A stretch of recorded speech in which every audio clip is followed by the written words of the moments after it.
Alright, so we're back, and a couple more side quests today, just finishing up the last few. And honestly, I think we should beat it today. You know, we got Vermeer, and then I think one or two more missions after that. But we should be able to beat Mass Effect 1 today, which would be nice. It'd be the first game I beat on stream, which would be pretty cool. So we're going to jump right into it right now.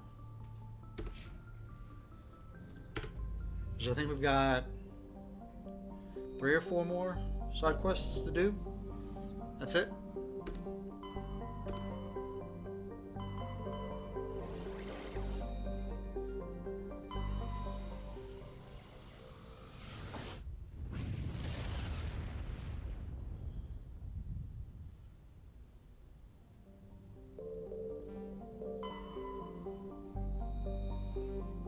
Turian insignia. Scans of Antida revealed a group of defunct turrets orbiting the planet. The recon team carefully retrieved one of the turrets and brought on board. Tali dismantled the weapon and found it was marked with the Carthan outpost insignia. Like I said, we already completed that. Survey, that collection, but can't help to have extras. Same thing, heavy metal. Another heavy metal.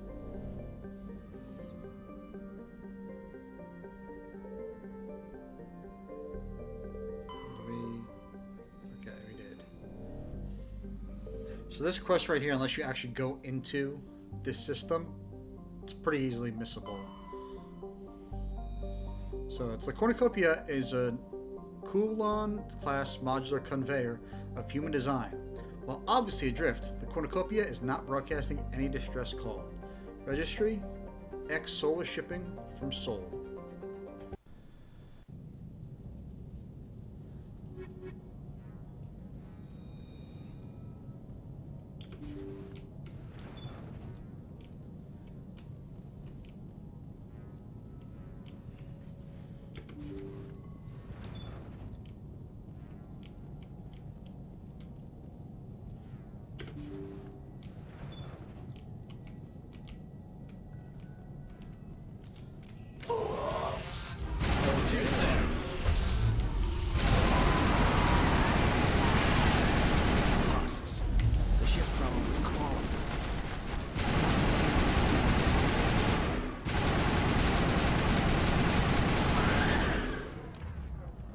Let's bring the shoddy.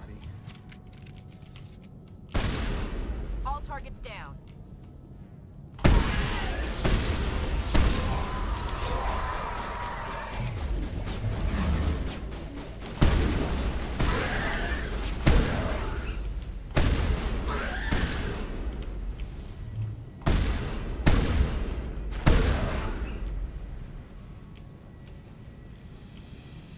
Perimeter clear.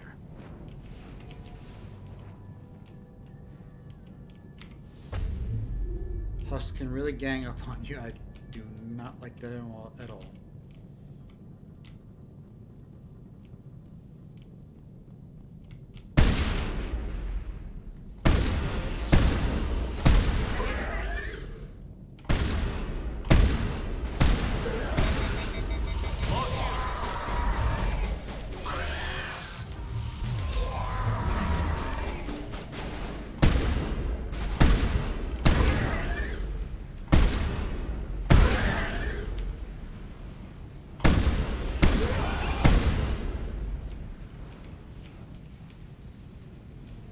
Perimeter secured. Of course, it also doesn't help. That's a literal maze in here.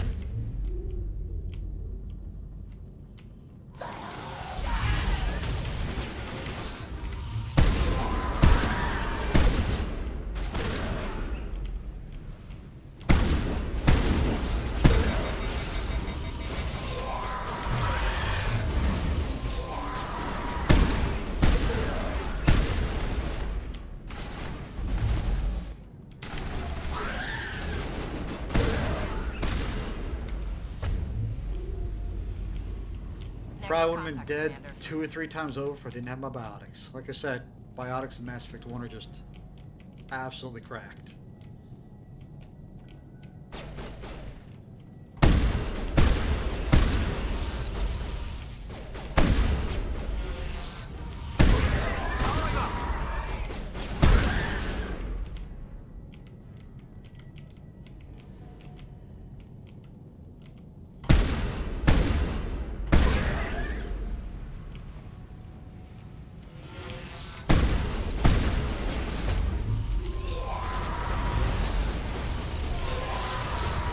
Launch shields!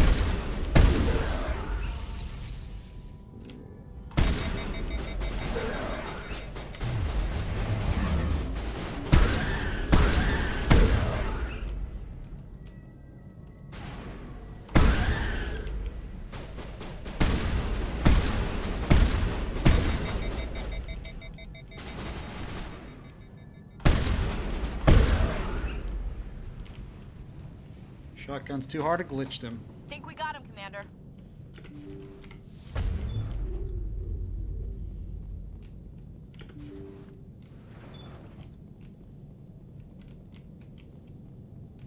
Dragon's teeth. Nice. At least we know now how they became husks.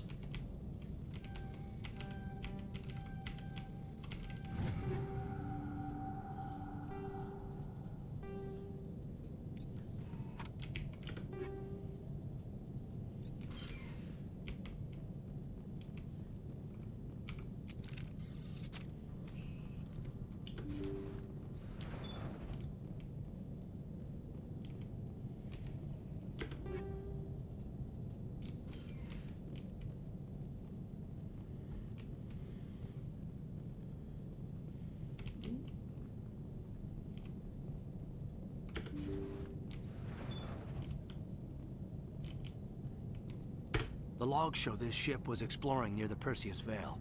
Looks like they found some kind of alien artifact. They brought it on board, and then... This makes no sense, Commander. They've plotted a course straight into the Perseus Vale, like they wanted the Geth to find them. What else do the logs say? The entries don't make a lot of sense after that. It's like the captain's mind was falling apart. It doesn't say anything about how they got back into our territory. Yeah. The Geth turned them into husks and left the ship where someone would find it, trying to show us what happens to organics dumb enough to enter the Vale. Pretty much. It's a nice little simple easy side quest. Like I said, it's very missable if you don't go into the system to find it out. But still, it's a quick, easy experience. Although, like I said, in these tight quarters with all those husks, can be very challenging, and it can overwhelm you pretty quickly. And I went the wrong way.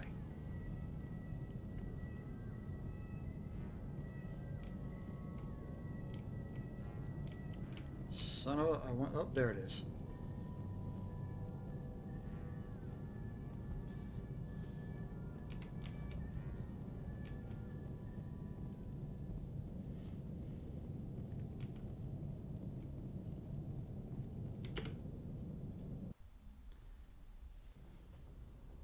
And done.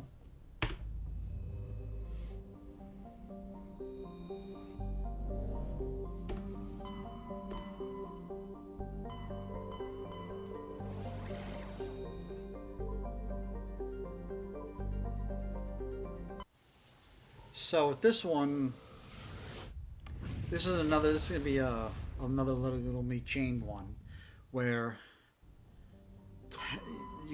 it doesn't matter what part you do, either this system or the other one. I like to do this one first. Light metal survey first. I like this one first because, you know, as soon as you complete it, it'll give you the second part. Whereas, if you do the other one first, it'll give you this part. No. But I just... Terrain and Signia recovered. You discovered the signs of battle while scanning an asteroid field in the Archeron system. A small recon and recovery team led by Navigator Presley were able to determine that many of the ships were marked with the Epirus colony insignia. I like it that you just you know, from a story point, you stumble across this, and then you pick up the second part.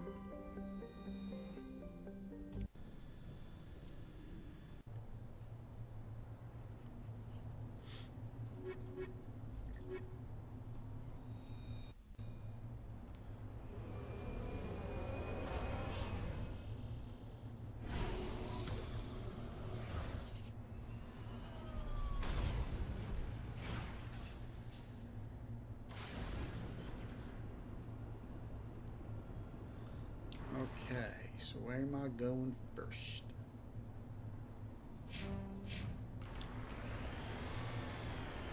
Very rocky and arid world.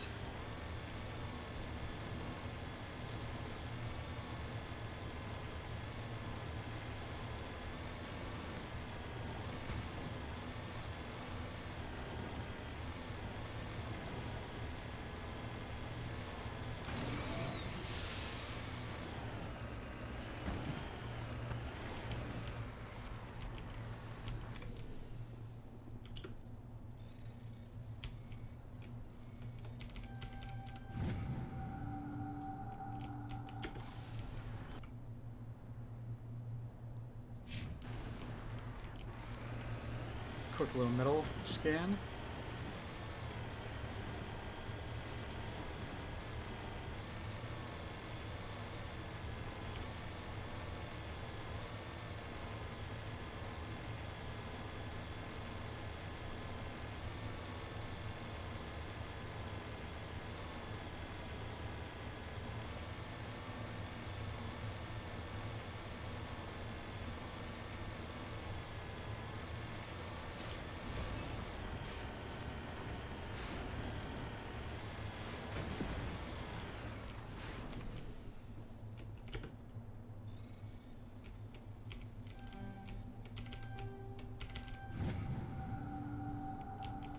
Scan the gold.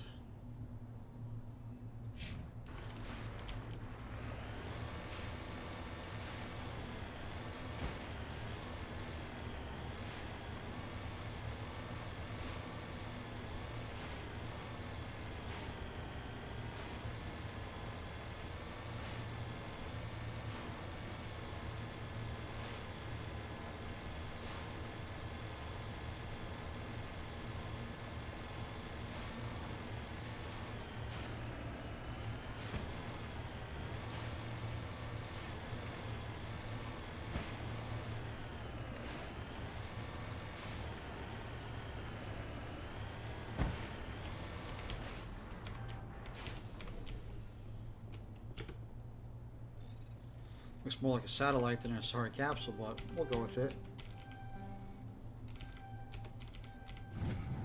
Matriarch's writing. This downed satellite had one of Matriarch Dilanaga's writings stored in its payload. Whether it was placed before or after it crashed is uncertain. Like I said, satellite. Okay, we're not going to where we want to over here. There's a listening post. Looks like there's enemies on the little mini-map, so we'll get there eventually. Like I said, trying to get all the XP I can.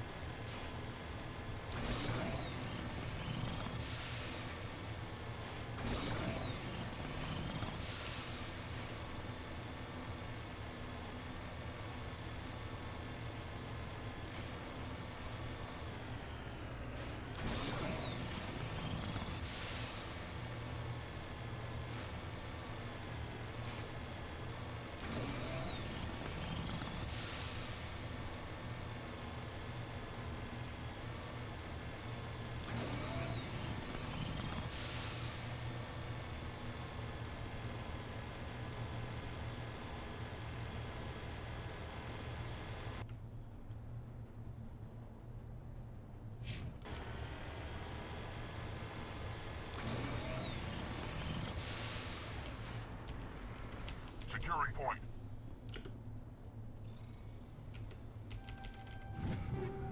High explosive and shield interface. Nice. Alright. Now we're going to make our way back down towards the listening post after this area.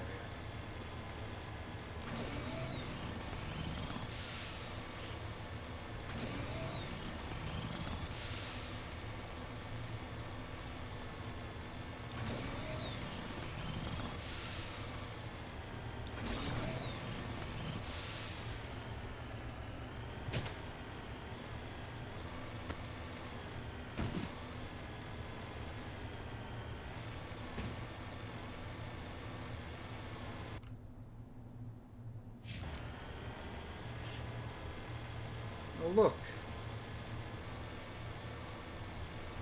Bug infestation.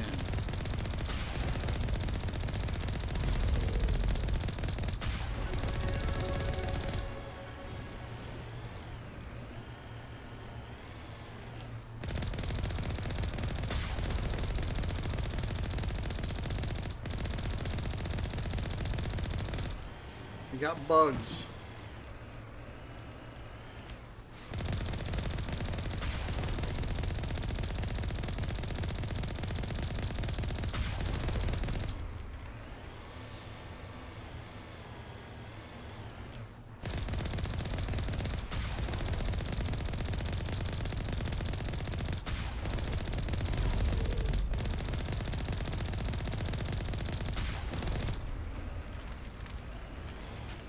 To repair the Mako.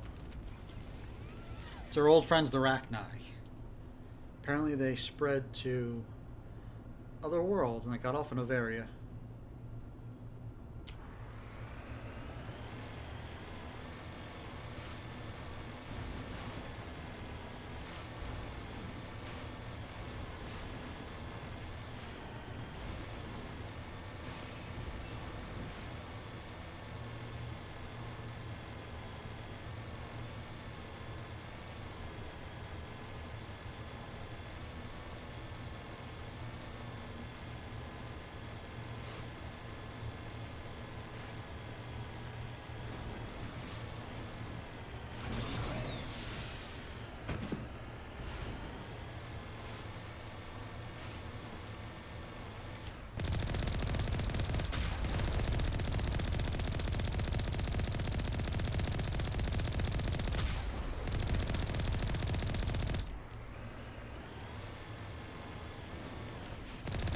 Outpost is probably infested with some Rachni.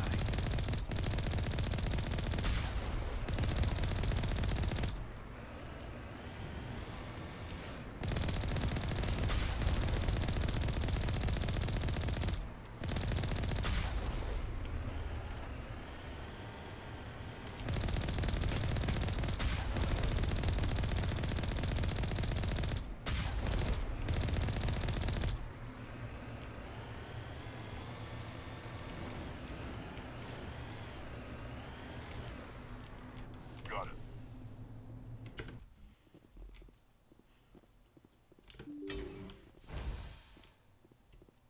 Requiescat in pace.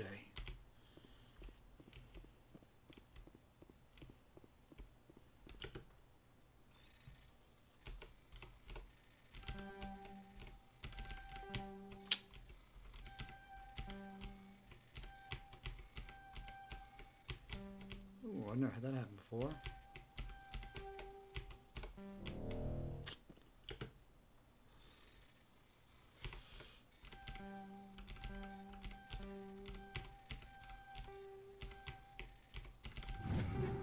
There we go.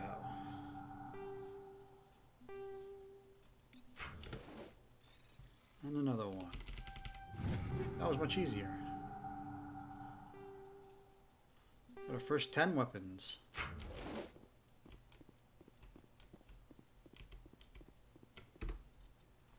That's right, we leveled up.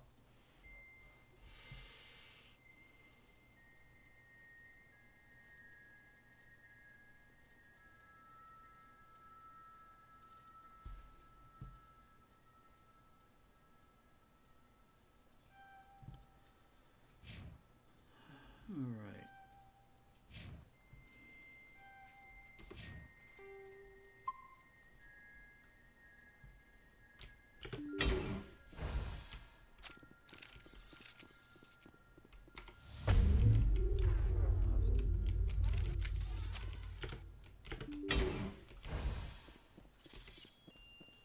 Yep.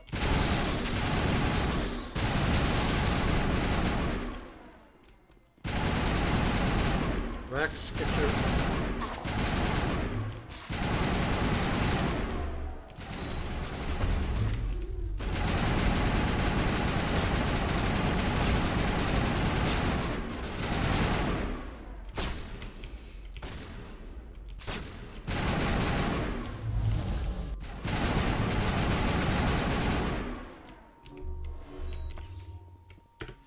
why I didn't take that aid station first. Perimeter clear.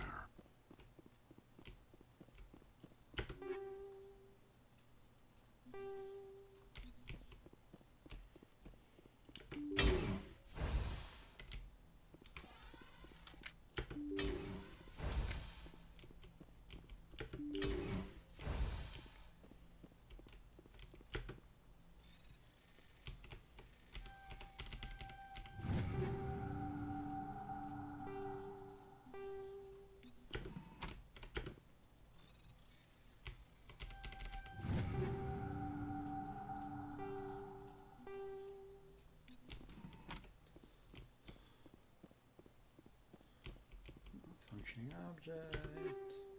Combat optics 9. I believe I can put that into something. I'm using the shotgun a lot, so.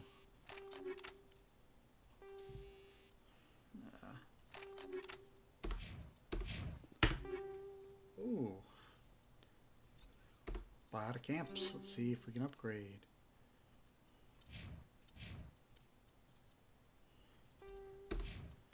Count on Garrett on Rex.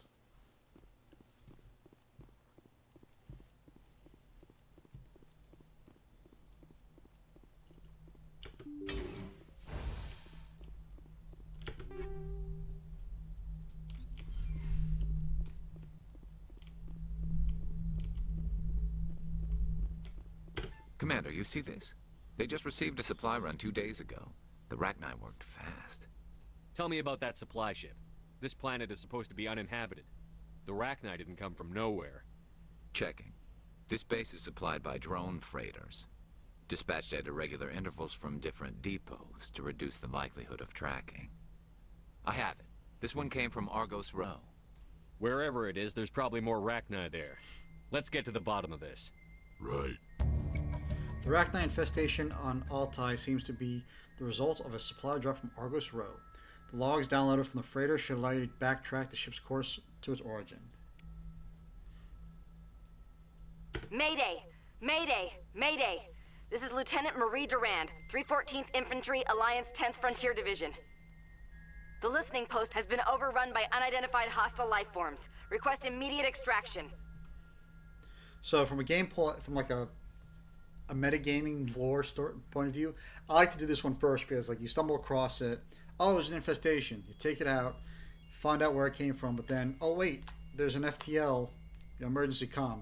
Now, the Paragon that we are, let's go help out the Lieutenant Marie Durand and the 314th Infantry Division with their Rachni problem. But you could also do it the other way around. Because like if I had gone to the other cluster in the system first, I would have heard that same distress call. Then after you help her out, her unit out, she would have told you about this place, and then you could go and clear this out.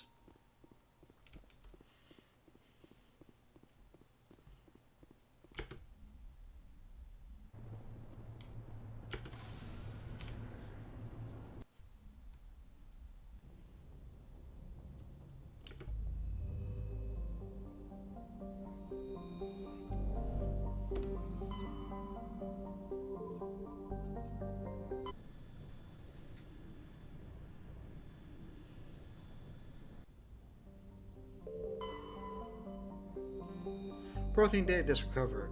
Scans of the planet Romani turned up a few odd readings. Chief Engineer Adams fine-tuned the scans, discovered an automated repair drone in orbit. Tallying Adams brought the drone on board to dismantle it and found a Prothean data disk in its core.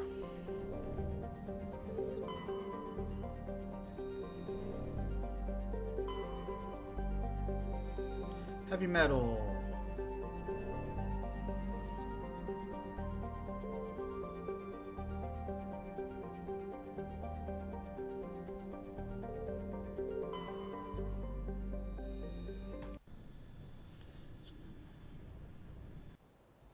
Let's go land on Nepmos.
Yep. We got bugs.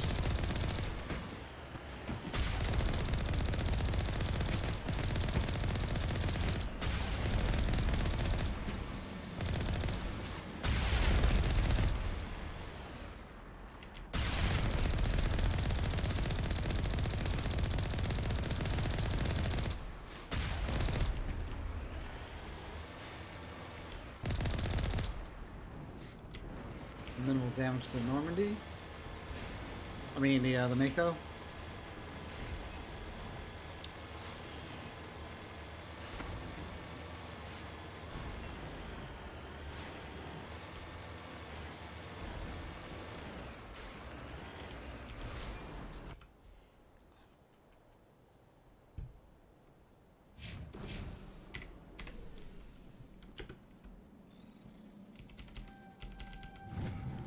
Medallion recovered. One of the miners had a Legal 1 medallion. It's possible they discovered it while they were digging, but there's no way to know for certain.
Ooh, frictionless materials 9.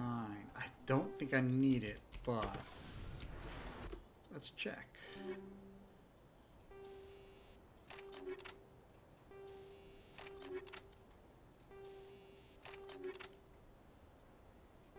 Alright. Don't need it anymore.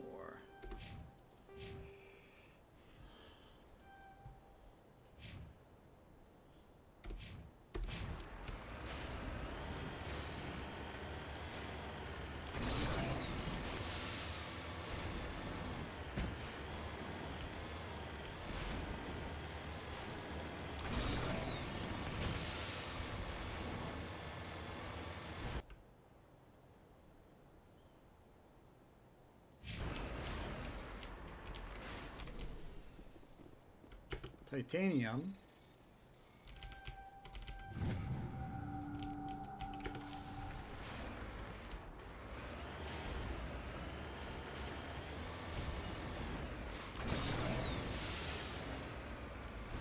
Should have probably gone around the other way.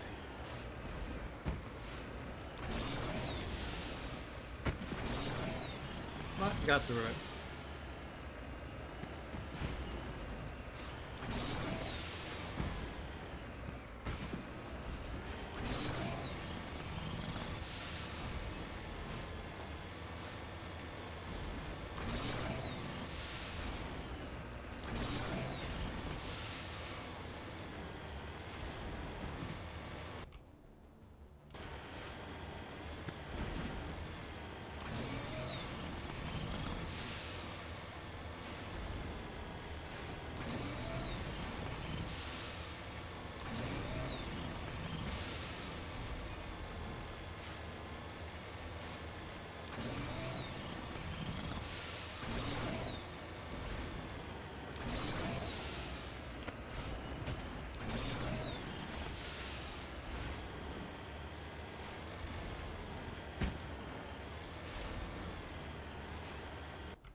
There it is. That's what I was looking for. Need more bugs to kill.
I hear this, thankfully. Thought I was going to have to go with that mountain range.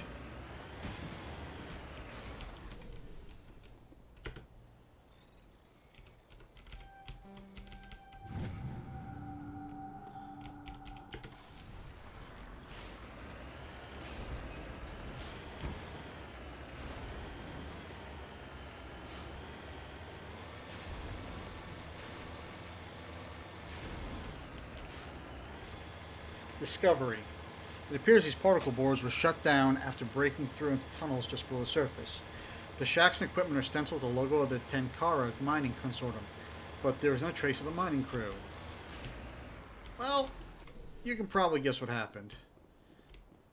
Looking for minerals, they broke through, hit a Arachnite nest, which Arachnite probably poured out and killed them all.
Ooh, it is on the other side.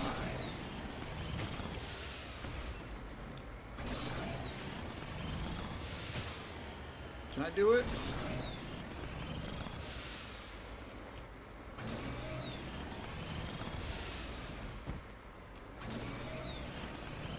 I cannot.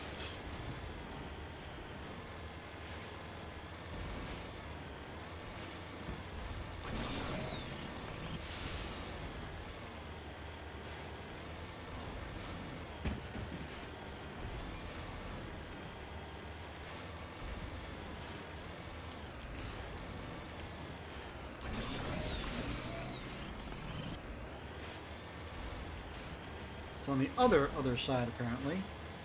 There it is.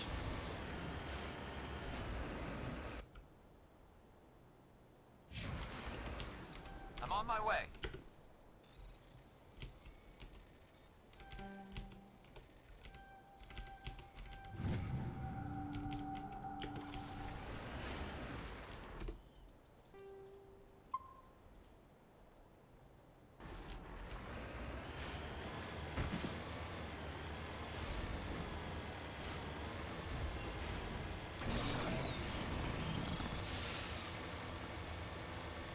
Here's the Overrun Research Facility.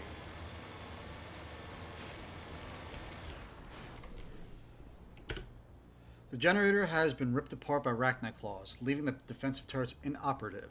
It would be possible to power the turrets off the Mako's engine, but this would make it impossible to drive or fire the Mako's own weapons. Let's connect them.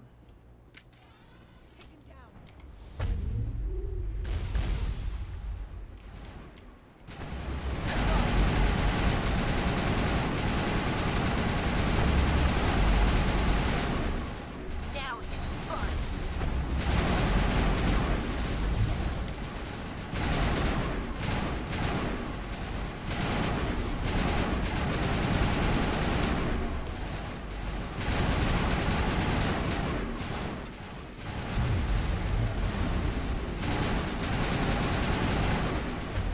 Not that this doesn't good.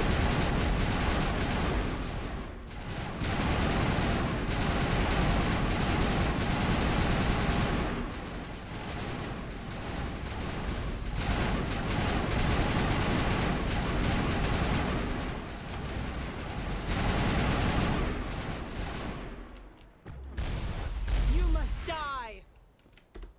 Let me.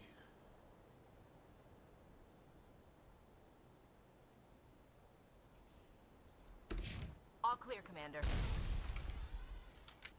First Lieutenant Durand, sir. 3rd Brigade, 14th Infantry Regiment, and I am damn glad to see you. We heard you needed some backup. Actually, we need to get the hell out of here. But I guess your ship couldn't carry us all. They dropped us here a few months back. We get supplies every couple weeks. We didn't see anything local that was more dangerous than Lycan. Yesterday, these animals started coming out of the ground. No idea where they're from. This is what's left out of 90 men. I'm the ranking officer. We do have a ship in orbit. We could bombard them. Wouldn't do much good. They're moving around deep underground. The only time they come near the surface, and they're right on our position. You bombard them. You take us out too. Why are you out here in the first place? There's been a lot of pirate activity in this cluster. We set up a chain of listening posts in the local systems, in case they have a staging base. They're called Rachni. You get a supply ship in recently? Yeah, but that was an Alliance ship, Commander. I mean, it was a drone, running on automatics. But what... We've seen this before. It's a long story, Lieutenant. What we just fought was a probe. Our seismic sensors are picking up a crapload more on their way up from underground. We've got 5 minutes, tops. We might be able to hold them off if we were at peak, but you can see the fighting's busted this place up. Do what you can to secure your position. We'll see if we can get some of your defenses operational. Already done. Aye, aye, Commander. You heard the man. Everybody pool magazines and grenades. Take a leak and a drink while you can. And if anyone wants a smoke, it's as good a time as any.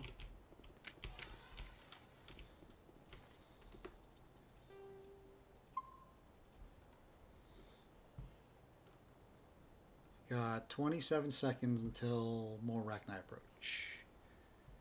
Fun.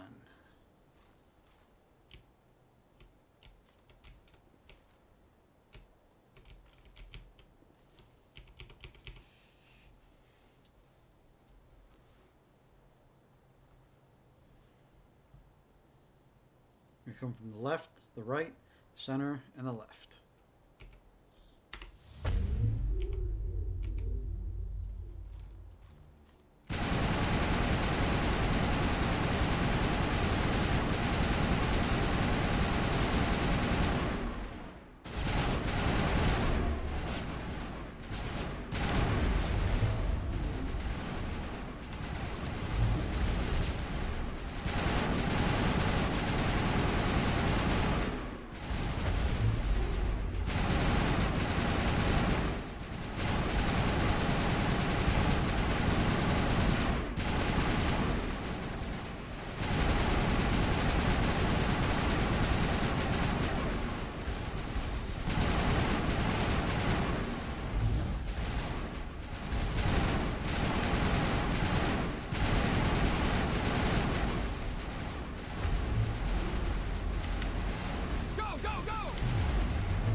Nice. There's Perimeter one, secured. maybe two more swarms after this. I don't remember if there's 3 or 4 swarms in total. There's only 3 or 4 waves.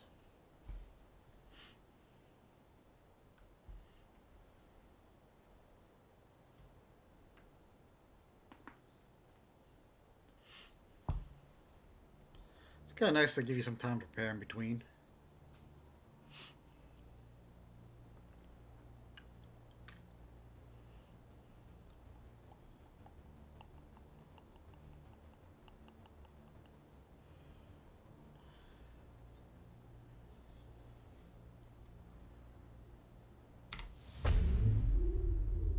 Where them bugs at? You must die!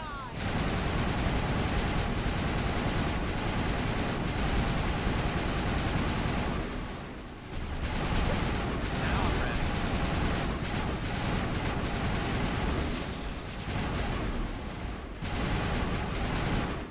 Kind of close there.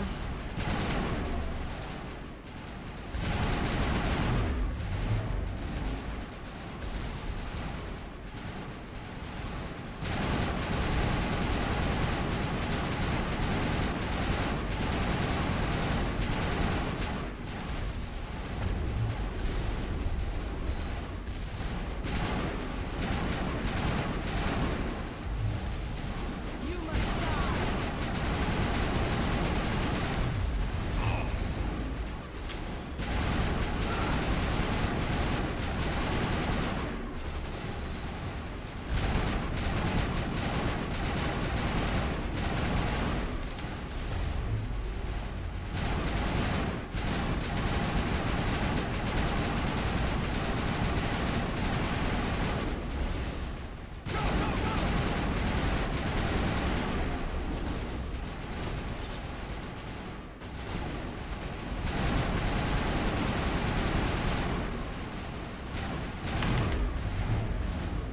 I'll kill you! You must die!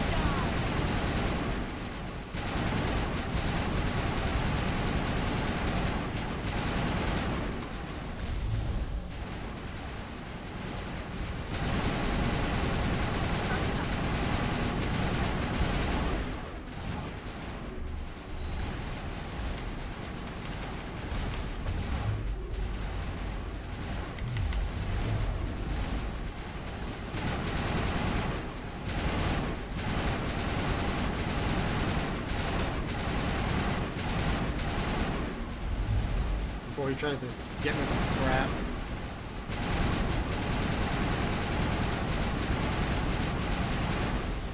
You must die!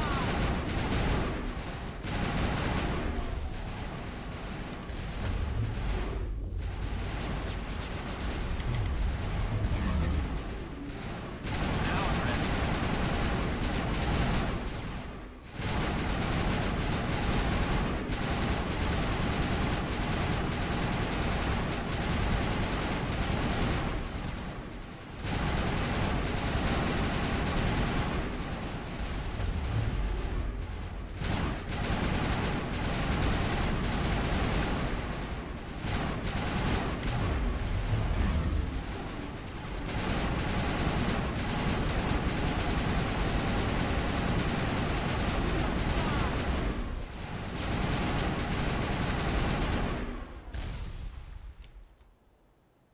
Clear.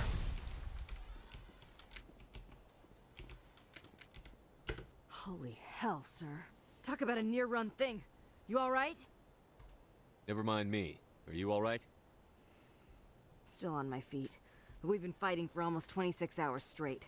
None of us will be standing for long. Ma'am, we're getting a signal from one of the ground scan UAVs. A big hollow space about 500 meters under the surface. Right. That must be it. That must be where they're coming from. My people aren't in any condition for a clearing operation, though. Just point us in the right direction. You don't have to do that, Commander. We've bled them. We can probably hold until a bigger ship arrives to get us off-world. If you want to take a throw at it, we'll give you the coordinates. But it's your call. You saved our asses, Commander. Thanks. Yeah, well, That's what Shepard does. And of course we're gonna... Arachnine infested mine. So of course we're gonna go and clear it out.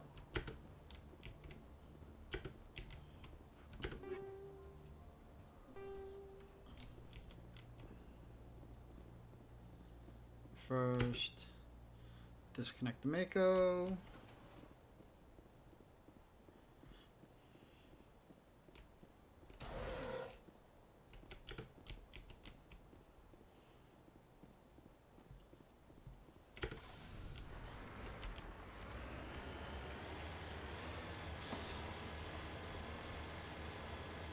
Let's go kill some bugs. The only good bug is a dead bug.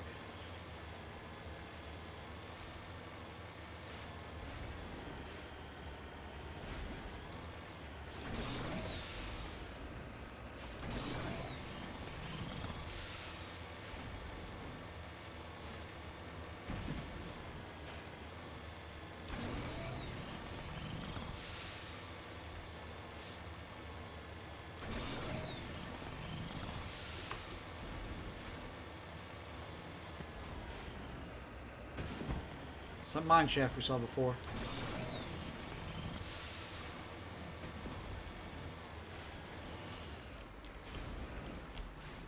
Cover me.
Close.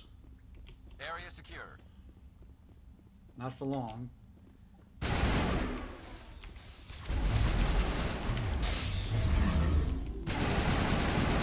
Oh, I trapped them all. Very, very nice. Fire in the hole!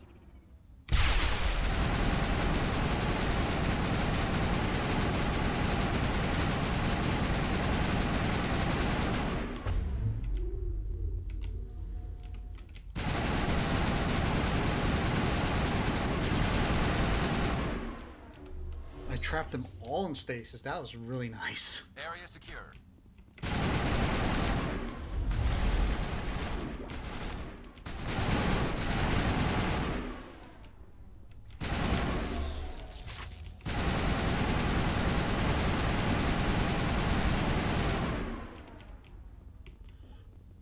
I don't even know why I'm putting on my Clear. barrier, because they just cut right through it.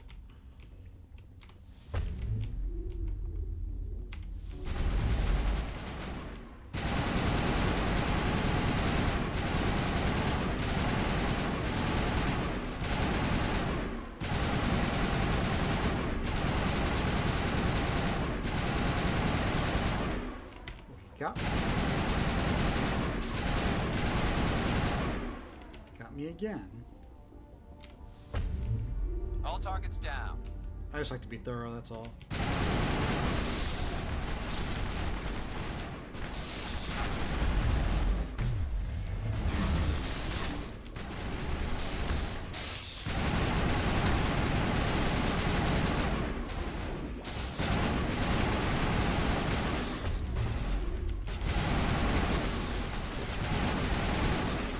I'm bleeding out! That's why you save it. I should be using cover, but I got a little over anxious.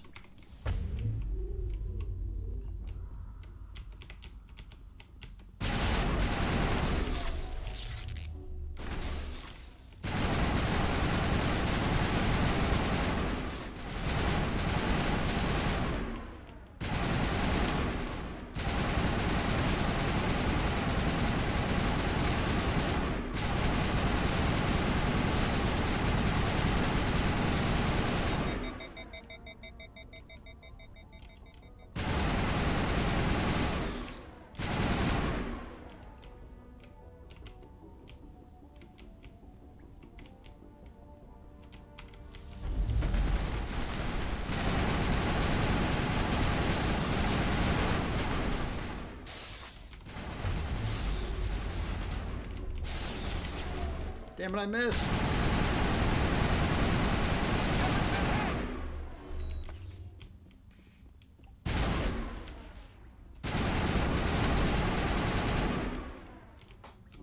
Metagel deployed.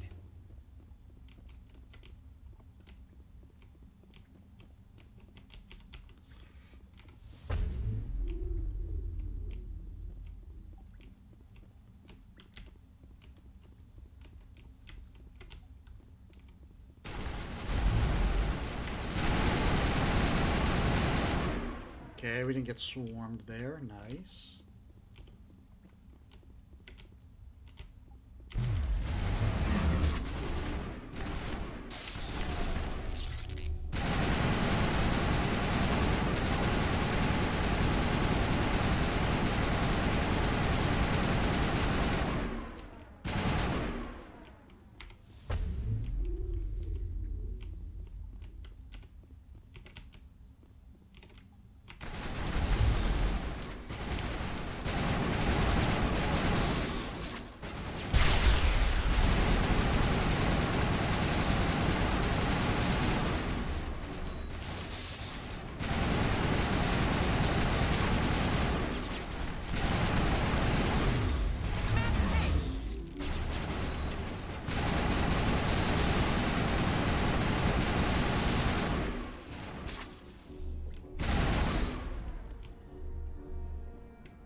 Biotics single-handedly saving.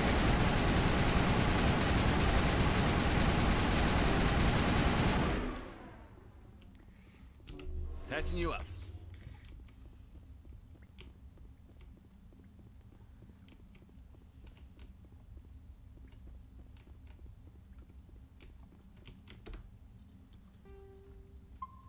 Do not want to do that again.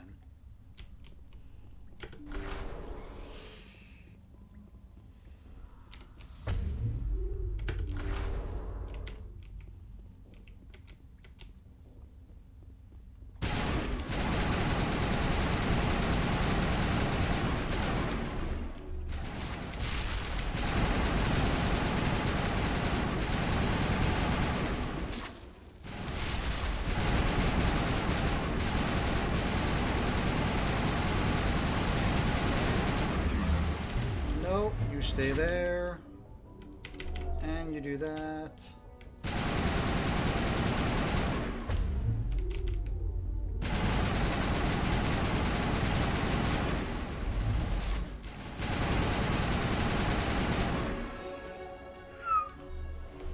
have one Metagel left. Damn Brood Warrior. Damn bugs.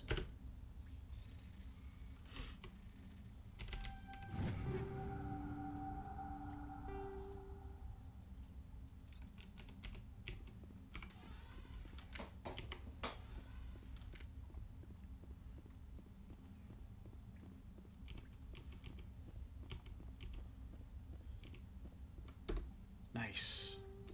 Actually, we did level up.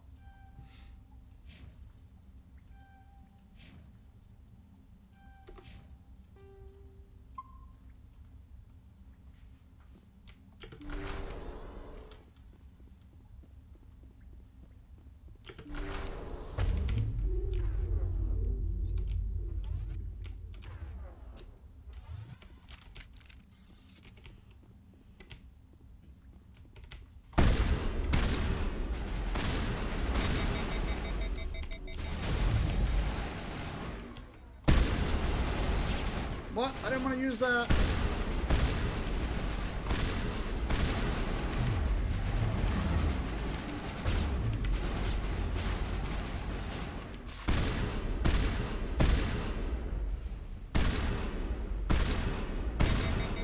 Nice. Should have used a shotgun from the beginning. Records of the Rachni War suggest Brood Warriors, the male-gendered Rachni, only fight when a hive is severely pressed. Safe to say you've eliminated the Rachni on Nepos.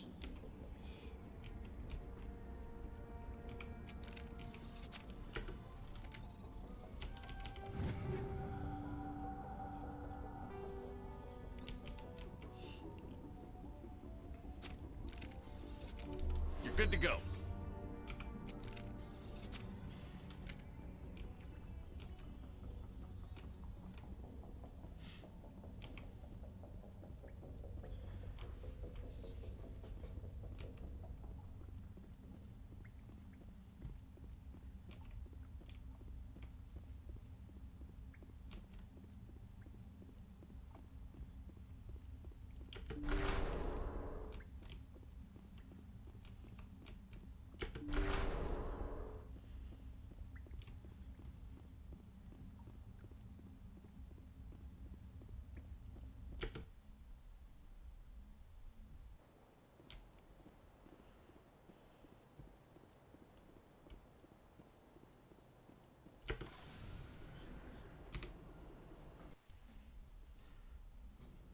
Alright. So that entire quest line that we just did, that was supposed to be... That was a big tribute to Starship Troopers. That's what that entire... that's what that entire quest line was, basically. If you can see similarities from, you know... Because remember, was the abandoned outpost, you know, fighting off the horde of Rachni, you know, on a separate outpost. You know, that's what that was. It was just one big giant tribute to Starship Troopers. Because the Arachni are supposed to be the Arachnids. You know, so that's exactly what that was. But we've got one more in that quest line. Argus Rogue Gorgon System. Got to take out that supply depot that infested it to begin with.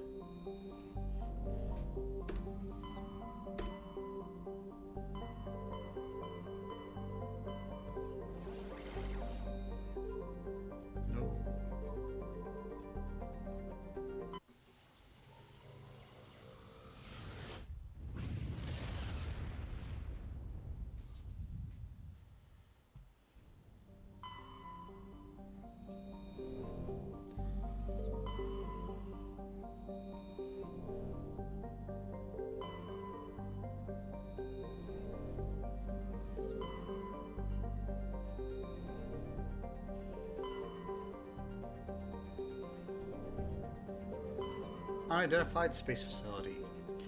This space station appears to have been assembled from used off-the-shelf civilian ship modules of diverse origins.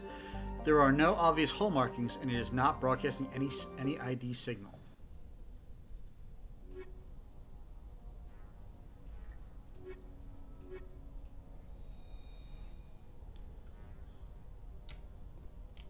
Actually...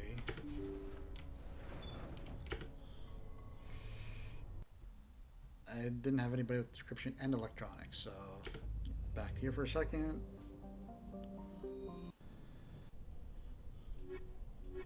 That's what I wanted.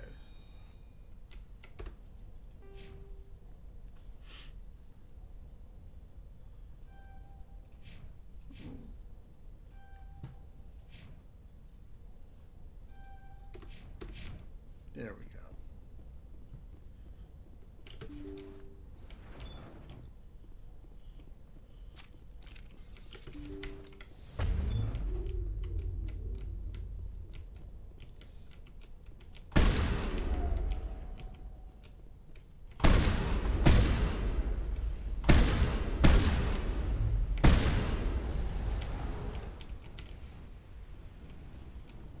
Little tiny.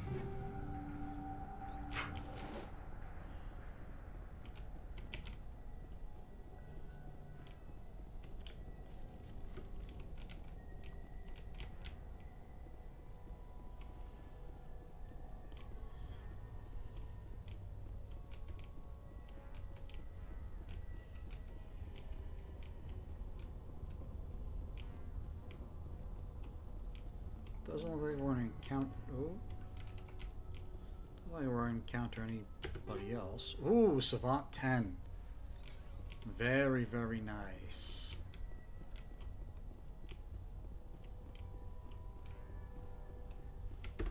Let's put that in right now. And then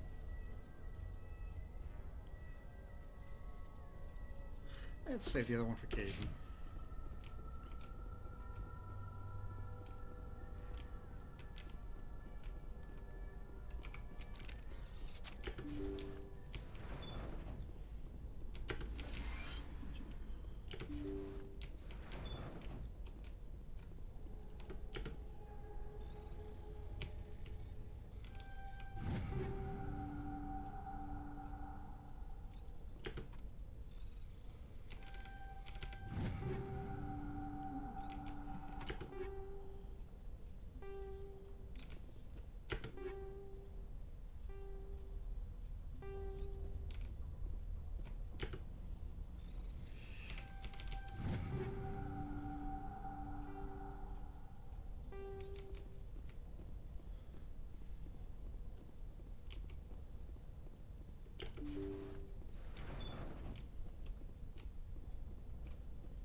Personal data recorder for Major Elena Flores. There it is as well. That's supposed to be a reference to Dina Meyer's character from the original Starship Troopers, Dizzy Flores. So, like I said, the whole entire quest line is just a giant tribute to Starship Troopers. Play the first entry. Sigma 23 is almost fully operational. The barracks and storage lockers are complete, and we've begun stocking the munitions. It's highly unlikely the Alliance will patrol in the nebula. I expect our only risk will be from pirates, and who'll believe them? Looks like we'll have space for 2 reinforced platoons of Cerberus commandos. Cerberus? I do not think I have heard of that organization before. So there's the bug that is still with the game. So we found out Cerberus is the one behind leaking the Rachni. They were apparently experimenting on them or training them or whatever, and they somehow got loose. But technically what should have happened was they should have said something to the effect of, Cerberus, we should have guessed, because we've already encountered them. Remember, we took out Cerberus before we went and before we went and saw our fellow soldier on a cruise. So that's still kind of a bug where Cerberus should have been recognized, but they weren't. Because I know Ashley, she says, like, when the bug's not happening, it's like, Cerberus, we should have known. Or she'll say, Cerberus, is that a corporation? Play the second entry. But The package arrived today for field testing. I'm told they're fundamentally similar to the units being developed on Noveria.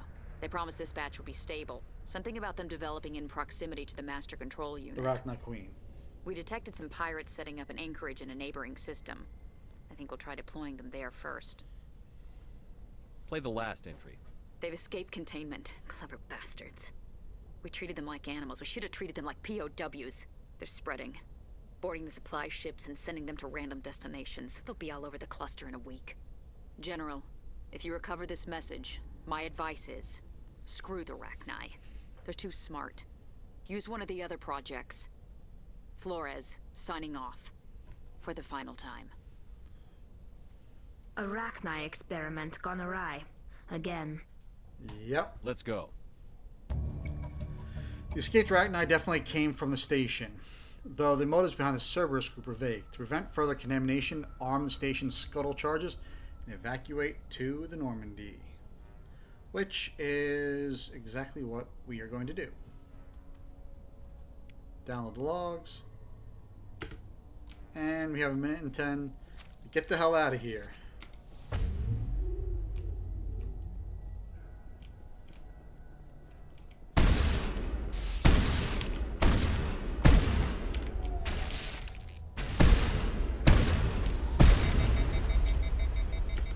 We completely missed this lot. Great.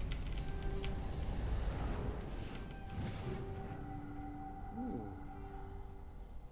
That would be great, but nobody can wear medium armor besides Ash. And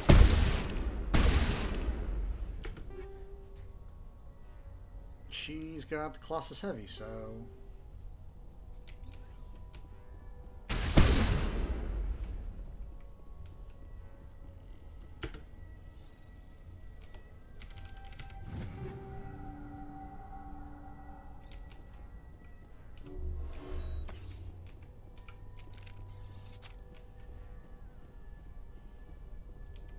once again, if you don't escape before the timer runs out, you just die. It's game over.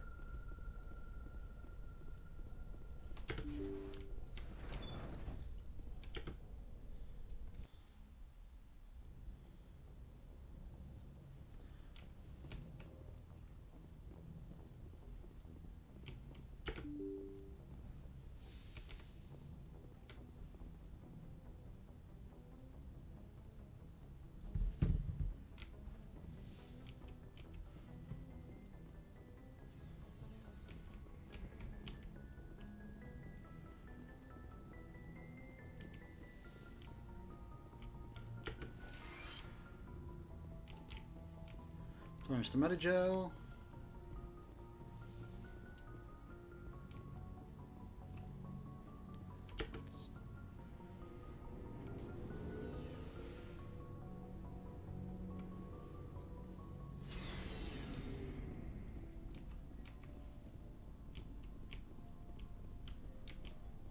All right.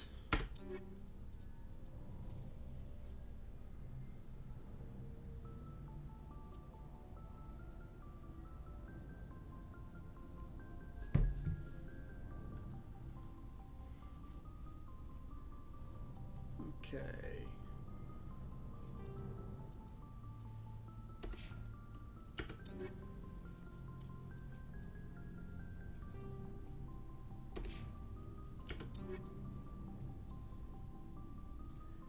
Nine.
that's right. I forgot to do that.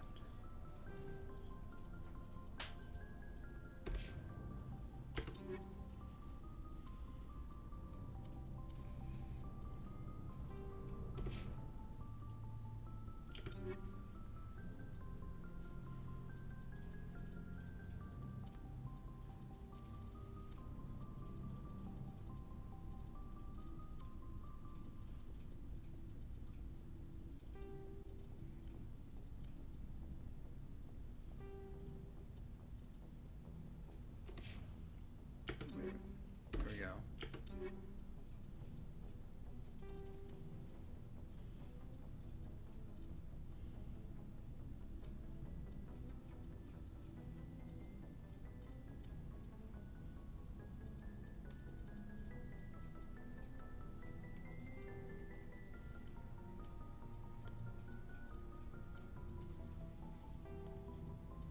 There we go.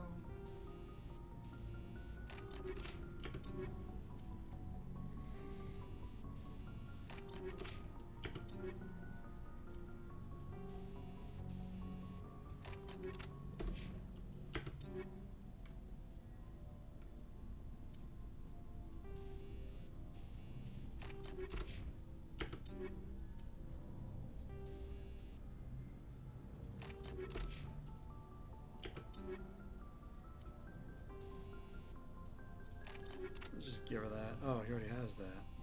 You know what? Let's give her that then.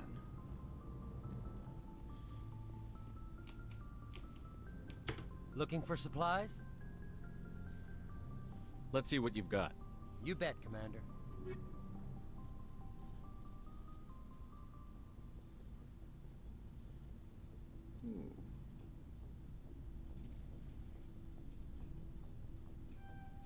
Let's buy 2 of those because I know I can give it to the others. So you know what? Before I forget.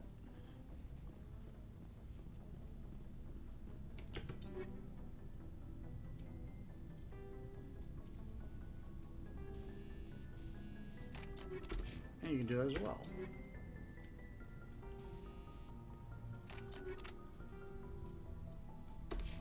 There we go. Looking for supplies? Let's see what you've got. You bet, Commander.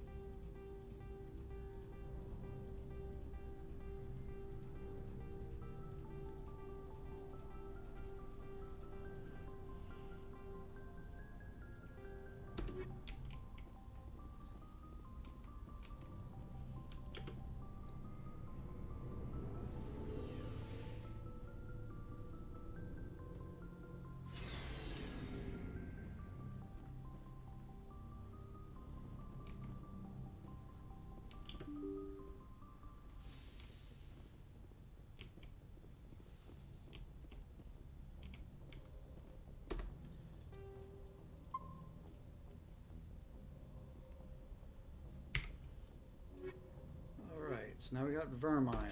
Let's go to there.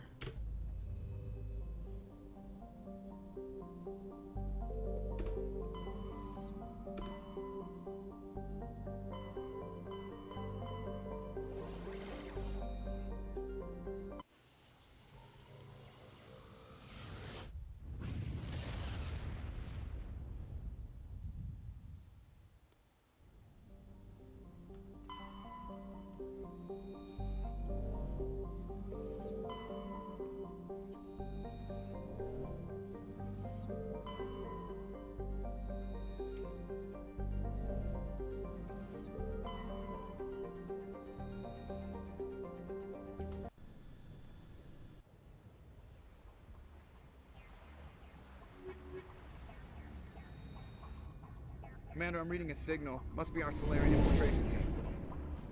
Check out those defense towers. Drop the Mako. We'll go in hot and take them out. I'll get you in underneath their radar, Commander.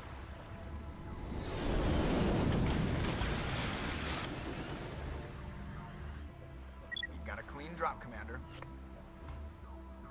Stay out of range and continue evasive maneuvers until I bring those AA towers down. I know the drill. Meet you at the camp once those towers are offline. Joker out. All right.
There we go.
Stay.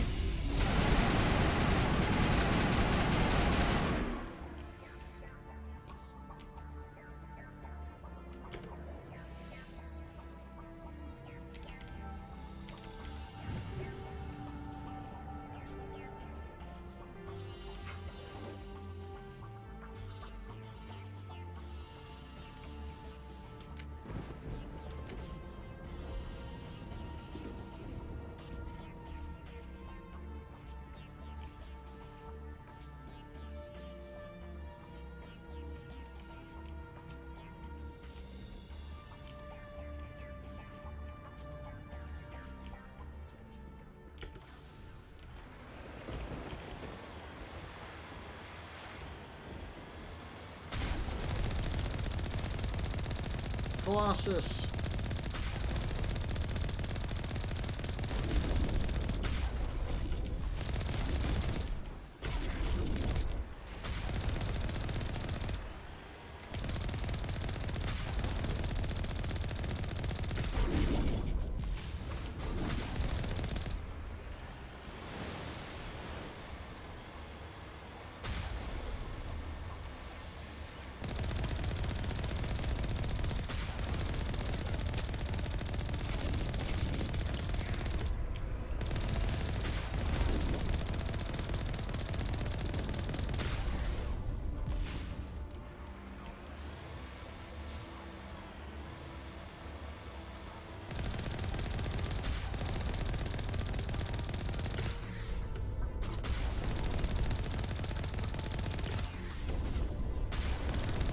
Missed a shot.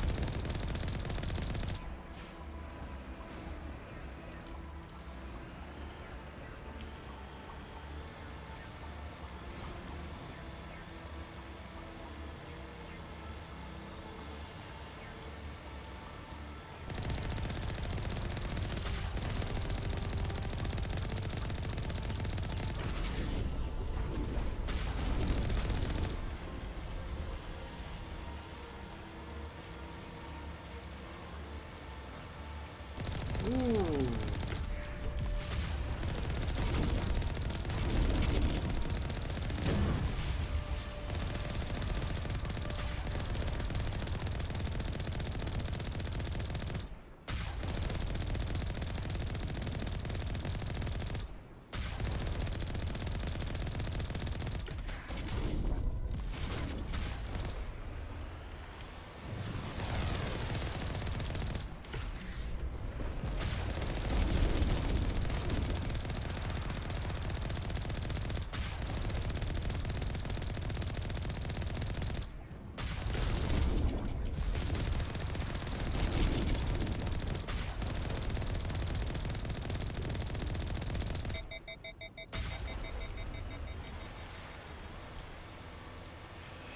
That's the way I need to go over there, but experience points. It's all about the XP.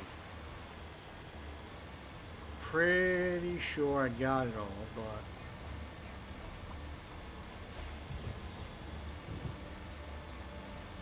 yep.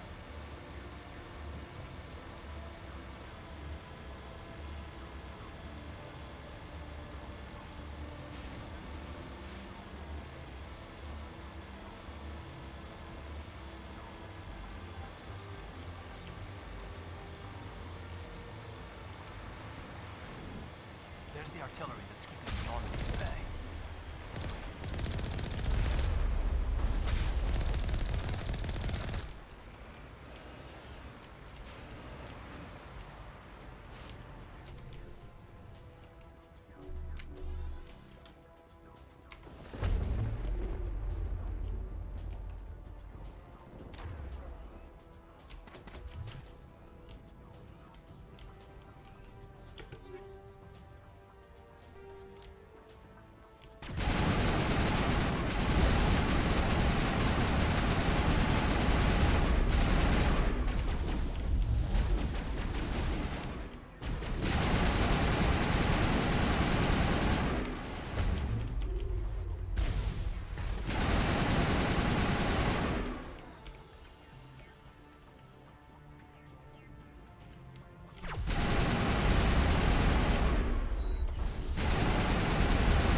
I'm reading that the grid is down, Commander.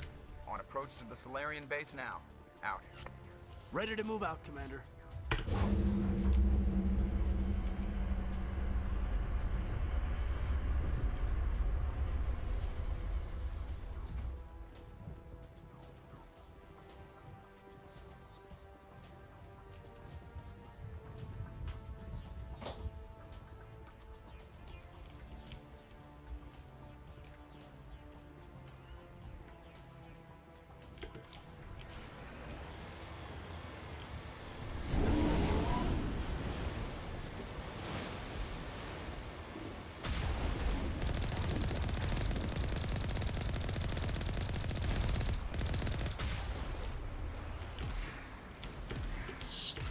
Glitch.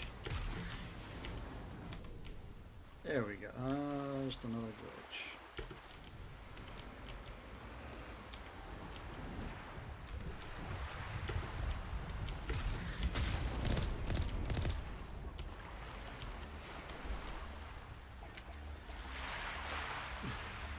One of the many glitches of Mass Effect 1.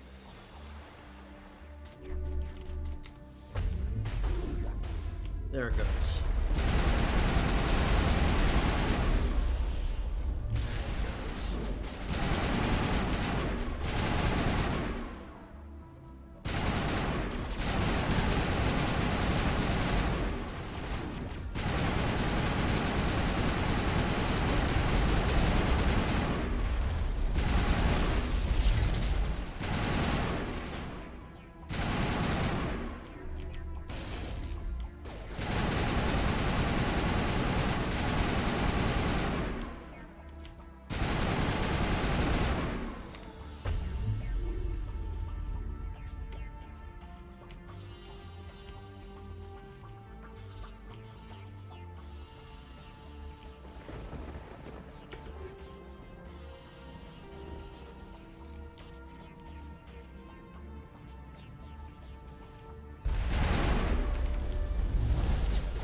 Nope, you stay put.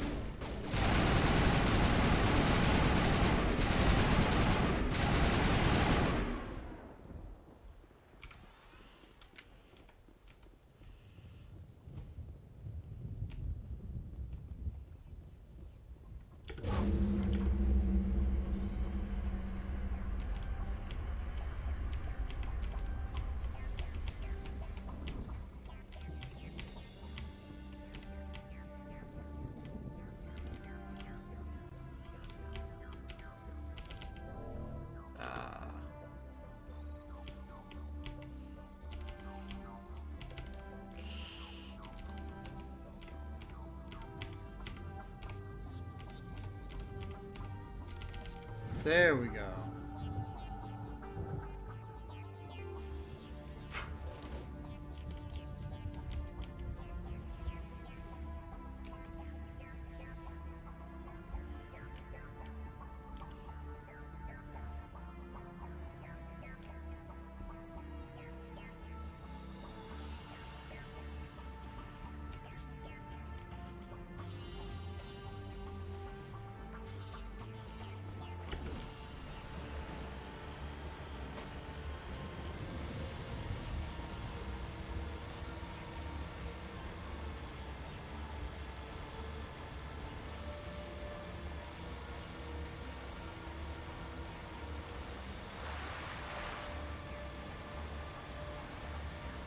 Commander, Normandy's touched down at the base, but it looks like we're grounded.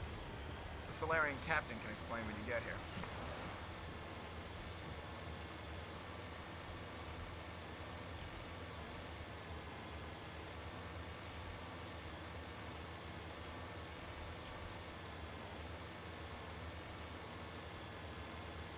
There's the Solarian camp.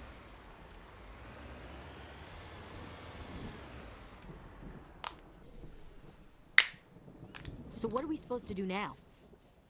Stay put until we can come up with a plan. Are you in charge here? What's the situation? I'm Captain Kirrahe, 3rd Infiltration Regiment STG. You and your crew have just landed in the middle of a hot zone. Every AA gun within 10 miles has been alerted to your presence. Ooh, fun. What are we supposed to do in the meantime? We stay put until the Council sends the reinforcements we requested. We are the reinforcements. What? You're all they sent? I told the Council to send a fleet. We couldn't understand your transmission. They sent me to investigate. That is a repetition of our task. I lost half my men investigating this place. So what have you found? Saren's base of operations. He set up a research facility here, but it's crawling with Geth and very well fortified. Is he here? Have you seen him? No, but his Geth are everywhere, and we've intercepted some comms referring to Saren. This is his facility, there's no doubt about that. What's Saren researching? He's using the facility to breed an army of Krogan. That's not good. How is that possible? Apparently, Saren has discovered a cure for the genophage.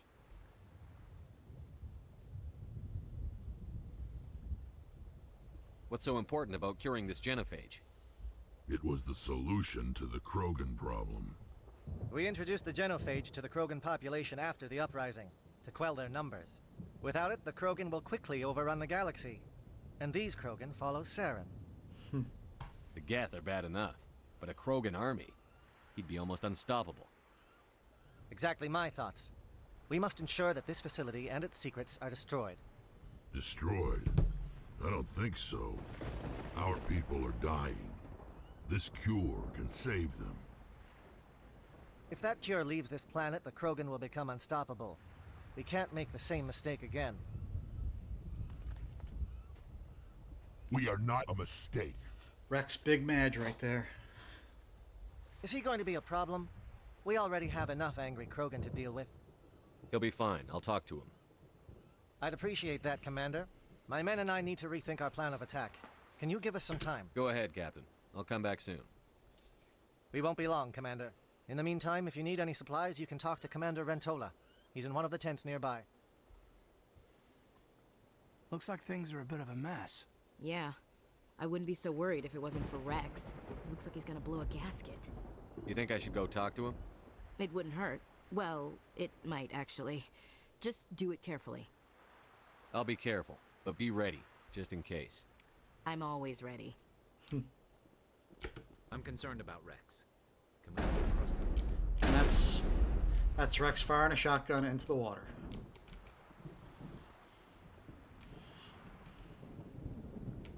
The upcoming battle frightens me, but I know Saren hasn't stopped. And if I had description skill, which I don't because I have electronics. Ooh. Pulse rifle 10.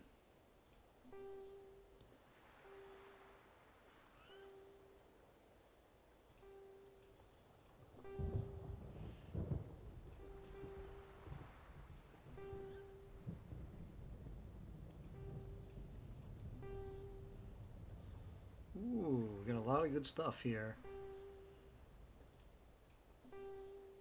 Nice.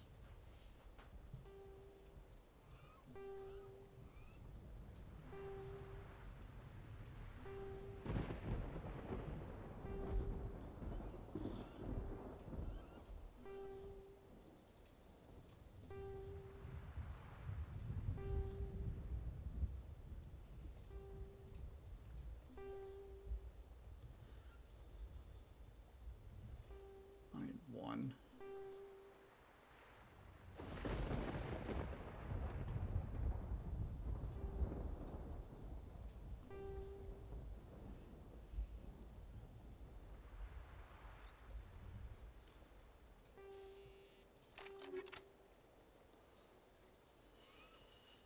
All right. Combat exoskeleton 10. Energized plating 10. And then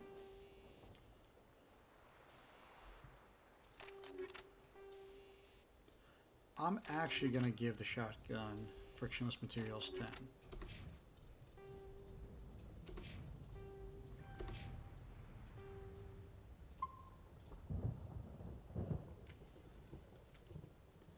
Yeah, because I have... Oh, I don't have either of that. Greetings, human. I am Commander Rentola. I can provide you with supplies for the upcoming mission. For anything else, I suggest you speak with Captain Kirrahe. Let me see what you have. What little there is.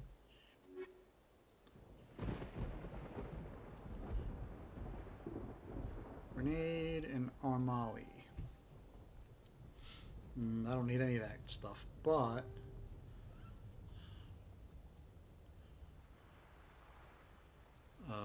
sell that.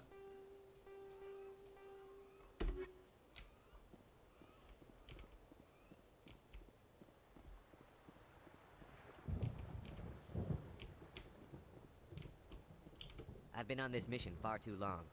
My brood won't even recognize me.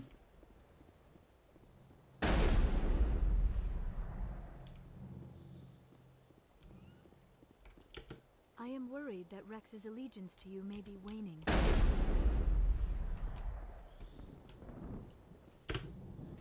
See what he has to This say. isn't right, Shepard. If there's a cure for the genophage, we can't destroy it. I understand you're upset, but we both know Saren's the enemy here. He's the one you should be angry with. Really? Saren created a cure for my people. You want to destroy it. Help me out here, Shepard. The lines between friend and foe are getting a little blurry from where I stand. This isn't a cure, it's a weapon. And if Saren is allowed to use it, you won't be around to reap the benefits. None of us will. That's a chance we should be willing to take. This is the fate of my entire people we're talking about. I've been loyal to you so far. Hell, you did more for me than my family ever did. But if I'm going to keep following you, I need to know we're doing it for the right reasons. Looks like we got ourselves a standoff here. So, since we found Rex's family armor, did his loyalty quest, if you will, that's why this is pretty much simple to get past. If we didn't do his family armor quest, then I would have basically had to use a Paragon or Renegade speech, option to continue having Rex be on the team. If not, you can kill him. You have to kill Rex. Or if you hesitate long enough, Ashley shoots him. But since I did his family armor, and even if I didn't, why would I ever want to, kill Rex? Because it's Rex. Come on. Rex, these Krogan are not your people. They're slaves of Saren. Tools. Is that what you want for them? No, we were tools for the Council once. To thank us for wiping out the Rachni, they neutered us all. I doubt Saren will be as generous. All right, Shepard. You've made your point. I don't like this, but I trust you enough to follow your lead. Just one thing. When we find Saren, I want his head. And there we go. I got 28 Paragon points that kept Rex. So like I said, if you don't do his family armor quest, then you have to use a charm or intimidate option. If you don't have that high enough, which I don't know why you wouldn't, then you basically have to kill him. And you would obviously lose him as a squad mate.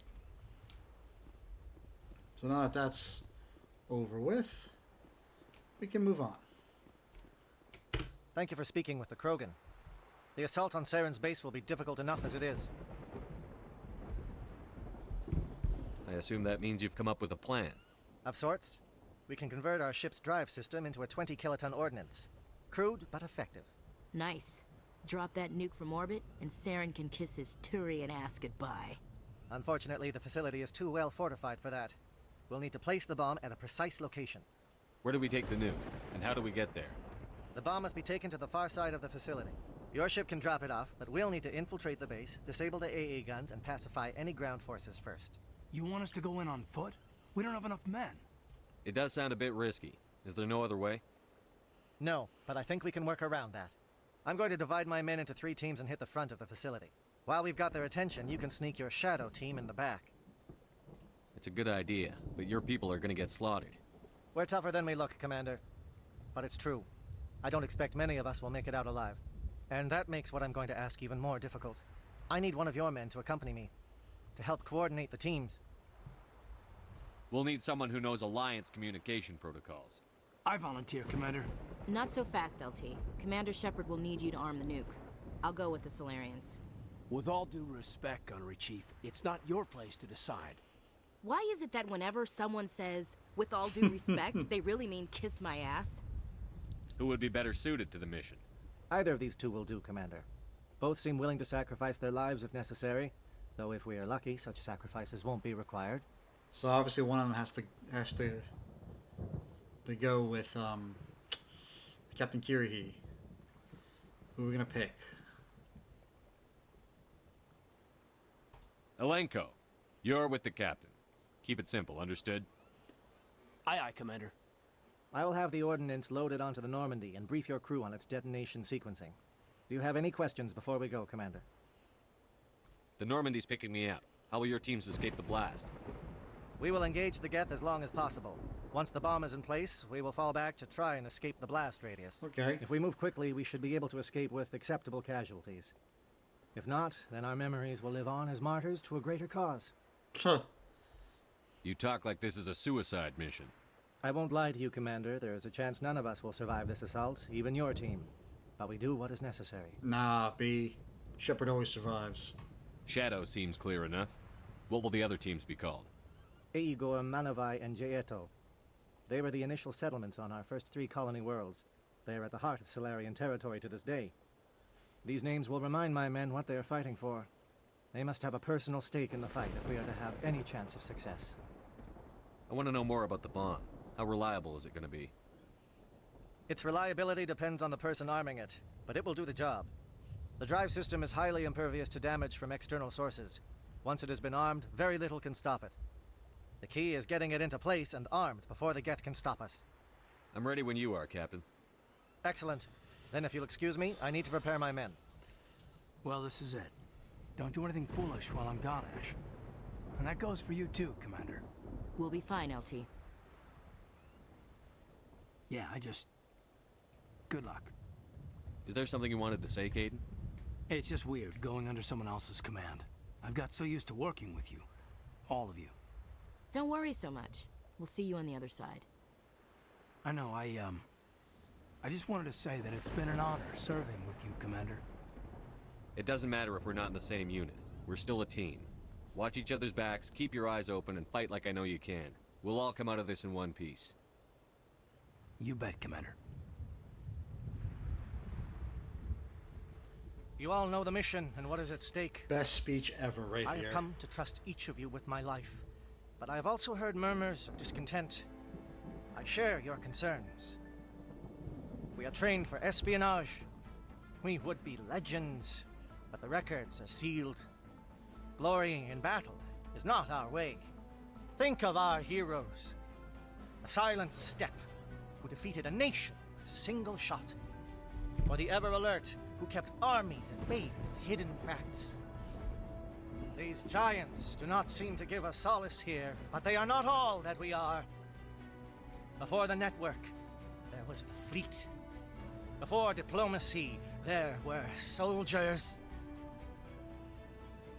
Our influence stopped the Rachni, but before that, we held the line. Our influence stopped the Krogan, but before that, we held the line. Our influence will stop Saren. In the battle today, we will hold the line. Good luck, Commander. I hope we will meet again. Nice. W speech, hold the line.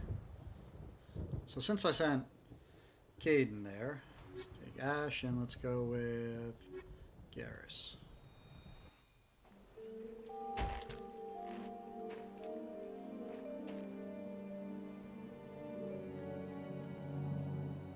Com check. Do you read me, Commander? Loud and clear. Good. We'll start our push. We'll try to make it to the AA guns, but it might be up to you to finish the job. And Commander, if you see any way to undermine their defenses, we could definitely use the help.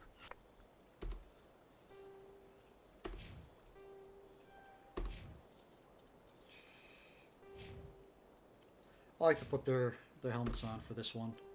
It's just me. Serious mission, put the helmet on. Shadow is on the ground. Repeat, Shadow is on the ground. Lieutenant Alenko with Aegor. Manavai, I can get some attention. Firing coordinated on Manavai team. We can't reach the Geth turrets. They're out of range.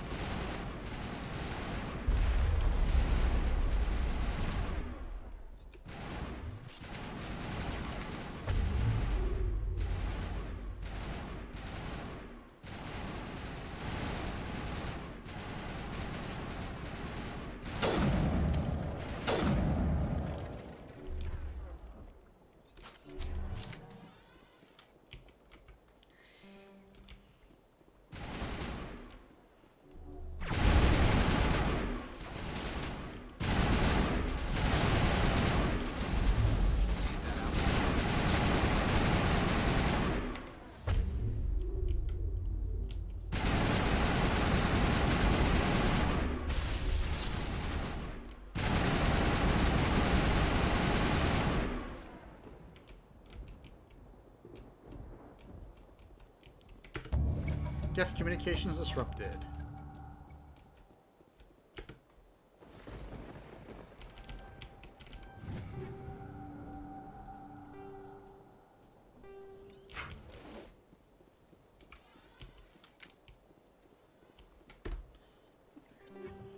medical exoskeletons. Okay, now she has that. Is that?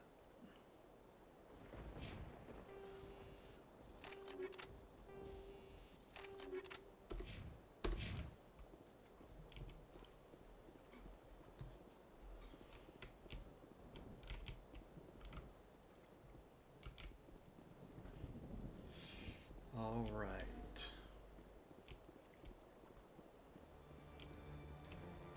Something scrambled. They're targeting you. You've got a shot.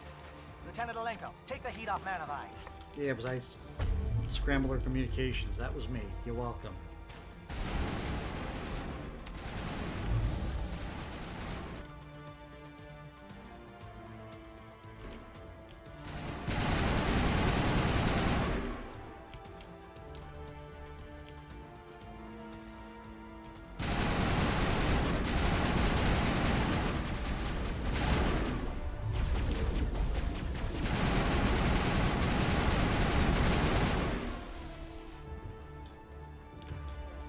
Calling SAT strikes. JNO, watch for comm stations. Alenko, can you see anything?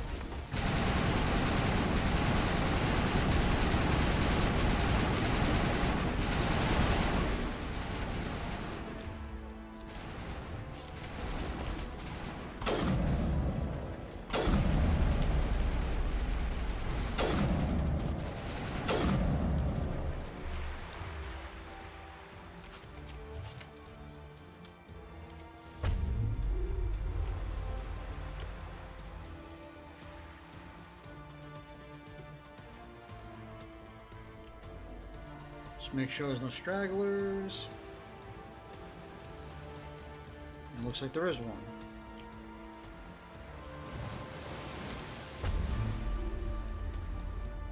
Or two. Three, damn.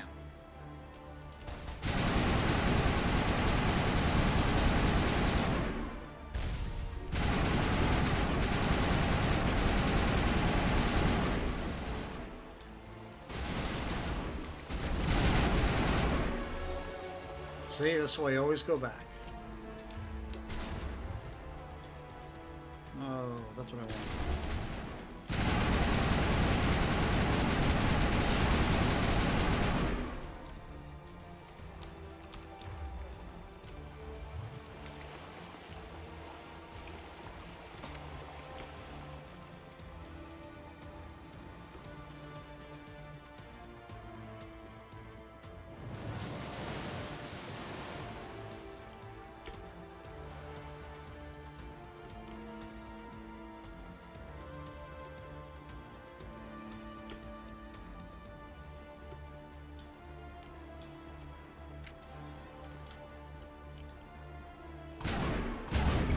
Satellite uplink disrupted.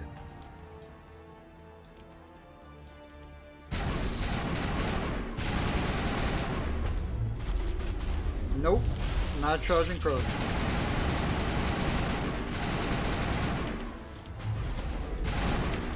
Nope, Not dealing with you.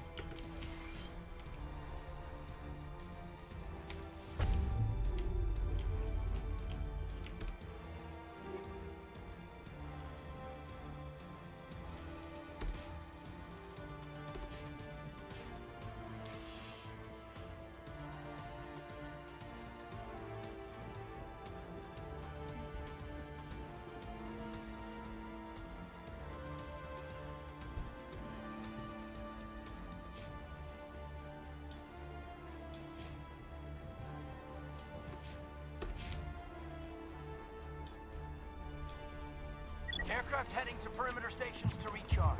Bunker up before they come back.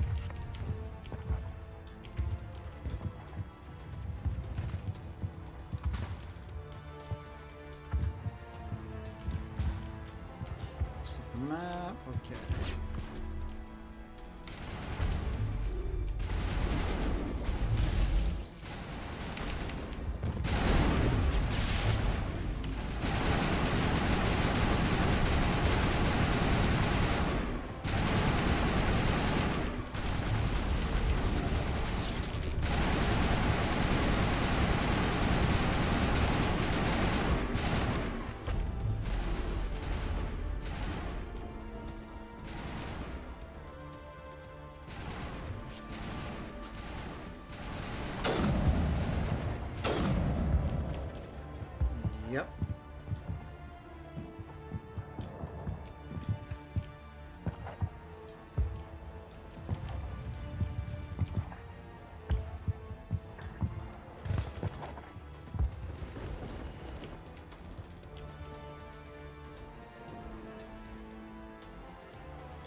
Death flyers destroyed.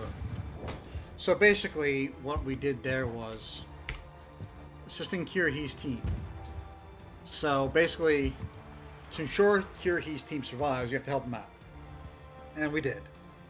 We first disrupted their communications, then we took out the satellite uplink, now we destroyed the flyers. So by doing all that, we pretty much ensured that Kirahi's team will survive.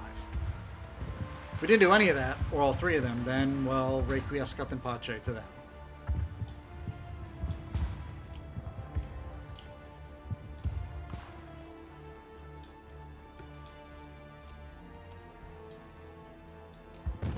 Air threat has not materialized.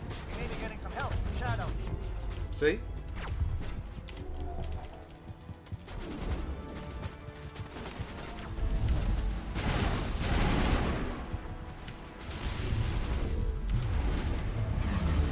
Nope. Hold the line, man. Hold the line.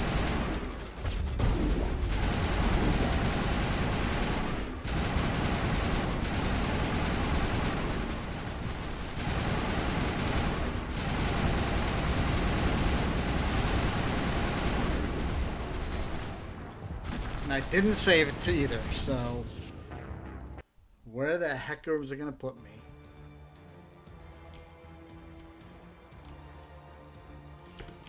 Alright. It could have been worse. Could have been a lot worse.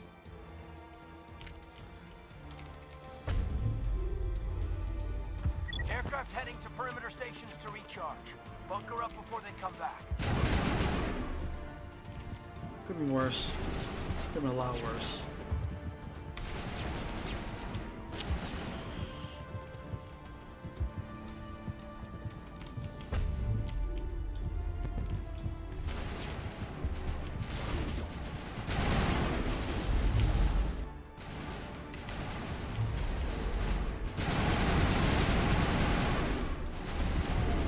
Nope. You sit down.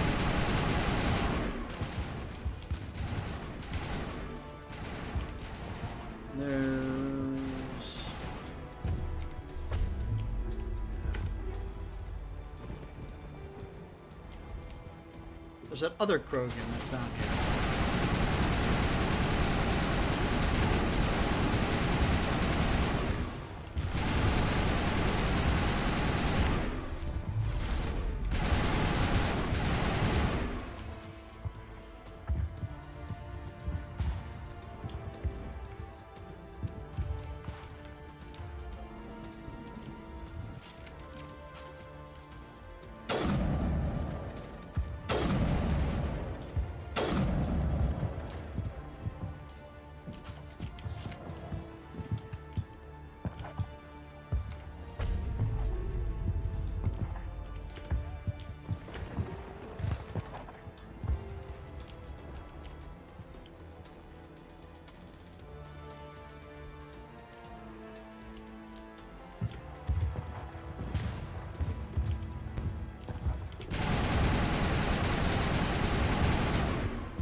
We gotta take out the flyers again. Get flyers.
Oh, that's right. I forgot we did this.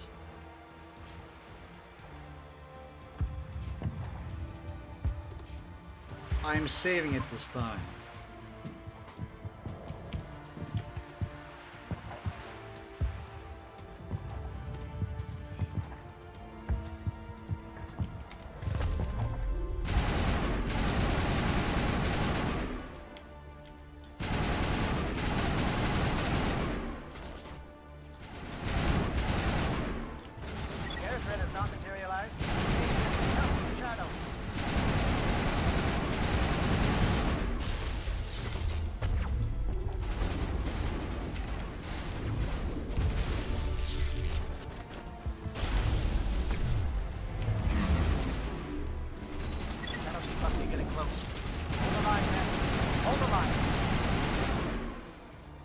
that was...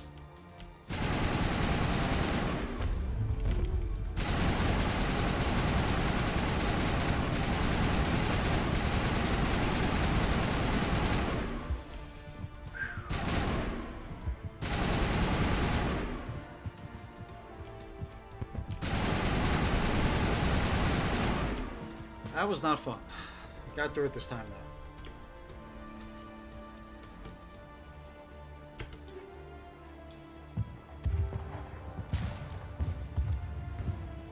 Okay, so infiltrate the base. There's actually two ways you can do this.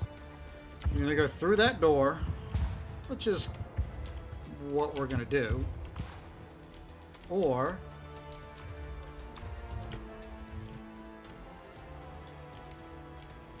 you can go through here.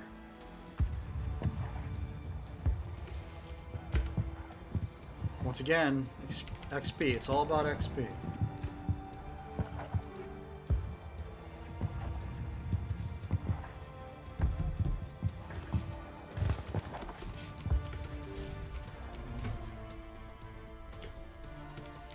It's all about XP.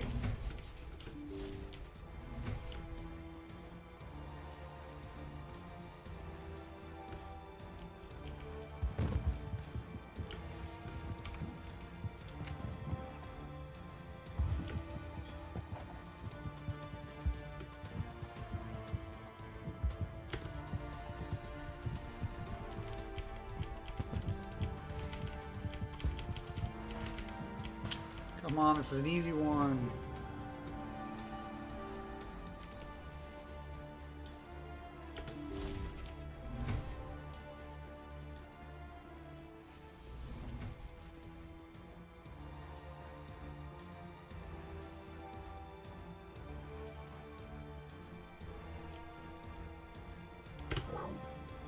We've got access to base security. Should be able to cut the alarms from here. Might even be able to trigger alarms on the far side of the base. It'll clear the guards out for us, but they might be too much for Lieutenant Alenko and the Solarians to handle. Just disable the alarms. We can handle any guards inside. That doesn't really matter, that decision, but I just like to help the team out. You know, Captain Kirhi and Lieutenant Alenko out. Just because, you know, story.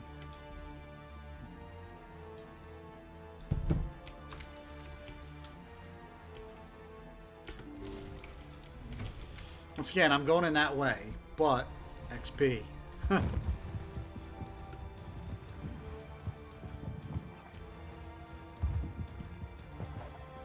I said you can either go in that way, or you can go in this way. It's double backing or triple backing at this point, sure. But I'm just showing you like what you would do. So you're basically going in through the sewers over here.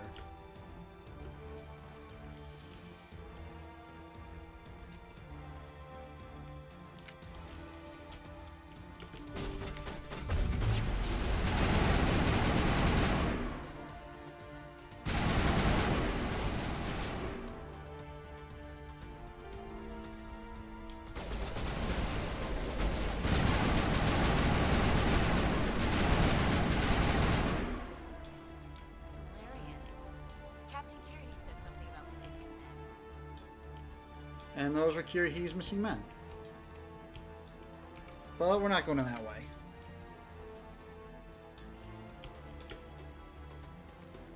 Yeah, they had become indoctrinated.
indoctrinated Solarians.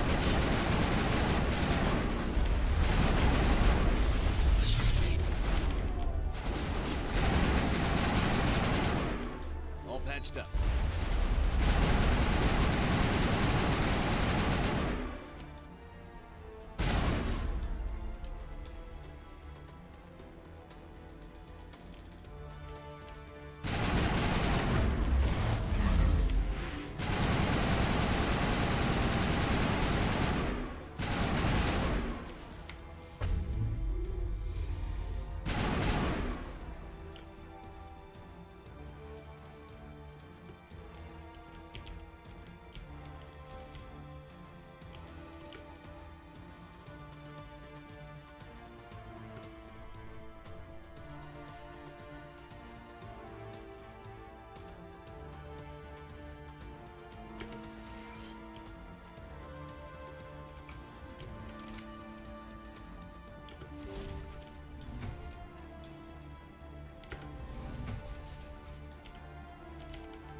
Nice.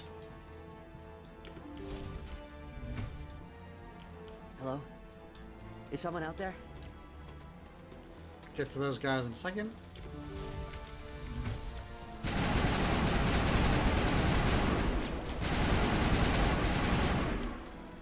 Give a little ground, Lieutenant. We don't want them to bunker up. Draw them out.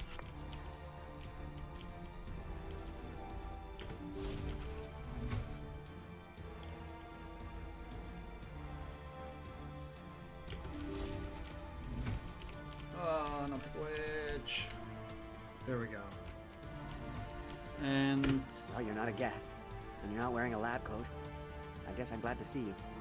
Lieutenant Gonto Imnes of the 3rd Infiltration Regiment, captured during recon. I assume the fleet was called in to destroy the base? The transmission wasn't clear. The fleet's not coming. I see. Then you must be the infiltration team. I know the captain. He will want this facility destroyed. My team was altered, indoctrinated. He knew about the breeding grounds. But the indoctrination is a greater threat, and far more horrifying. I watched good people reduced to mindless husks. There wasn't anything left. Others died during the experiments. I envy them. Do you know anything about the experiments they were conducting?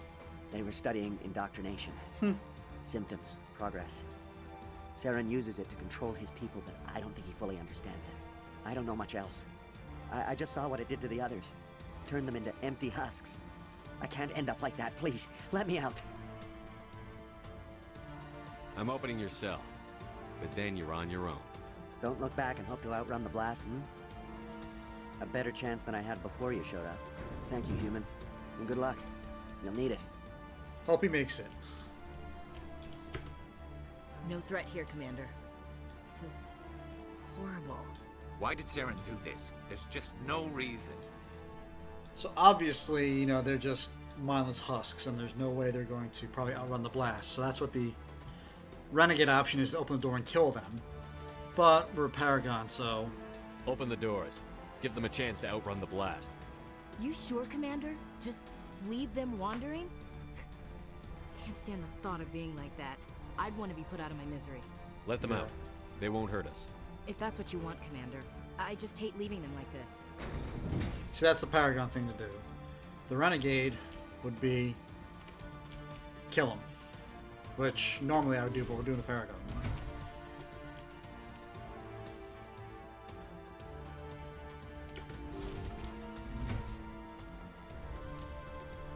Don't want to take the elevator yet.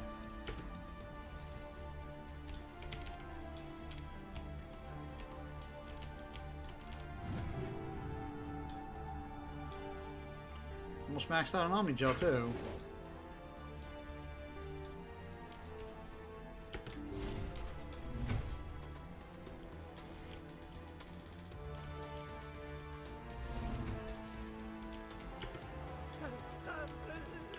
What do you want? I told you everything. Oh, another Warren. Mr. Commando. Alliance, right? I knew someone would come. It tried to break me, but it couldn't. I shut it out. Slow down. I need to know where you came from. Private Mano Savat of the 3rd Infiltration Regiment STG, sir. Captured well on reconnaissance 6 days ago. Glad to answer, sir. Never any questions from these bastards. Just whispers and poking and cutting. I said anything to get out and get some payback. That's not too much to ask, is it? A little payback? What did they do to you, soldier? Experiments, but I don't know what for. The effect of incessant whispering on my shortening temper? Who knows? I just need out. Something's not right here, Commander. Yeah, this guy seems a little sus. The other one, he had it all there together. This guy's a little sus, so...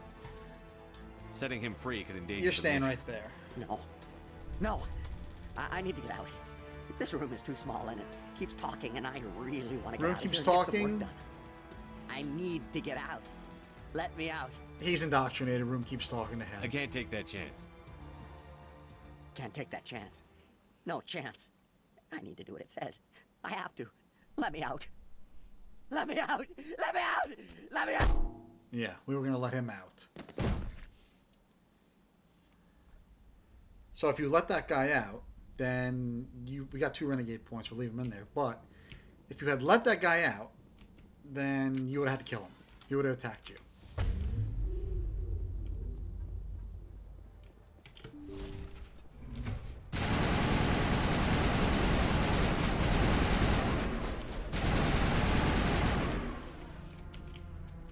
So remember when we did the other way through the storm tunnels and everything? This is where we would have came through. This is the sneaking in part. We would have came through here instead of the front door pretty much and went through all that.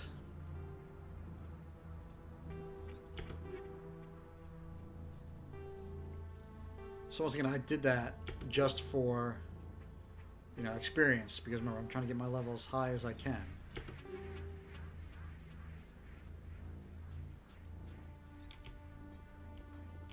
But that's where we would have come through. We would have come through that door, then back up to here.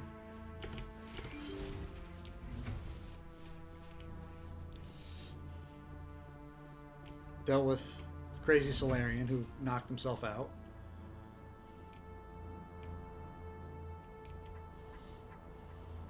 Basically just came in backwards. So now let's go up the elevator.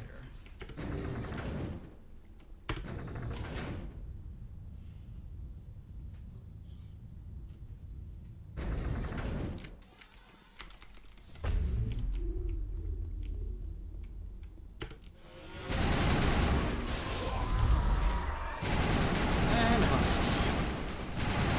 Dinosaur scientist. What is going on here? Where are the guards? Where is Sarah? Dr. Joyous. No. Stay back. This is important work. This is the glorious salvation of my species.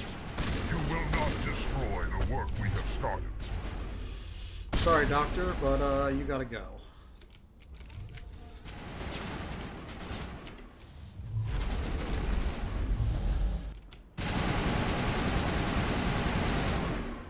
Dr. Joyous. Nope.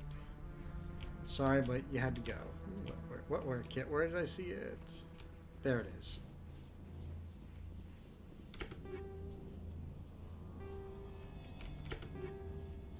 Nice. Another Savant 10. That's what I...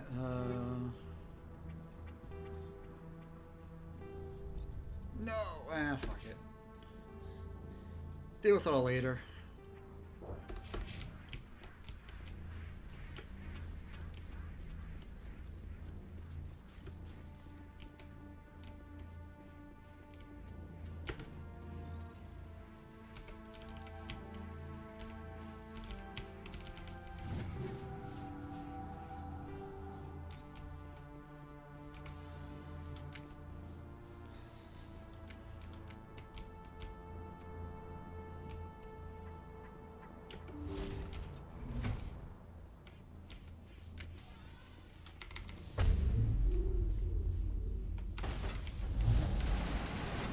That takes care of one. He just watched his buddy get yeeted.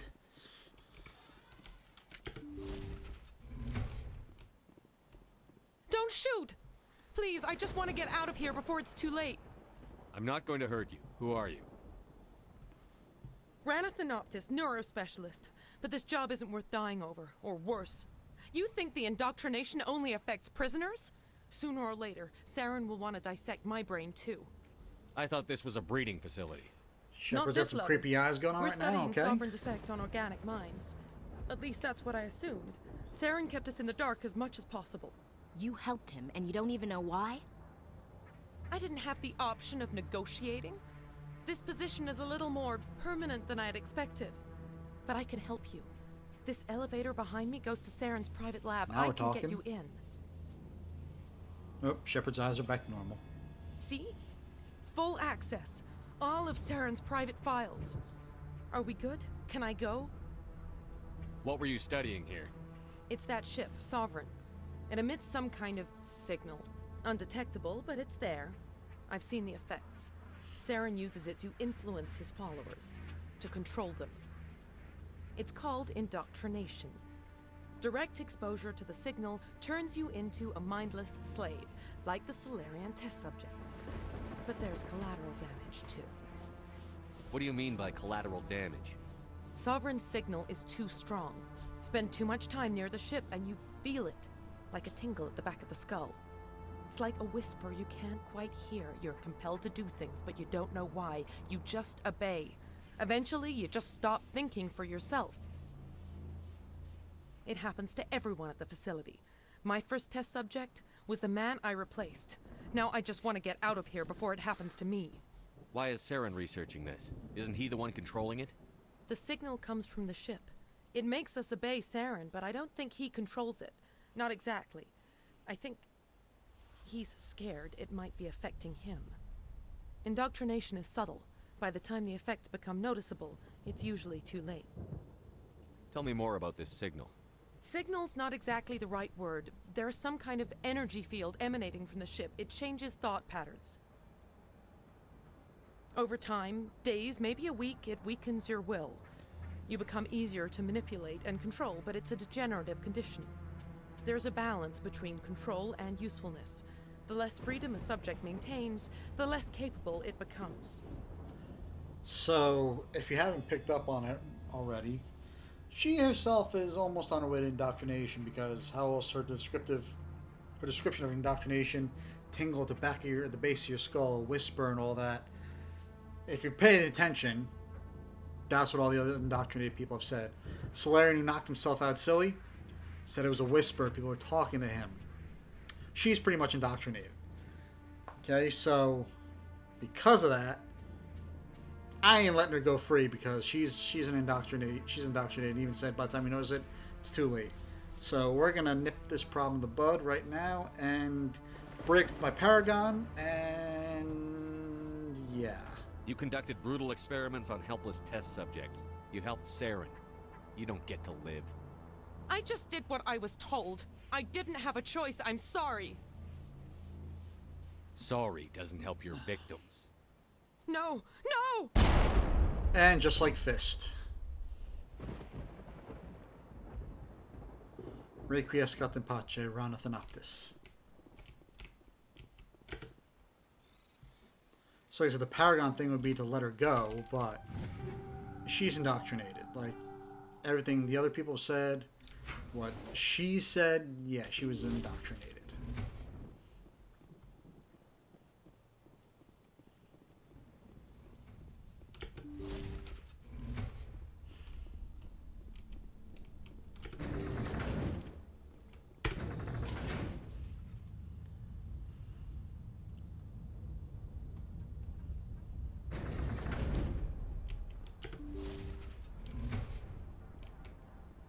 And here we have another Commander, look over here. It's another beacon, like the one on Eden Prime. another Prothean beacon.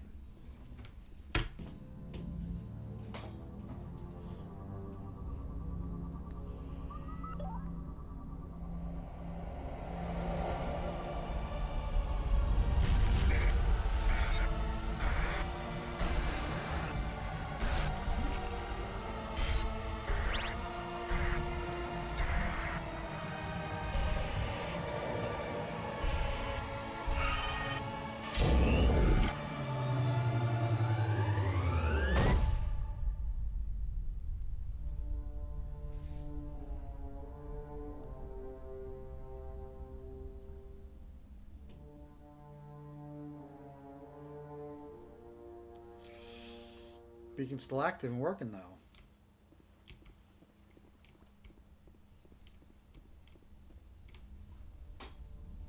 This is not good. You are not Saren. What is that? Some kind of VI interface? Rudimentary creatures of blood and flesh. You touch my mind, fumbling in ignorance, incapable of understanding. I don't think this is a VI. There is a realm of existence so far beyond your own, you cannot even imagine it. I am beyond your comprehension. I am Sovereign. There's the big reveal. Sovereign isn't just some Reaper ship Saren found. It's an actual Reaper. Reaper, a label created by the Protheans to give voice to their destruction. In the end, what they chose to call us is irrelevant. We simply are. The Protheans vanished 50,000 years ago. You couldn't have been there. It's impossible. Organic life is nothing but a genetic mutation. An accident. Your lives are measured in years and decades. You wither and die. We are eternal, the pinnacle of evolution and existence. Before us, you are nothing. Your extinction is inevitable. We are the end of everything. There's the big reveal. Sovereign is actually a Reaper. There is an entire galaxy of races united and ready to face you. Confidence born of ignorance. The cycle cannot be broken. Cycle? What cycle? The pattern has repeated itself more times than you can fathom. Organic civilizations rise, evolve, advance, and at the apex of their glory, they are extinguished. The Protheans were not the first. They did not create the Citadel. They did not forge the mass relays. They merely found them. The legacy of my kind. Why would you construct the mass relays, then leave them for someone else to find? Your civilization is based on the technology of the mass relays. Our technology. By using it, your society develops along the paths we desire. We impose order on the chaos of organic evolution. You exist because we allow it, and you will end because we demand it. They're harvesting us. They're here to wipe us out. What do you want from us? Slaves? Resources? My kind transcends your very understanding. We are each a nation, independent, free of all weakness. You cannot even grasp the nature of our existence. Where did you come from? Who built you? We have no beginning. We have no end. We are infinite. Millions of years after your civilization has been eradicated and forgotten, we will endure. Where are the rest of the Reapers? Are you the last of your kind? We are Legion. The time of our return is coming. Our numbers will darken the sky of every world. You cannot escape your doom. You're not even alive. Not really. You're just a machine. And machines can be broken. Your words are as empty as your future. I am the vanguard of your destruction. This exchange is over.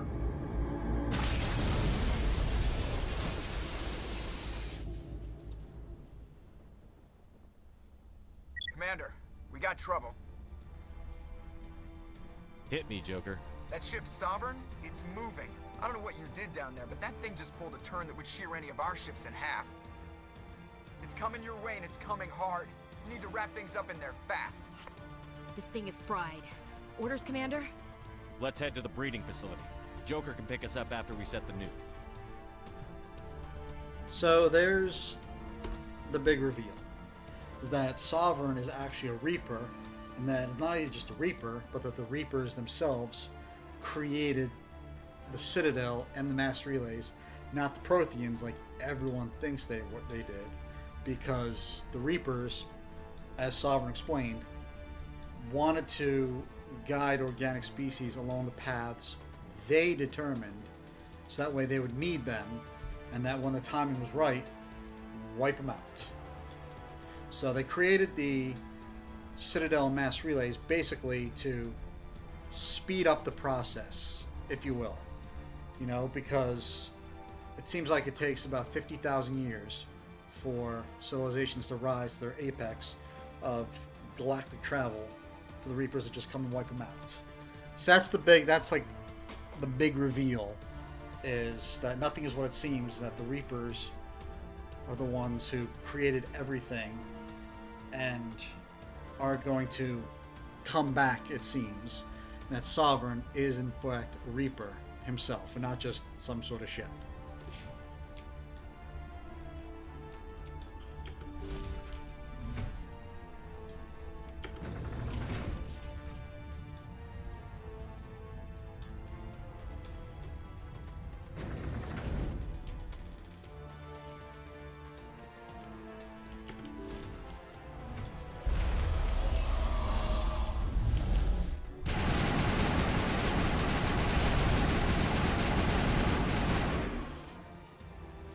Geth are turning from your position, Gieto.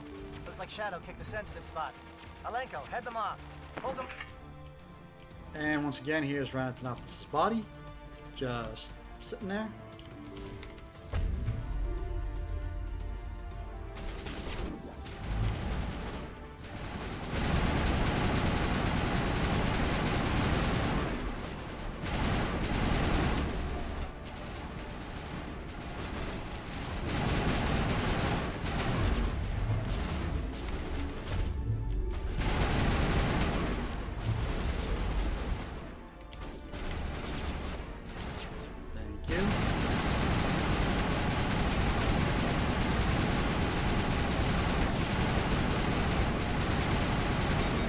This is why Krogan in this game are not fun.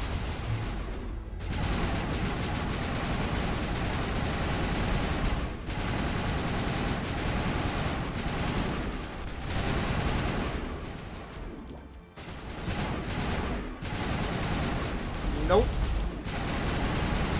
And you stay back down.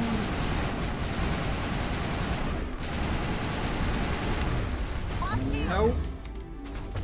I tell you, biotics in Mass Effect 1 are just so cracked.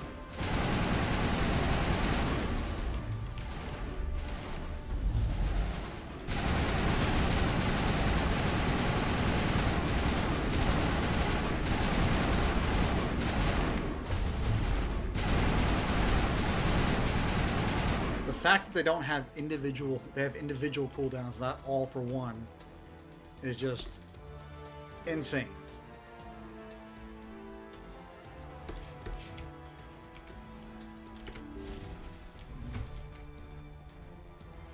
That could have been pretty hairy right there.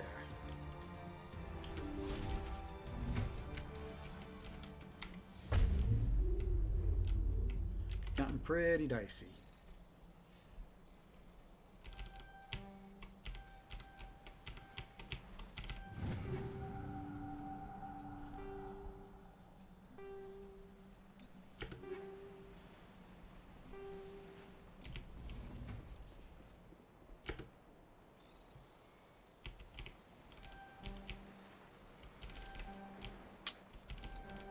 Damn it!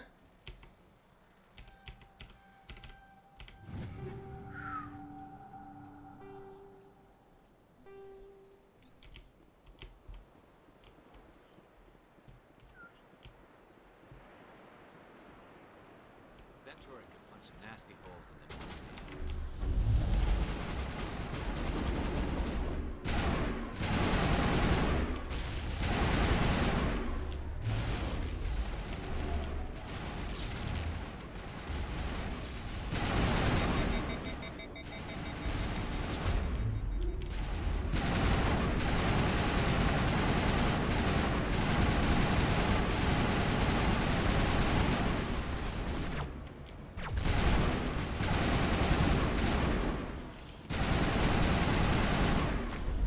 Get out of here.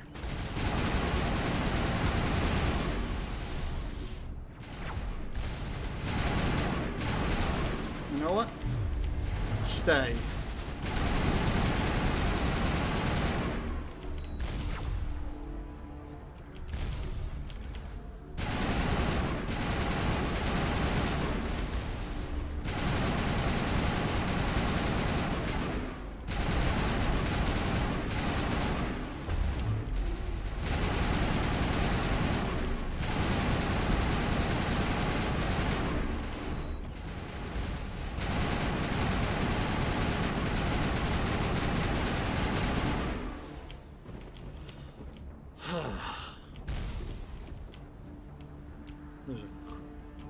So usually in this area, that's what I was looking for.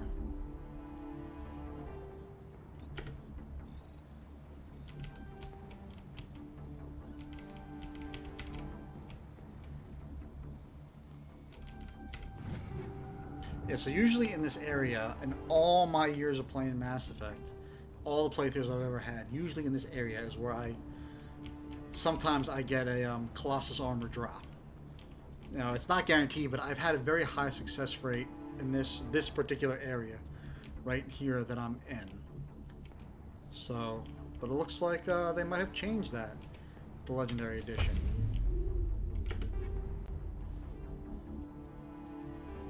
Combat Optics 10. Look out!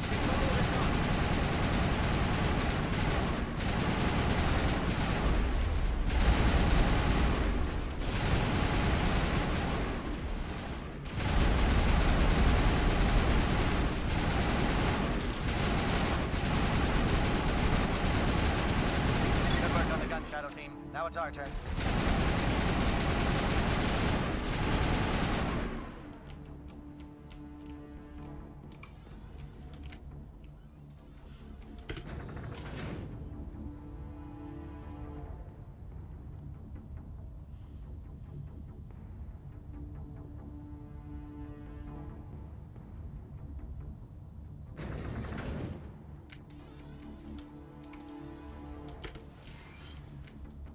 That's it. We need to clear the gate and set those charges.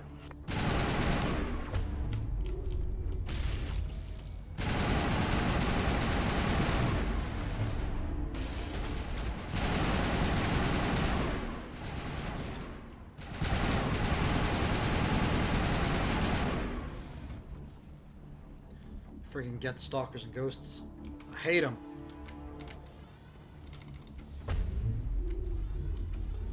Charges set. Everyone bunker down. Bunker down.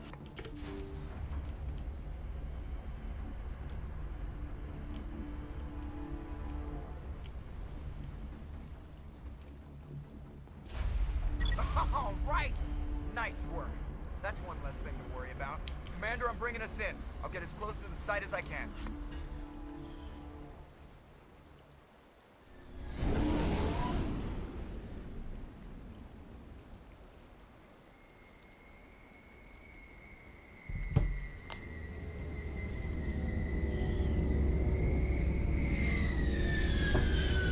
Here's Normandy.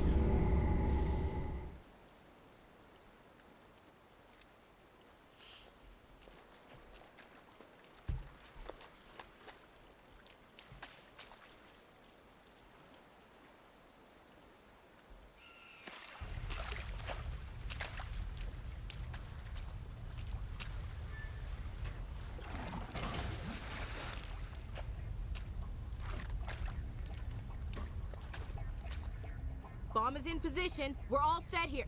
Commander, do you read me? The nuke is almost ready, Lieutenant. Get to the rendezvous point. Negative, Commander. The Geth have us pinned down on the AA tower. We've taken heavy casualties. We'll never make the rendezvous point in time.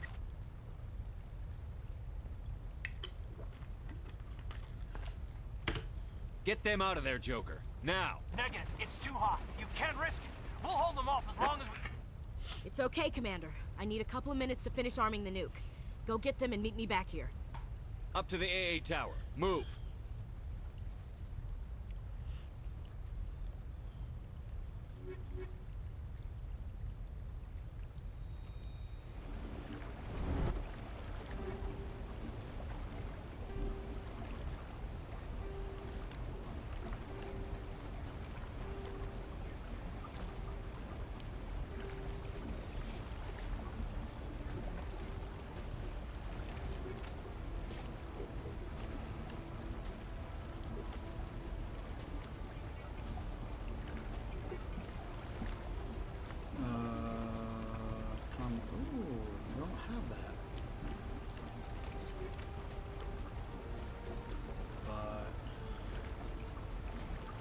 Oh, I don't have that either.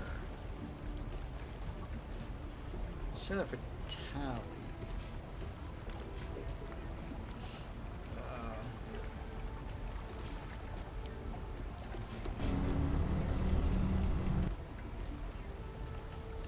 I haven't saved it in a while, so I'm gonna save it.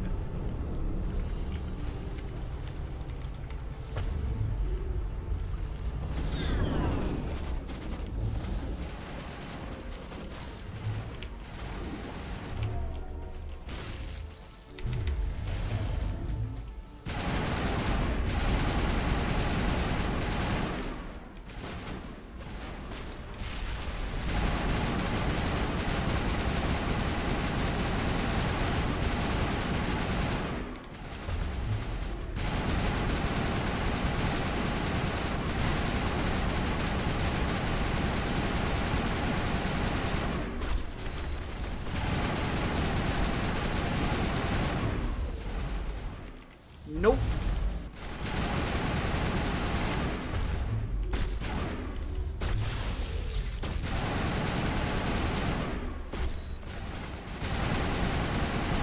And sit your ass back down. I'm telling you, Biotics, single-handedly saving me. Don't know why people play other classes, because they're just that good.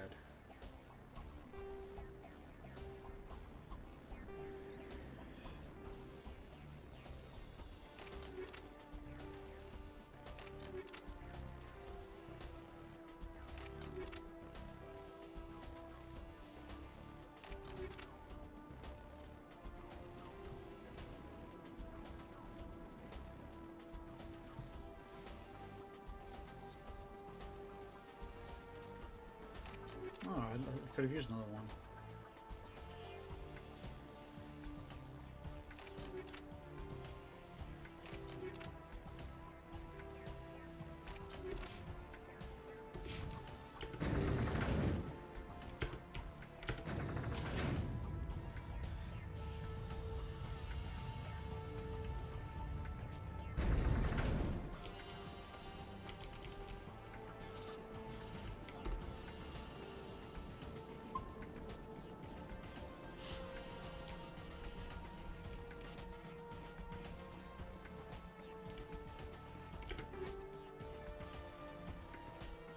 Nice.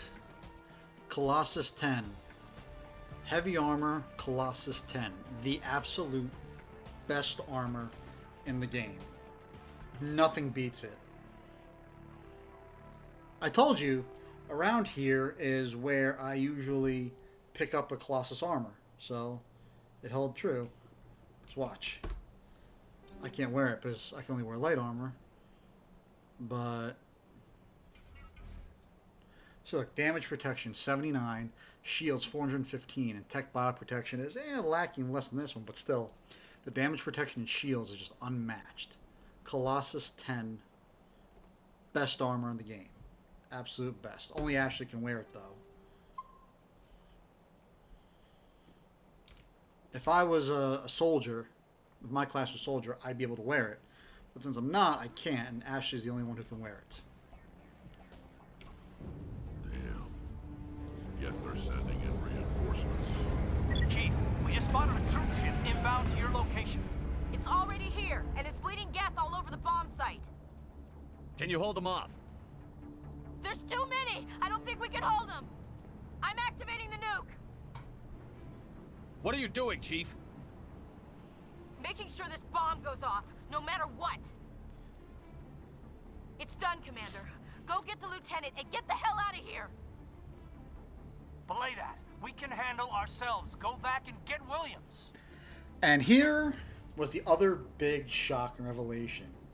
Ashley and Caden, your two human squad mates, have been with you from the very beginning. You have to kill one of them. You cannot save both.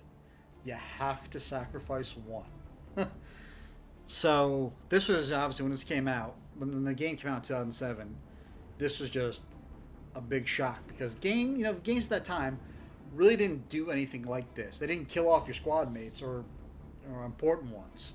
Now, I've never done this before, but apparently it is possible, I guess, that this decision might not happen because of mathematics. So if you only have 2 squad mates, Ash and Kaidan, then I think the game just, I don't know if it just glitches out. You know, you make the choice, but they survive. You know, I'm not sure, because it is entirely possible to only have the 2 of them, because you either deny Rex entry when you meet him at the Citadel and Seaside Academy, or you kill him on Virmire. You don't allow Garrus to join. You don't allow Tali to join. And you don't rescue Liara until after this mission. Remember, getting Liara is kind of optional. You don't have to actually get her. So, I think, like, I've never done it, obviously, because why wouldn't I want to get the full squad? But, it is entirely possible to, I think, not have anybody else besides 2 of them, because you have a Dali. You just buy the information from Bar Levant, who is an agent for the Shadow Broker. He gives you that information, so you bypass her. Garrus, you deny him entry. Rex, you kill him or deny him entry. And Liara, you just don't get her yet. Okay, now, of all the years I've been playing Mass Effect, normally, I usually rescue Ashley. Why? Because, well, you know, I always found her, because I always used to romance her pretty much. You know, because it was either romancing her or Liara. I always romanced Ashley, so why wouldn't I keep my love interest alive? You know? But then when the full trilogy came out, I still, even if I wasn't romancing Ashley, I still kept her alive, because I thought Kaidan was kind of boring, and he kind of is in this game. However, as the series progresses and goes on, Kaidan is actually a lot more interesting than Ashley, and he's a lot more depth to him than Ashley does. So recently, like, when I say recently, I mean like probably like the last like 5 years or so, I've actually been saving Kaidan a lot more than Ashley, because he's got a lot more depth for him. He's a lot more interesting, whereas Ashley's just very kind of one-dimensional, and that's, I come from a long line of military members, whereas Kaidan, you find out a lot more about his background than you would with Ashley. So because of that, I'm going to save Kaidan here. But remember, this choice was monumental and just huge when the game came out. It still kind of is to new players who were like, wait, what? I gotta sacrifice somebody? It can be huge. So, and I did this purposely because I always like the scene where it's like, you get to see, like, you're going to see Ash's last end pretty much at the bomb. I like seeing that scene, so that's why I sent Kaidan with the Solarians, and left Ashley at the bomb. Alenko, radio Joker and tell him to meet us on the AA tower. Yes, Commander. You know it's the right choice, LT. Basically, no matter who you pick, they say that. They say, you know, it's the right choice. You know, they sacrifice themselves. And there was a little foreshadowing of this when Kirrahe says, they both seem like they're willing to make the ultimate sacrifice if need be. Well, here it is. I'm sorry, Ash. I had to make a choice. I understand, Commander. I don't regret a thing. Of course, somber music. Why would I ever say so? If I was to rescue Ashley, that door would be locked, and I would just have to go back down the elevator. But since I'm not, I'm continuing forward.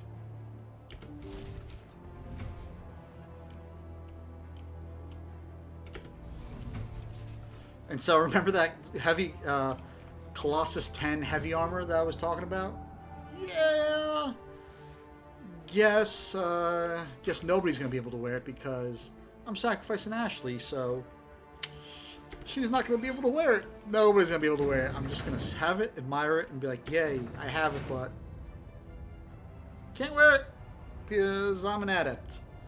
If I was a soldier, then I'd be able to wear it, but I can't.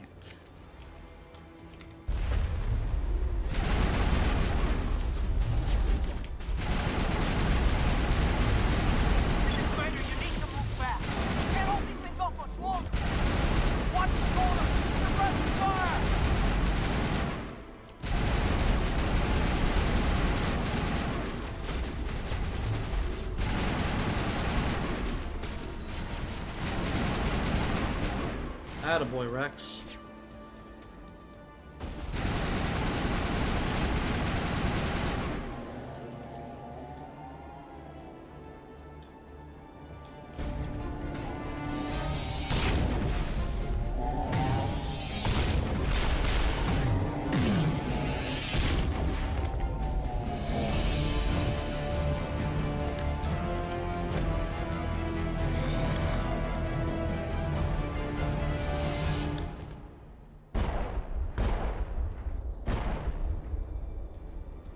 This has been an impressive diversion, Shepard.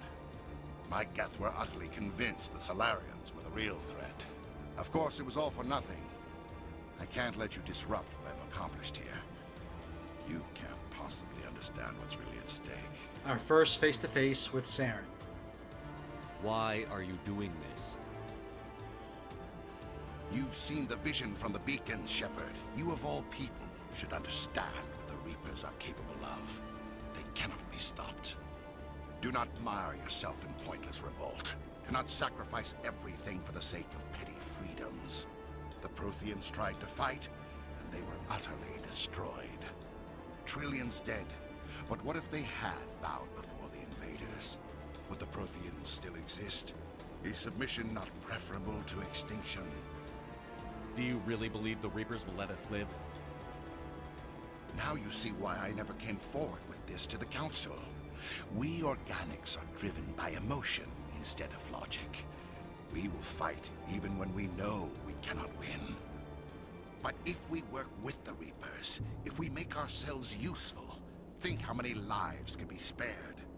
Once I understood this, I joined Sovereign.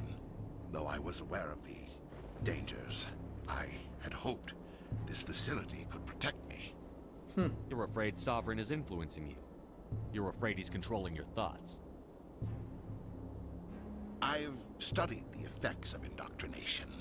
The more control Sovereign exerts, the less capable the subject becomes. That is my saving grace. Sovereign needs me to find the conduit. My mind is still my own, for now. But the transformation from ally to servant can be subtle. I will not let it happen to me. Why are the Geth following Sovereign? They believe Sovereign to be some kind of god, the pinnacle of their own evolution. But the reaction of their deity is most telling. It is insulted. Sovereign does not desire the pitiful devotions the Geth hurl at it. They are just tools, and no amount of belief on their part will change that. But as tools, they are useful. They will survive the coming invasion. If organic life is to survive, we must also prove we are useful. We must work with the Reapers. Sovereign's manipulating you and you don't even know it. You're already under its power. No, Sovereign needs me. If I find the conduit, I've been promised a reprieve from the inevitable. This is my only hope. Of course, obviously, why would I not say the Paragon option right here? Together we can stop Sovereign. We don't have to submit to the Reapers. We can beat them. I no longer believe that, Shepard. The visions cannot be denied. The Reapers are too powerful. The only hope of survival is to join with them. Sovereign is a machine. It thinks like a machine. If I can prove my value, I become a resource worth maintaining. There is no other logical conclusion. You were a Spectre. You were sworn to defend the galaxy. Then you broke that vow to save yourself. I'm not doing this for myself. Don't you see? Sovereign will succeed. It is inevitable. My way is the only way any of us will survive. I'm forging an alliance between us and the Reapers, between organics and machines. And in doing so, I will save more lives than have ever existed. But you would undo my work. You would doom our entire civilization to complete annihilation. And for that, you must die. Boss fight.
Shepard, punch!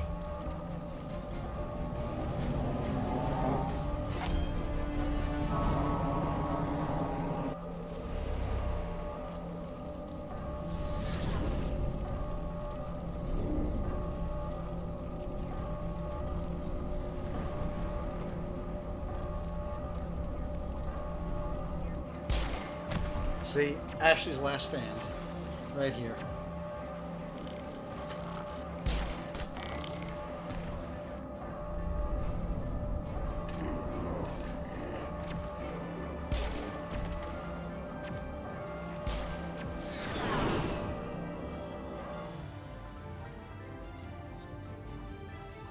All right, everybody, hang on!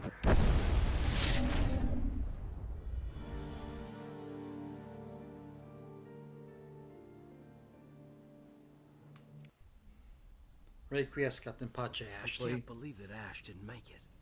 How could we just leave her down there? Williams knew the risks going in. She gave her life to save the rest of us. But why me? Why not her? It wasn't your call, Alenko. I had to choose. I chose you. But if I'd done my job, you wouldn't have had to make that call. It wasn't your fault. It wasn't my fault. The only one to blame here is Saren. Yes, sir, We'll get it done. Commander, excuse me for interrupting, but I have an idea. I think the beacon you found in Saren's base was similar to the one you found on Eden Prime. It may have filled in the missing pieces of your vision. I might be able to help you put all those pieces together. You want to join our minds again, don't you? Okay, go ahead.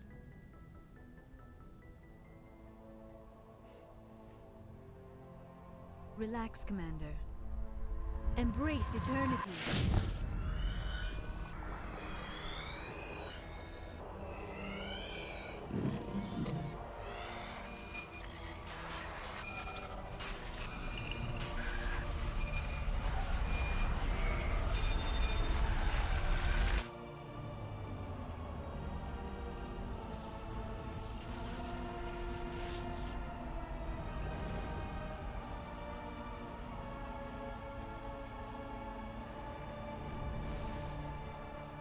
Incredible. I never thought the images would be so intense. I need a moment to collect myself. Did the vision make any sense to you? It's a distress call. A message sent out across the Prothean Empire. A warning against the Reapers, but the warning came too late. What about the conduit? There were other images, locations, places I recognized from my research. Ilos! The conduit is on Ilos! That is why Saren needed to find the Mu Relay. It is the only way to get to Ilos. How come you never told us about Ilos before? The Mu Relay links to dozens of systems and hundreds of worlds. How was I to know Ilos was the one we wanted? Without the cipher, the images in your visions were never clear. Only now do I recognize them as landmarks from Ilos. We need to get to Ilos. Forget it. The Mu Relay's inside the Terminus systems. Alliance ships are not welcome there. Neither are Spectres. The conduit's on Ilos, and that's where Saren is heading. I'll be waiting for him when he gets there. Saren will have his entire fleet orbiting Ilos. You will never make it down to the surface without reinforcements. You must alert the Council. We need a fleet to... I am sorry. The joining is exhausting. I should go to the medical bay and lie down for a moment. It didn't tire me out. Dismissed. Commander, there's a convoy nearby. I can link us in if you want to report back to the Citadel Council. You know, to warn them about Sovereign. Set the link up, Joker. They need to know. Patching it through. Commander Shepard, I'm pleased to see your mission on Vermar was a success. Saren is formidable enough without an army of Krogan serving under him. The Krogan would have served Sovereign. A Reaper. Yes, we saw mention of this on your report. Sovereign. Ascension machine. A true artificial intelligence. This news is quite alarming. If it turns out to be accurate. Sovereign's a Reaper. Saren admitted it. He's playing you, Shepard. Saren still has contacts on the Citadel. He probably saw your earlier reports. The ones talking about your vision and the Reapers. It's highly possible Saren is using false information to throw you off balance. Our own intelligence has never turned up any corroborating information. Sooner or later, you're gonna have to take something I say on faith, Counselor. Try to see this from our perspective, Commander. Saren is a threat we can recognize. However, as far as we know, the Reapers only exist in your visions. Our decisions affect trillions of lives. We cannot act on the accusations of a single person, even a Spectre. Not without solid evidence. The Council cannot take any official action here. That is why we created the Spectres. You have the authority to act as you see fit. If you truly believe Sovereign is the real threat, you must take whatever steps are necessary to stop it. And Saren. Good luck, Commander. From all of us. Bunch of jackasses the council is. Never believe in anything Shepard says.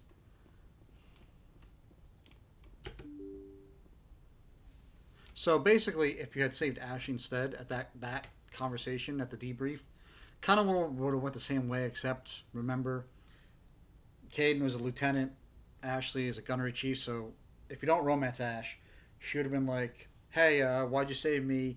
Alenko was a superior officer, you should have saved him, blah, blah, blah, blah. If you romance either one of them, you save your romance, then they're like, the other person, died for us. That's why. And they kind of get, survivor's guilt a little bit from that. But it's pretty much the same.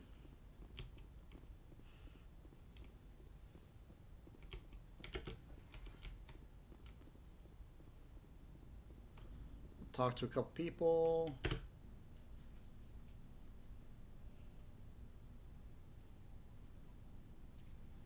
Anything you need, Commander? I wanted to see how you're dealing with Ash's death. Dealing, sir. Sorry for anything I said back there. Adrenaline. I understand. I don't like losing people either. I've served for years, but never lost a soldier under my command. Not to hostile action, anyway. If you don't mind my asking, how did you deal with the losses on Akuz? It was my job to get everyone out safe. I failed. I vowed not to let that happen again. Same here. I'll remember her, and I'll do better for her. Yeah, I guess that's all we can do. Thanks for the advice, sir. Just trying to get a sense of where the crew's at. Thoughts? I didn't figure you'd have time to talk with all that's going on. After action debriefs. What we found out about Sovereign. The paperwork will keep. Something on your mind? I'm just looking for an ear. The debriefing wasn't the right place to say how ridiculous this is. Seems like every other race in the galaxy is wrapped up in their own problems. They don't want to see what's coming. Wanting to believe everything will be fine? Sounds like human nature to me. Yeah, I guess some things carry across species well enough. I should remember that after what happened with Vernus. I think you'd carry a grudge over the crap you took from Vernus. Before I met Vernus, I knew as much as any other civilian. Aliens were weird, superior, and tried to tell us what to do. I mean, it's only been 26 years since first contact. That's not a lot of time to understand them. But it was Vernus who made me see how human aliens are. They're not different or special. They're jerks and saints, just like us. Hell, by the time I got payback, I didn't even want it anymore. I don't see you snapping very easily. What finally did it? He hurt Rana. Broke her arm. She reached for a glass of water instead of pulling it biotically. She just wanted a drink without getting a nosebleed, you know? Like an idiot, I stood up. Didn't know what I was gonna do, just something. And Vernus lost it. Beat the crap out of me. Kept shouting how they should have bombed us back to the Stone Age. And that's when the knife came up. A military-issue Talon, right in my face. I cut loose. Full biotic kick right in the teeth. Almost as strong as I can manage now. At 17, that's something. So basically, to recap, since it's been a while, Kaidan was sent to a specialized military academy for human biotics to try and hone their biotics and teach them and everything, but it was off the books. So being off the books, they went to the Turians, to help them try and get a handle on them. But since first contact, like Kaidan said, was only 26 years ago, tensions between the humanity and the Turians were still high, so that's why it had to be really off the books and nobody would know about it. And Kaidan became sweet on this girl named Rana, and as he just said, you know, Vernus, who was the, you know, the commander in charge, you know, she just wanted a glass of water. He hits her and he stands up and then gets a crap beat out of him. But everything, all the abuse just led up to that, and that's when, you know, he took action and full biotic kick, as he said, right to the teeth, you know, when he was just a teenager. You wanted to help a girl you cared for. That's a noble thing. Maybe my intentions were noble, but I lost control. I killed him, Shepard. Snapped his neck. They probably could have saved him if they got him to an infirmary quick enough, but they didn't. Caused a stir when they shipped him home. Bot training was shut down. Kinetics folded a couple of years later. So, yeah, maybe I hated that Turian. I mean, if one ass was enough to judge a whole race, I'd hate humans too. A reasonable stance. Keep that level head and we'll do fine. Staying reasonable is about all we've got left. Everyone else in this galaxy seems to have gone out of their minds. Present company accepted, of course. And that just shows you kind of how powerful of a biotic Kaidan really is. You know, he was able to... Turians, basically physiologically, are a lot stronger and durable than humans. So for him to be able to just do something like that and snap his neck instantly, that just shows you how powerful of a biotic Kaidan really is, and so underrated as well.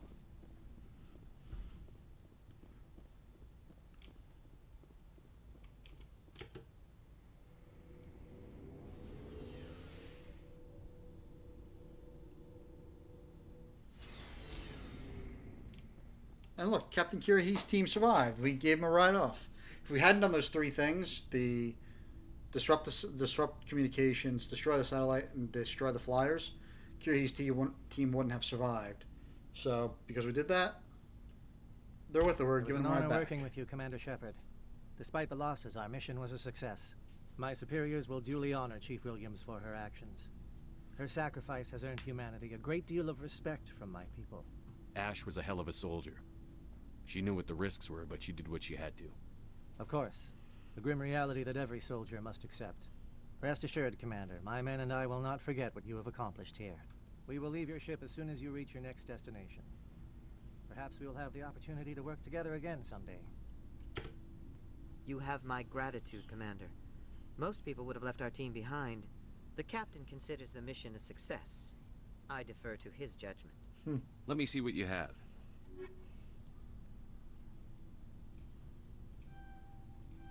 Always get more Metagel. And of course now you can't even see Asham standing here, but she's not. You can't even access her locker anymore. So.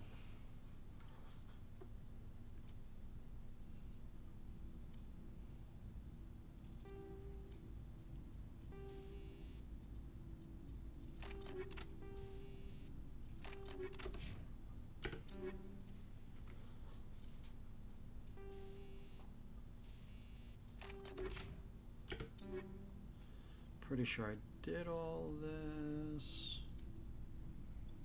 That's right, I was waiting for that.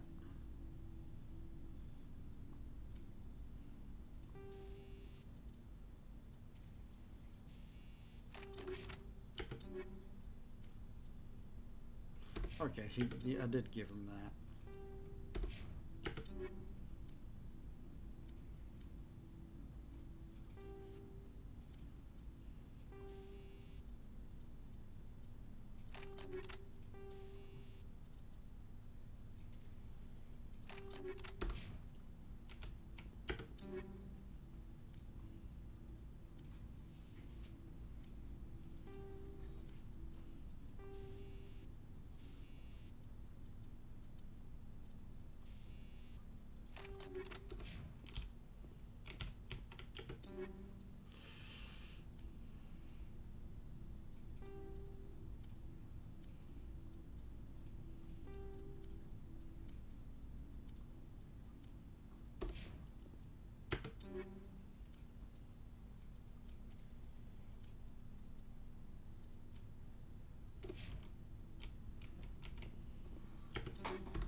Let's sell everything. Looking for supplies? Let's see what you've got. You bet, Commander. Medium armor, Colossus 10. Can't wear it. I can only wear light armor. I can only wear light armor.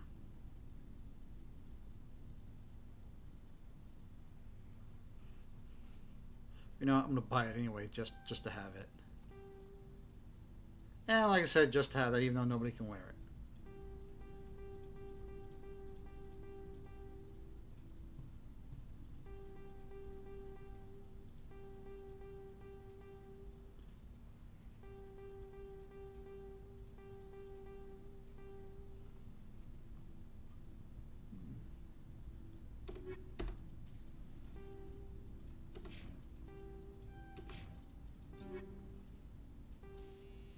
Okay, that was 10. That was 10. That's 9. All right.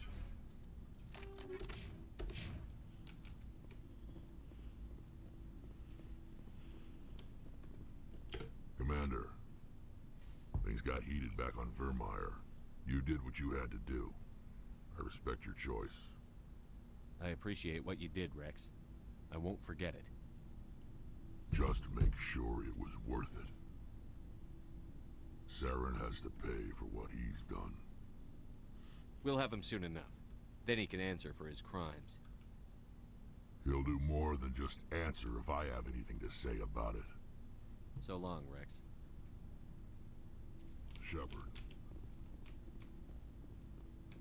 Commander, what can I do for you? Something bothering you? It's Saren. I'm starting to wonder whether we'll ever find him.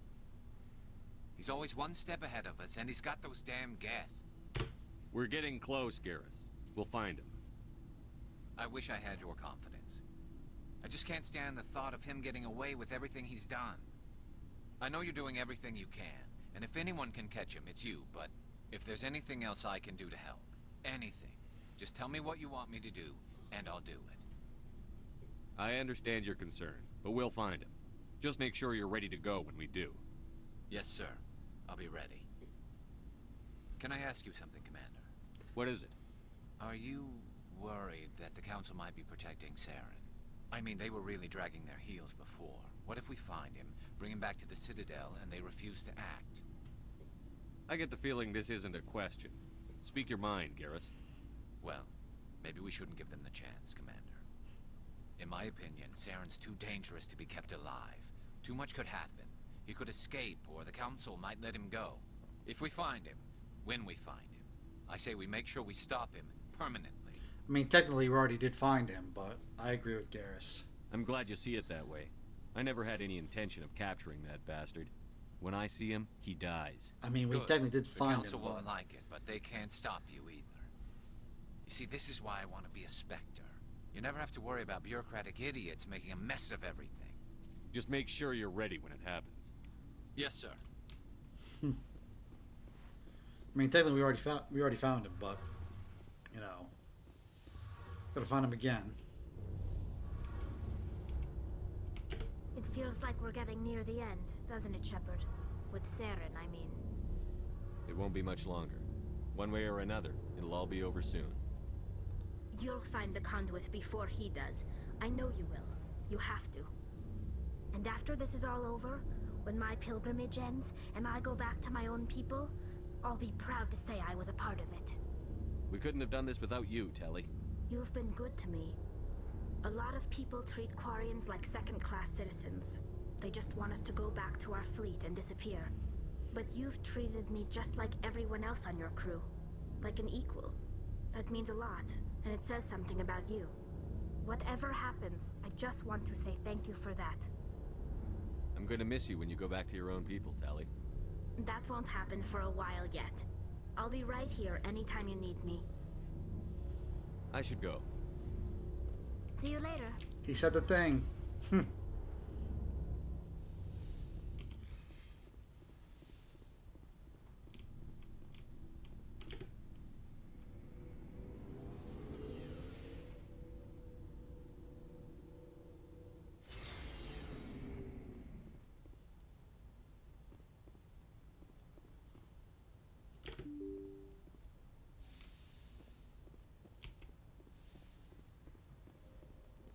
Talk to Joker.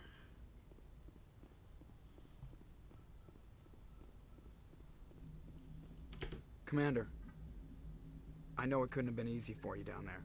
Making the call between Alenko and Williams must have been... I'm sorry, sir. I don't know if I could have done it. There is no right choice for something like that. I just hope I never have to go through it again. No, I'm not blaming you, Commander. I'm just... I mean, it's hard, you know? Saren's still out there, Joker. Hold it together. We need you. Don't worry, I won't let you down. I want to be there when you make that son of a bitch pay. Attaboy, Joker.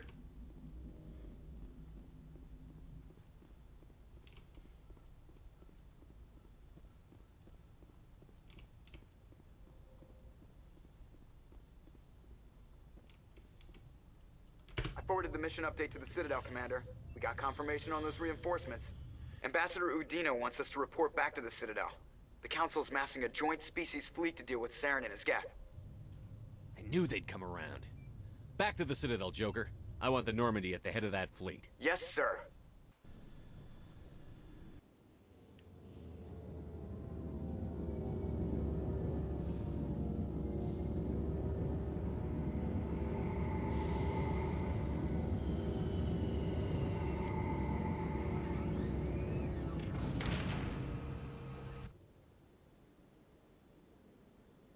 Good job, Shepard. Thanks to you, the Council's finally taking real action against Saren.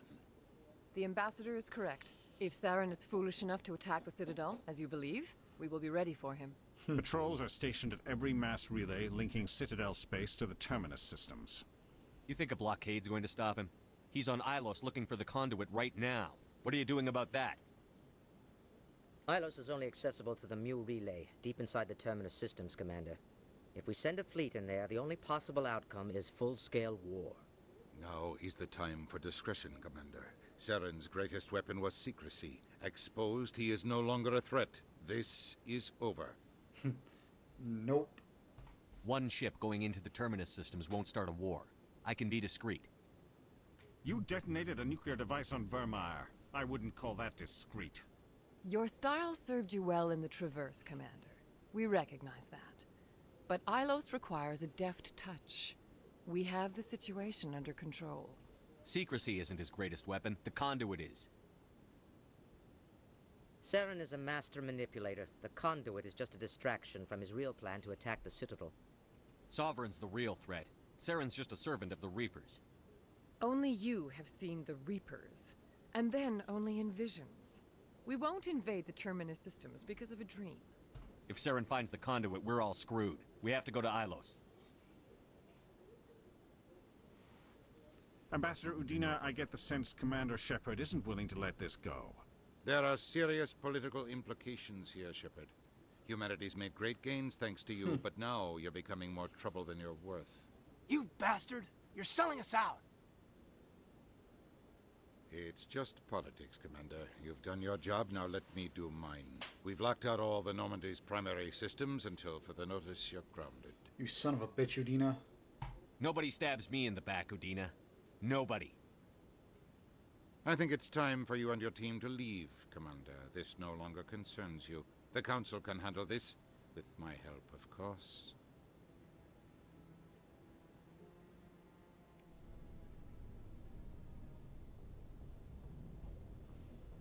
Thoughtful Shepard. Commander, I've got a message from Captain Anderson. What did he want? Only said to meet him in that club in the wards. Flux.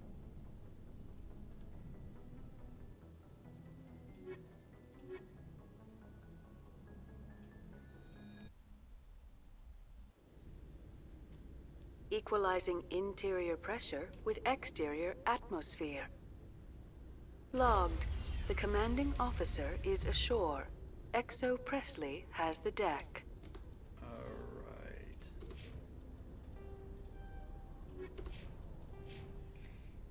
Let's take the helmet off.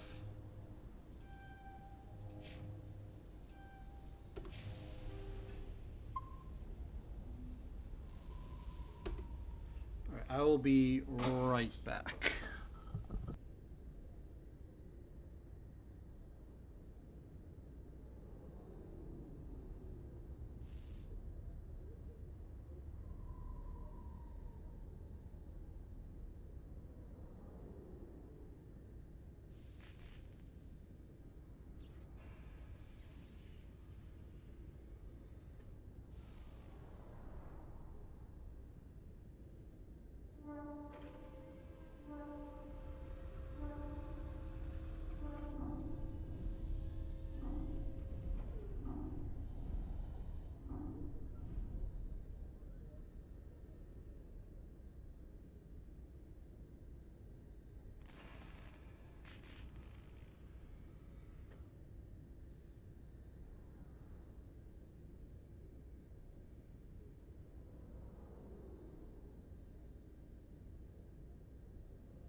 Alright, we are back. Sorry about that.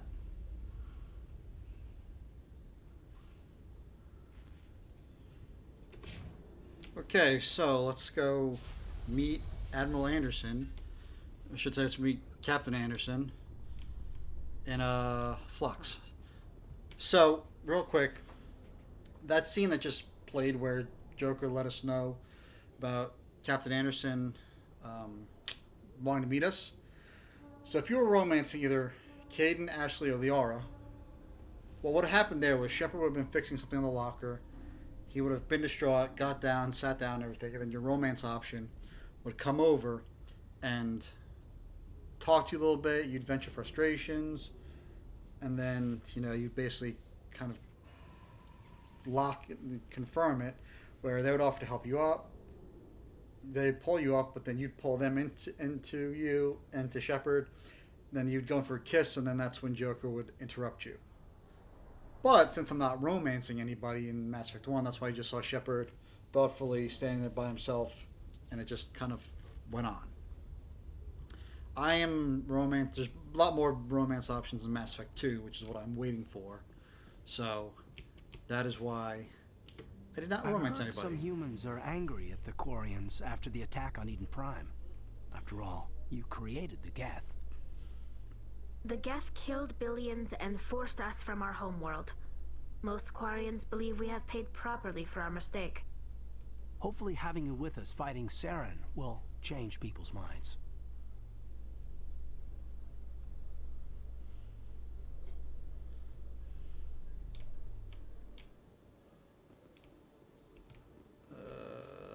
I'm pretty sure I can buy the level 10 versions of the Spectre weapons.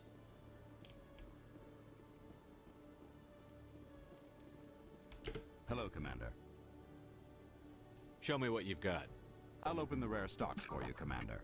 Enjoy. So if I was to go back to the... Yep, I can.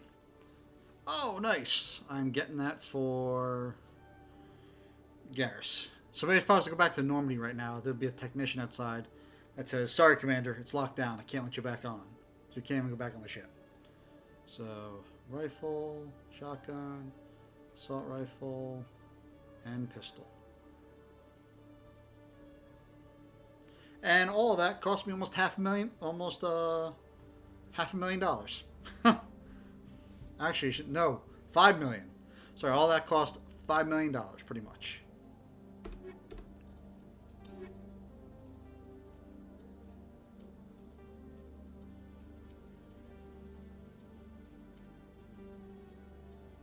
So Spectre weapons are obviously the best in the game, but you know.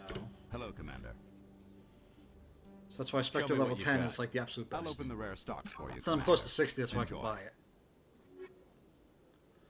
But let's heavy armor Turian. Okay. Huh. After all that, I got $1 million back. Those guns almost cost me $5 million.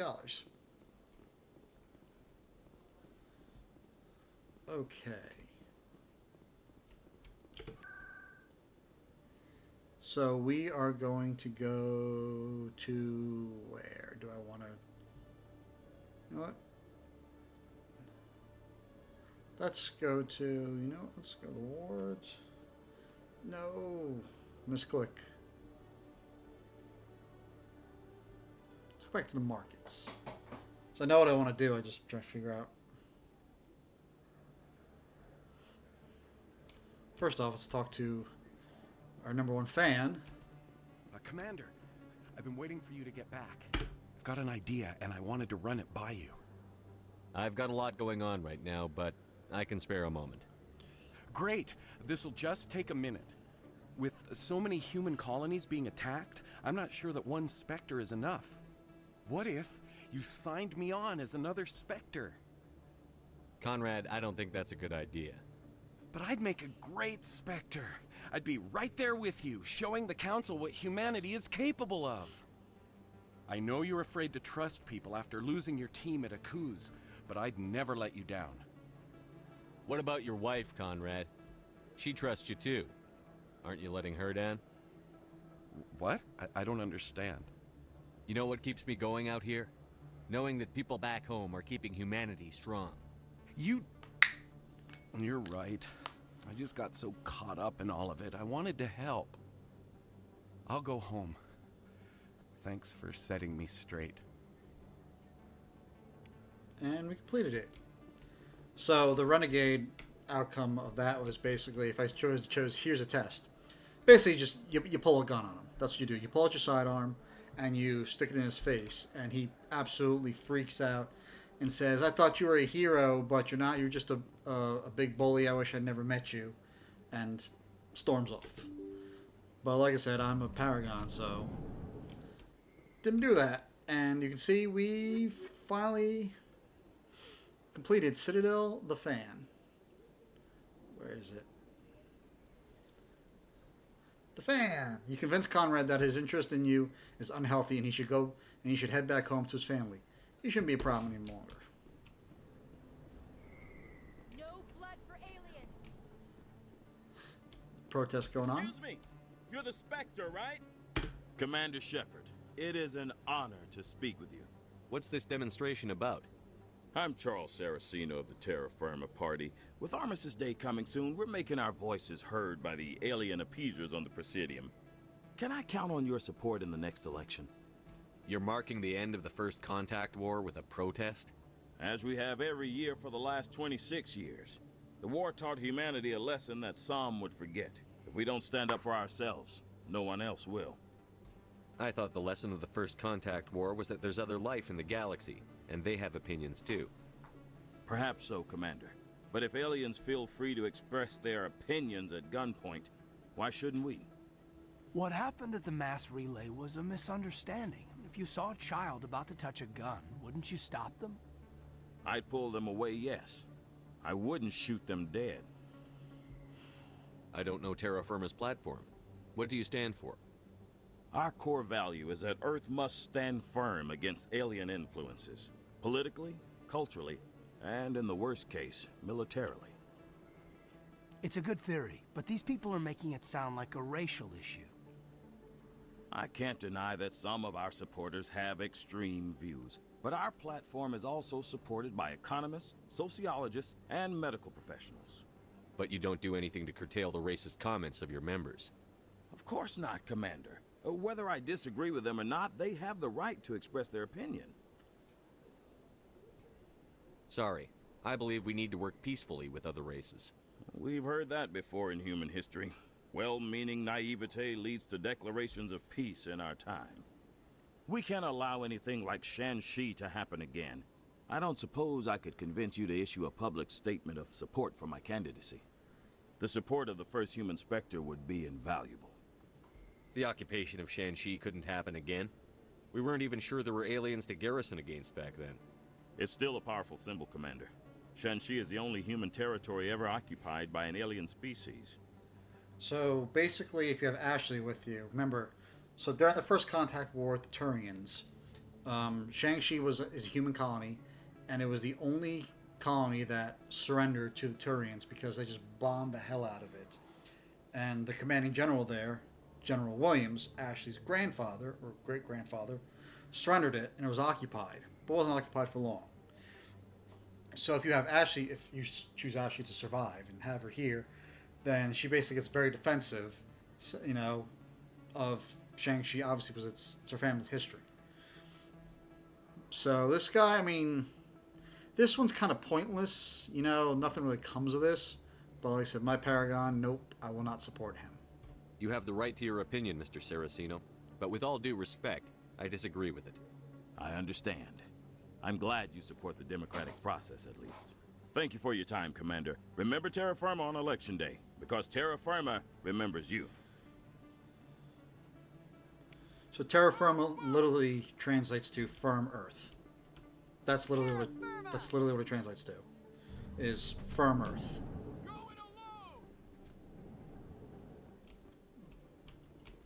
Oh, where am I going?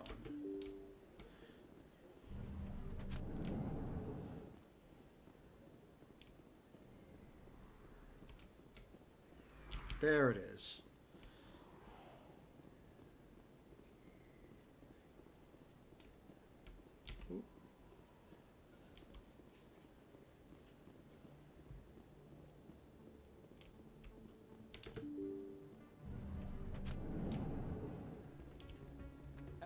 soldier? Could I take a moment of your time? That quest and this one are only available after you come on this detainee visit, pretty much. Soldier, I've got a major situation, and I need help from somebody with humanity's interests at heart. What kind of situation are we talking about? Of course, right to business. That's why humanity has the best damn fleet in the galaxy. My name is Elias Keeler. I'm an alliance negotiator. We've got a big session coming up with the Solarians. You wouldn't believe what's riding on this. I'm fighting for humanity on this one, just like you are. I understand. It's important. So what do you need? Well, in order to do my best for humanity, I need the best resources on the market. There's a mental stimulant that increases alertness and cognitive function. It's legal, but restricted. I've purchased the monthly limit, and I need more from the medbay. Why is this deal so important? The Solarians want to set up long-term trade agreements. There are billions of credits at stake. If I don't get the drug, my assistant will take over and mess up the whole deal. It would be a disaster. You should put some trust in your assistant. Didn't you train him? My assistant wants to bend over backwards for the Citadel races. He wants to show them we're reasonable. No race will respect us until we show them who's in charge. That's what it took with the Turians. Yeah, forget my assistant. What is this stimulant exactly? Oh, I don't know the medical terms, but it increases mental capacity, short-term recall, that sort of thing. It helps me stay focused, and it keeps me sharp. Nothing gets by me when I'm on it. If you know the monthly limits, why did you go over them? The negotiations were supposed to be last week, but the Solarians stalled it, probably deliberately. If I don't get the stimulant, I'll be a wreck. My assistant will take over, and that would be a disaster. Okay, you should put some trust in your assistant. Didn't you train him?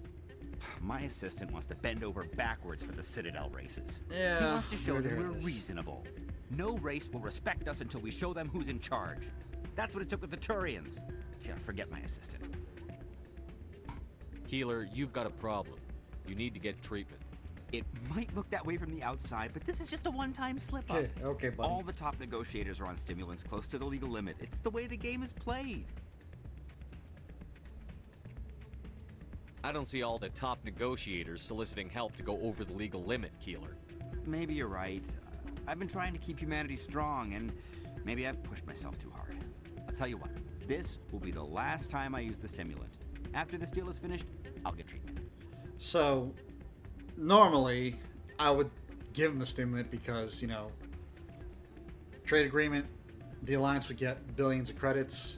I'm human, so sure, but playing this is a very Captain America, almost Paragon, straight Paragon human, straight Paragon Shepherd, so nope. I'm gonna tell him he needs to get help. No trade negotiation is worth ruining your life for.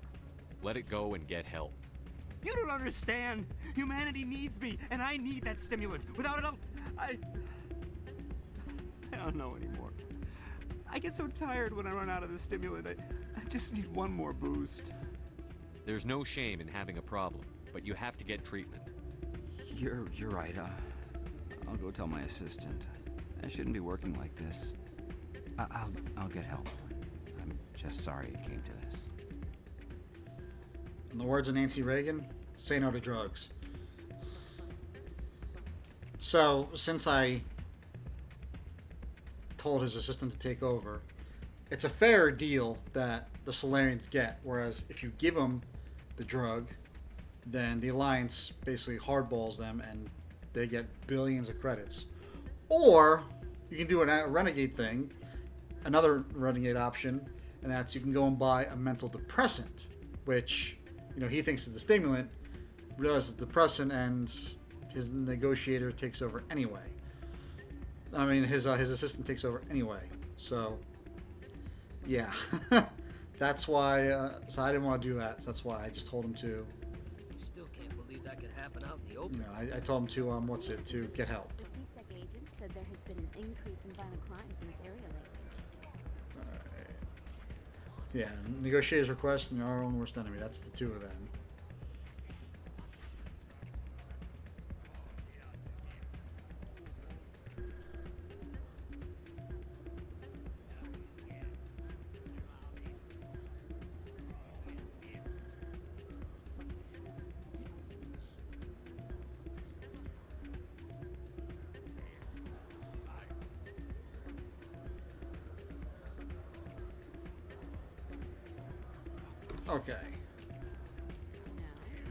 I'm glad you came, Shepard.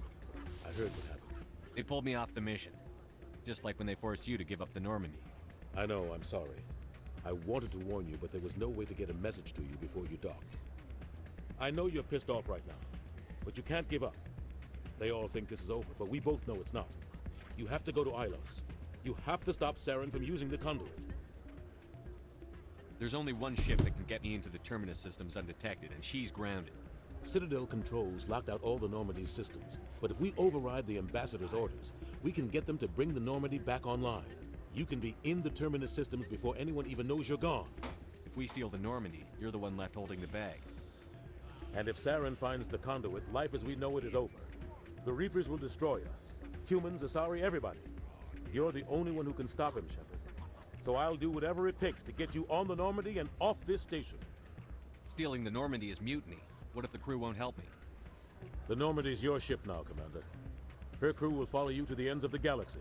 We both know that. I won't forget this, Captain. I promise.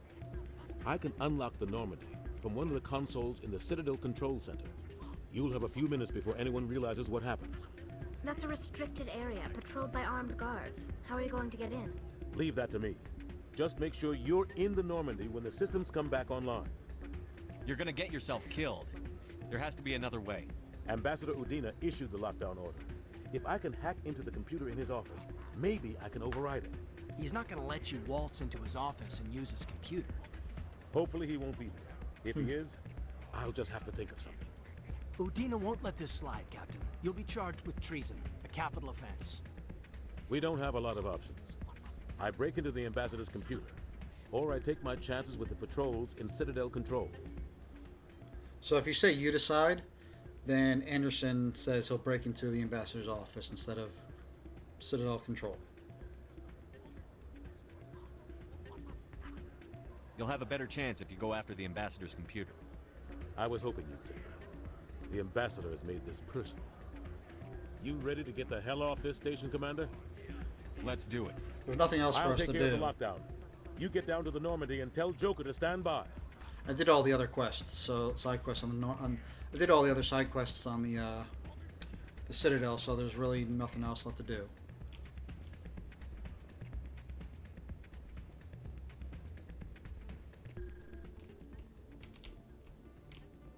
You know what?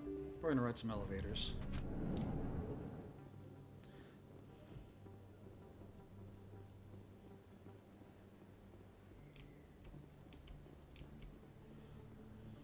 Oh, and where you would buy the mental stimulant or the depressant is at the med clinic, where Dr. Michelle works. That's where you just buy it.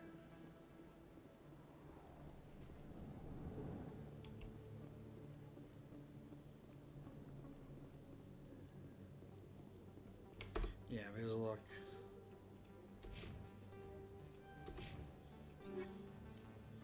Son of a... Can't wear any of it.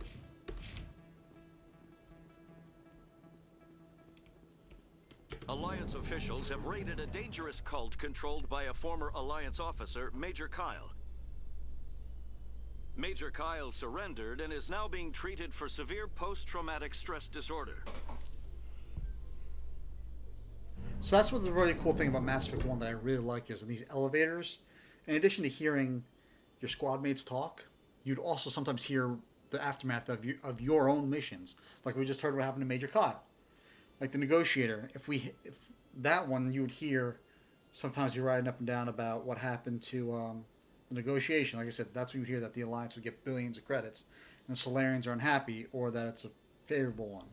That's what I like. You get to hear the news reports of your actions and see like what exactly happened with them.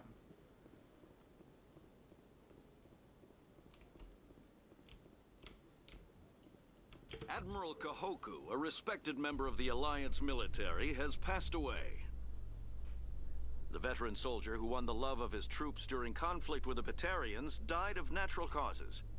Kahoku is survived by his wife and 3 children, who are planning a small private memorial service. Obviously, they're not going to say he was killed by Cerberus. That wouldn't look good. So there would be, before we met with Anderson, there would be a technician standing right here. and you wouldn't be able to get back into the Normandy. Oh no, sorry, the technician would be standing right here. You wouldn't be able to get back into the Normandy. Stand by, shore Well, party. they're gone since we talked to Anderson. Decontamination in progress.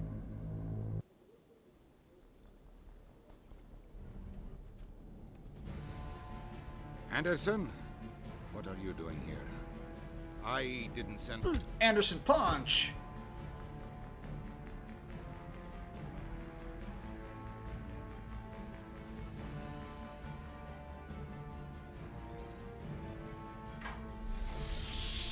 Get us out of here, Joker. Now!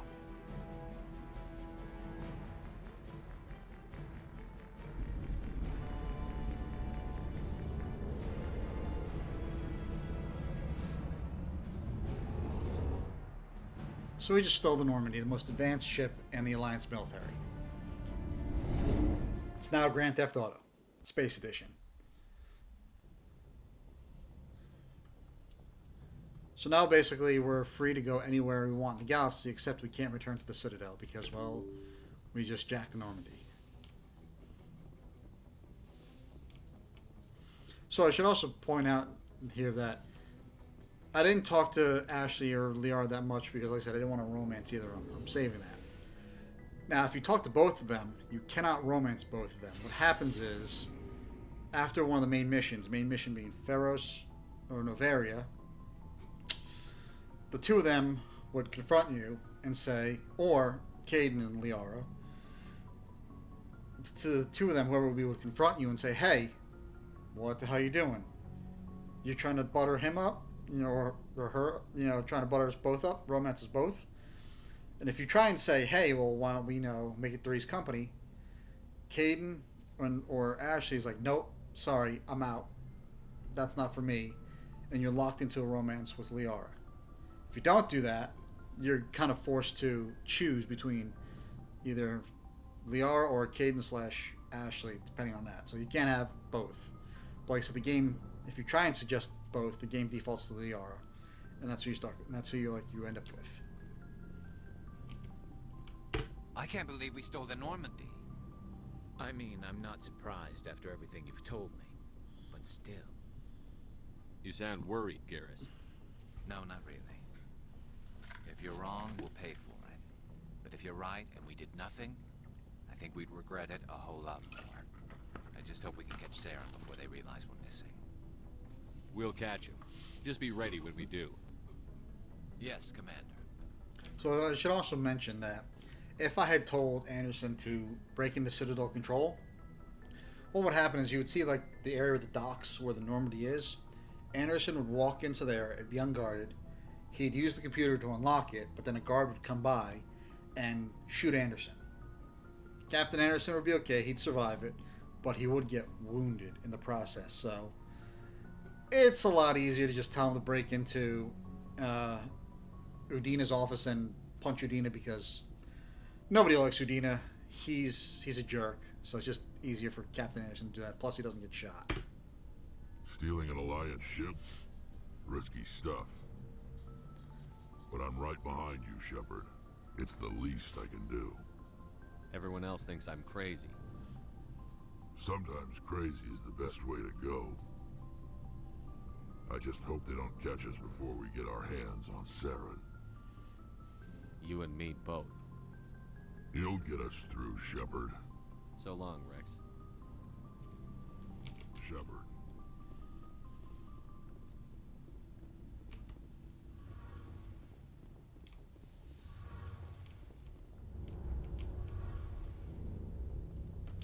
We're fugitives on the run.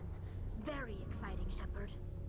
I wonder what the Council would do to us if we got caught. The Normandy's the best ship in the fleet. They'll never catch us. I hope you're right.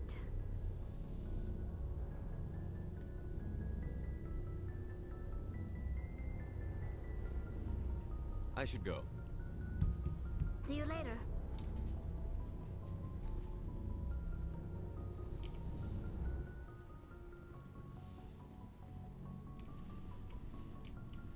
So I just had a thought.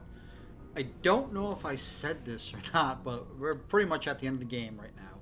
You know, going to Ilos, finally catch up Saren and all that.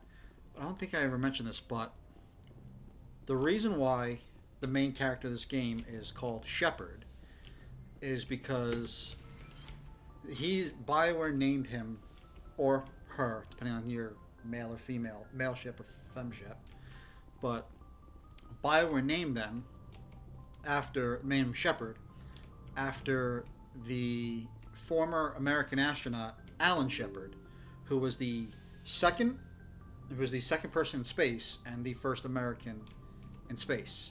So of course, you know, it's a space-based game, so that's why the main character is named after a famous astronaut. You know, the first American in space, the second person overall in space after Yuri Gagarin, who was the first person in general in space. Alan Shepard, that's what they named him after.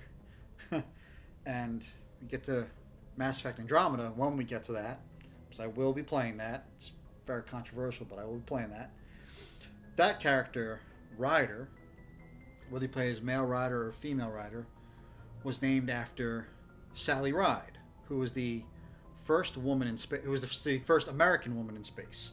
You know, the first woman in space in general was Valentina Tereshkova, but Sally Ride was the first American woman in space. So, once again, space-based game, so they have both protagonists named after, you know, famous astronauts, which I think is kind of cool.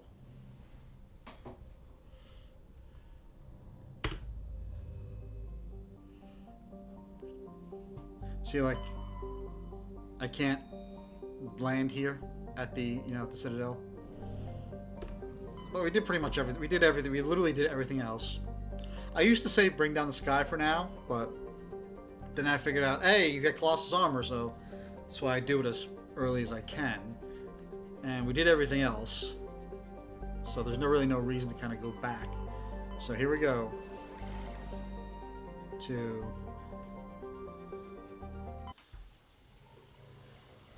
Ilos and to finally stop Saren.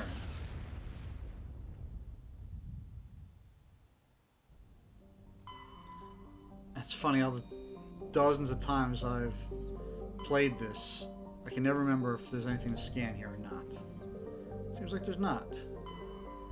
Ilos! So there's the Mu relay.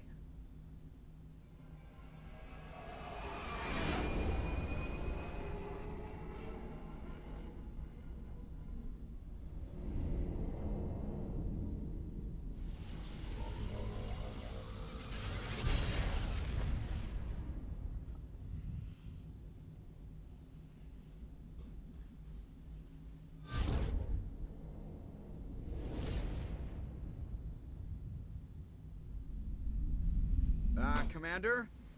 We've got company. Have their sensors picked us up yet? Well, stealth systems are engaged.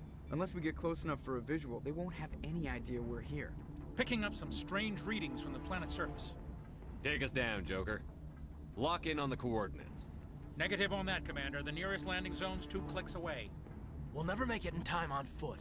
Get us something closer. There is nowhere closer. I've looked. Drop us in the Mako.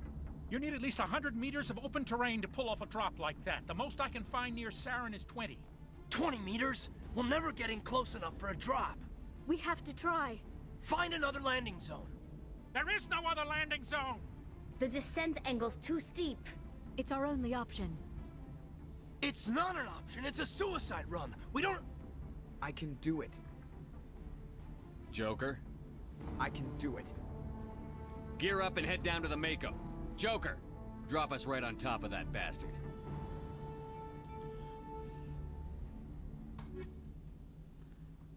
And...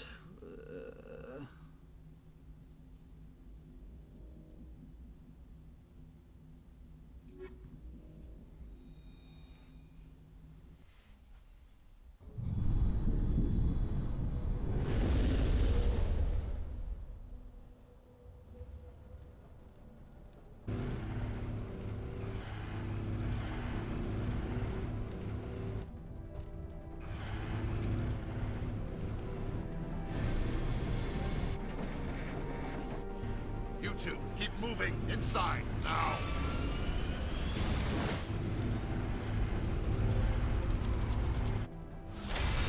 Joker pulled it off. Nice. We have to get inside this bunker before Saren finds the conduit. There's no way we're getting past that door with brute force. Saren found some way to open it. There must be some kind of security override somewhere in this complex. We'll have to find some way to get it up and running again. So, if I had romanced somebody, the romance scene would have happened right before you hit the Mew Relay. As soon as you click on it, that's when the romance scene with either Ashley, Caden, or Liara happens. Basically, Shepard's at, his computer, is at his computer in his captain's quarters, and that's when they come in and the romance scene happens. So back in 2007, when this game came out, by today's standards, the romance scene is pretty tame, but back then it was pretty provocative, and some people felt it was so over the top and provocative that Australia actually banned Mass Effect in the entire country back in 2007. Whether it still is or not, who knows? But at the time, they did. It was a little provocative. And a couple of other countries, I think, banned the game because it was just over the top at the time in 2007. But since I didn't romance anybody, that's why I just went straight to the Mew Relay and everything. Now I will also say that one shot where you see Joker close up, flying the Normandy trying to make the descent in the OG 2007 Mass Effect game. That was the only scene in the entire trilogy where Joker does not have his hat on. You actually do get to see Joker's hair and his, without his hat on. I guess in the Legendary Edition they figured, we'll just keep the hat on, make everything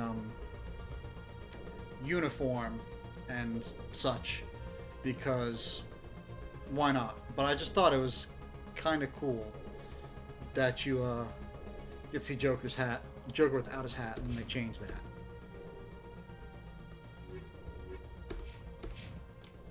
Okay.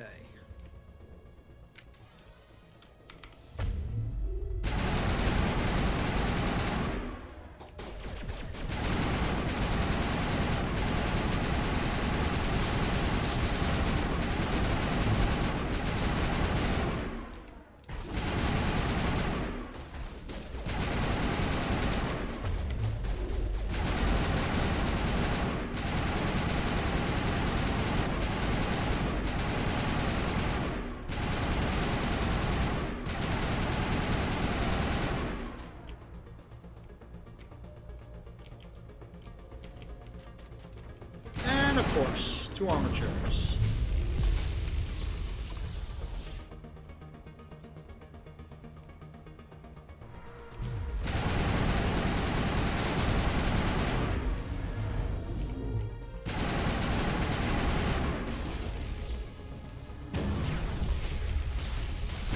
Caden just tanking that.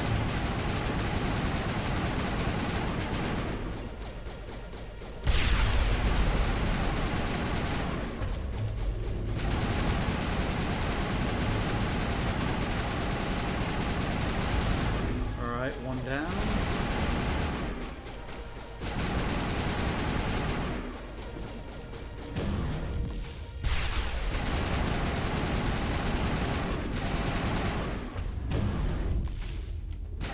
Yeah, that will one shot you if it hits you.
Let's turn the armatures on them for once.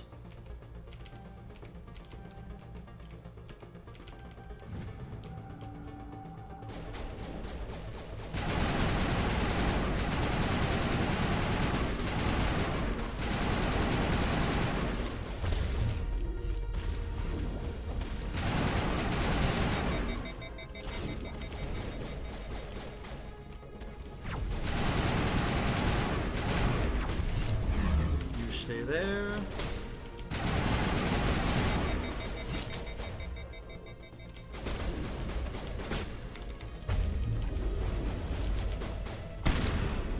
There we go. Yeah, sometimes it just glitches out when you're overheating.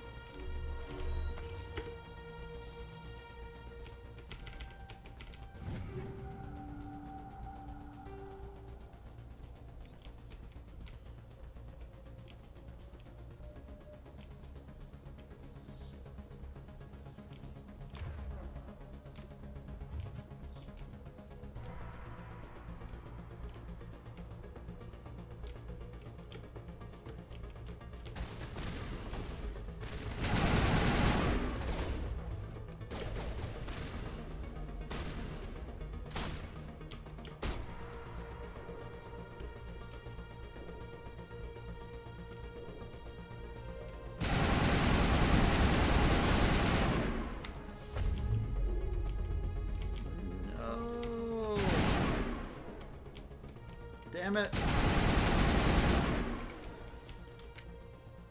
Okay, cool. Lucky that's such an easy fix. That glitch.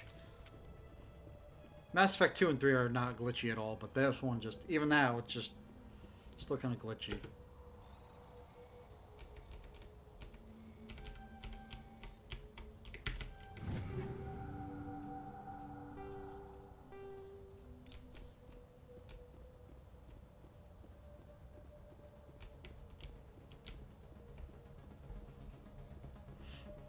I just did a big loop, yes. So, interesting thing about these statues is, you look, they're kind of creepy and everything. Originally, these were supposed to represent Protheans as to what they look like. But in 2007, yeah, you could say these are the Protheans, what they look like. But they've retconned their appearance as to what Protheans actually look like. So these are now have been kind of sort of retconned to the civilization that came before the Protheans. The Inusanon is who they were called. You know, but at the time, they were the Protheans. You'll see when we get through the trilogy what I mean by their appearance has been kind of retconned.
Yeah, my radar's jammed because I put my gun away. It was when I had the combat optics mod on it, so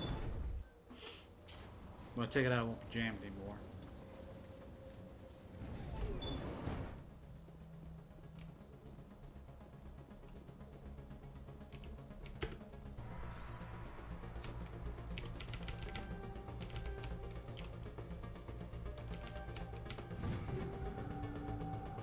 And of course, you can see I maxed out my Omnigel.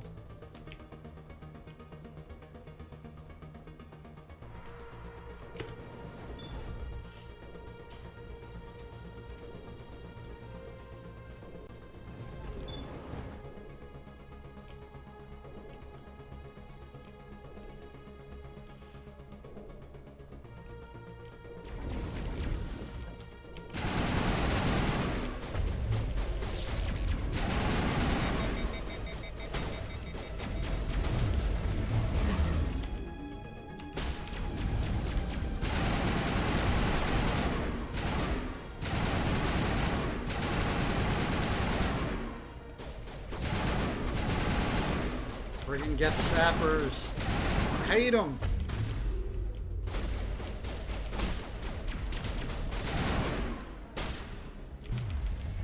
Oh, I missed it. I missed it.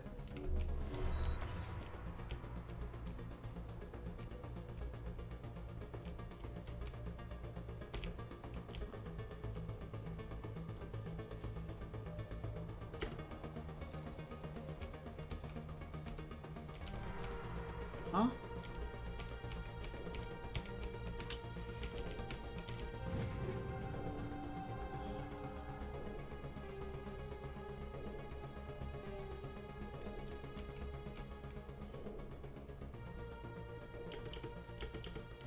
Oh, I can't hop.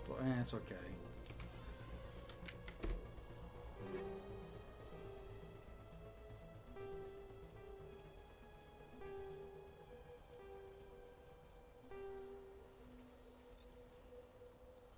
Let's see if Caden has. No, he does not. Cool.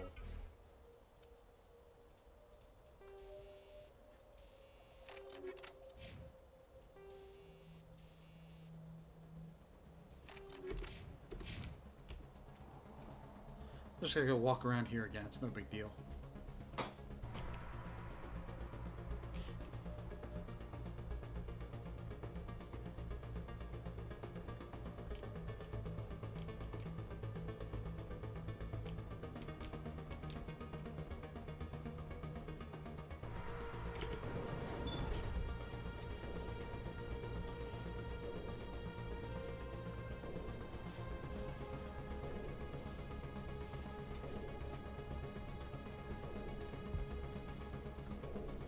This place still has power. It must be running off its own generator. I bet this is the command center for the entire complex. Saren's troops must have sealed the doors from here after he went inside. We'll have to figure out how to disengage the security lockdown if we ever want to get inside that bunker.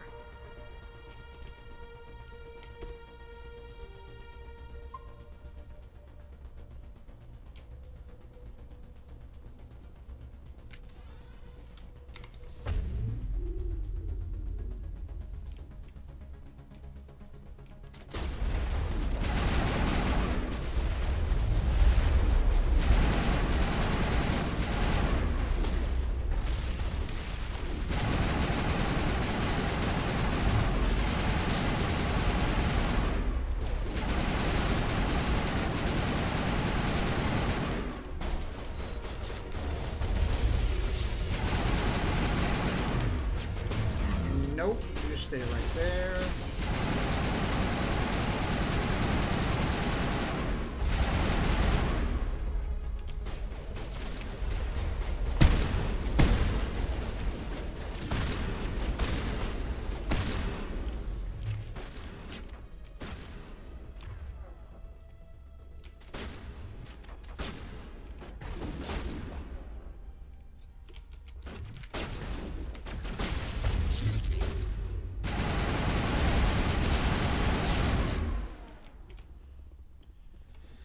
I could have had the armatures here help me out, but why? Doing hardcore. It's better this way.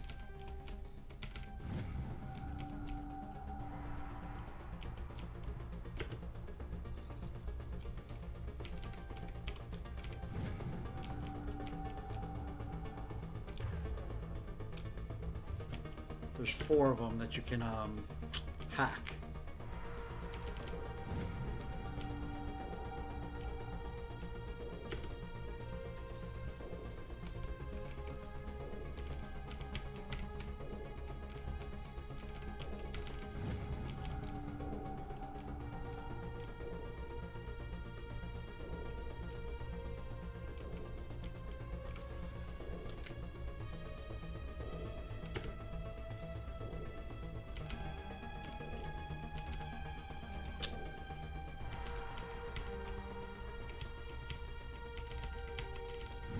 There we go.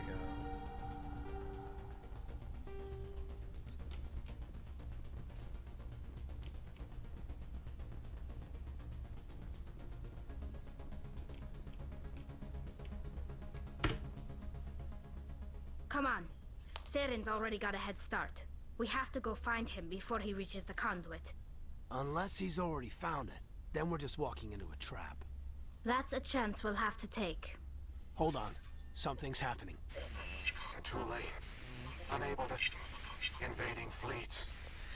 No escape. Sounds like some kind of message, but I don't recognize the language. It's probably in Prothean. This recording must be 50,000 years old. No wonder we can't understand it. The message is all broken up, but I recognize some of the words. It's a warning against the Reaper invasion. Yep. Incredible.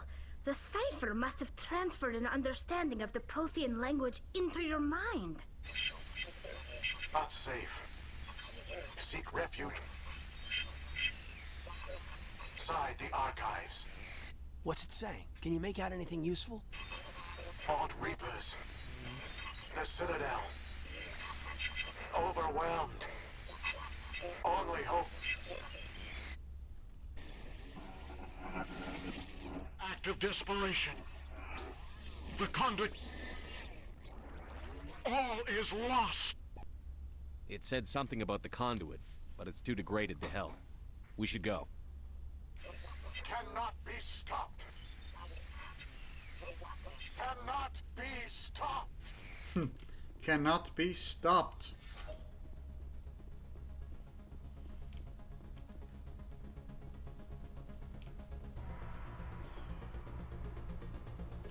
Of course, a little helpful map marker that automatically appears telling you where to go.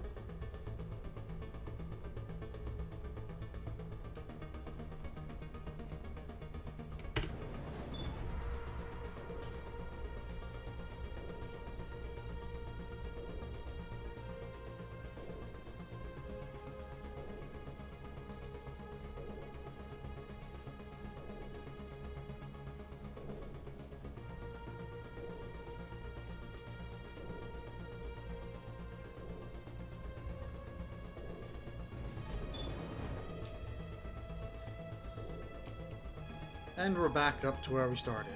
Lockdown has been overridden.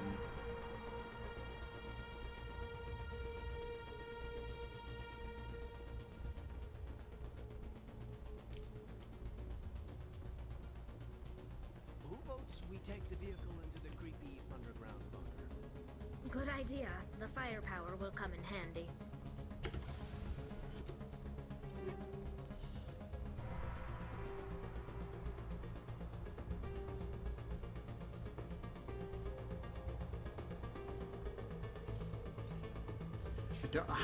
I've literally been doing this. I honestly can't remember. Okay.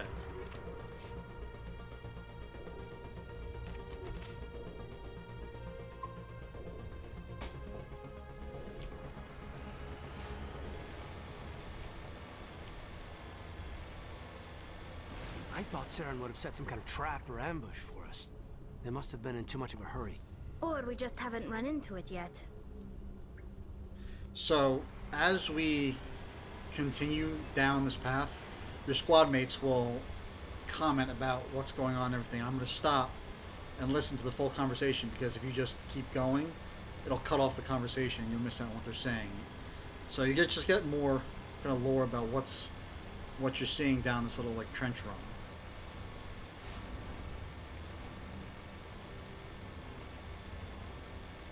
What are all those things on the wall? Some kind of containers? They look like stasis pods. The Protheans probably tried to keep themselves alive through cryogenic freezing. Something must have gone wrong, though. This bunker became their tomb. The pods are dead. And so is anyone inside. All of them? There must be hundreds of those pods. What was Saren expecting to find here? There's nothing left but corpses. So, basically, as what they were saying is, Protheans apparently realized that they were doomed and they couldn't beat the Reapers, so they put themselves in the cryogenic freezing, trying to make it seem like that they were all gone, and then when the Reapers left, then just come out of stasis and rebuild their civilization. That was their way of defeating the Reapers, but 50,000 years is a very long time. So, a very long time, and obviously power just ran out because with nobody to maintain it. It's not sure what's going to happen. Is they're just going to run out of power.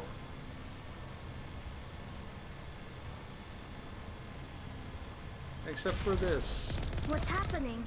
It's a trap. Saren must have set an ambush. I don't think Saren's behind this. Yeah, barrier curtain, it seems, of some sort.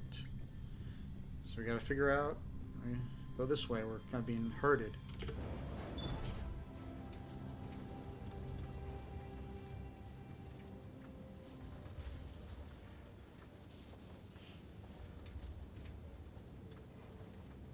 If this were simply an automated trap, Saren would have triggered it. What do you think this is? I don't know. I just hope that whatever's down here is friendly. We've got enough enemies at the moment.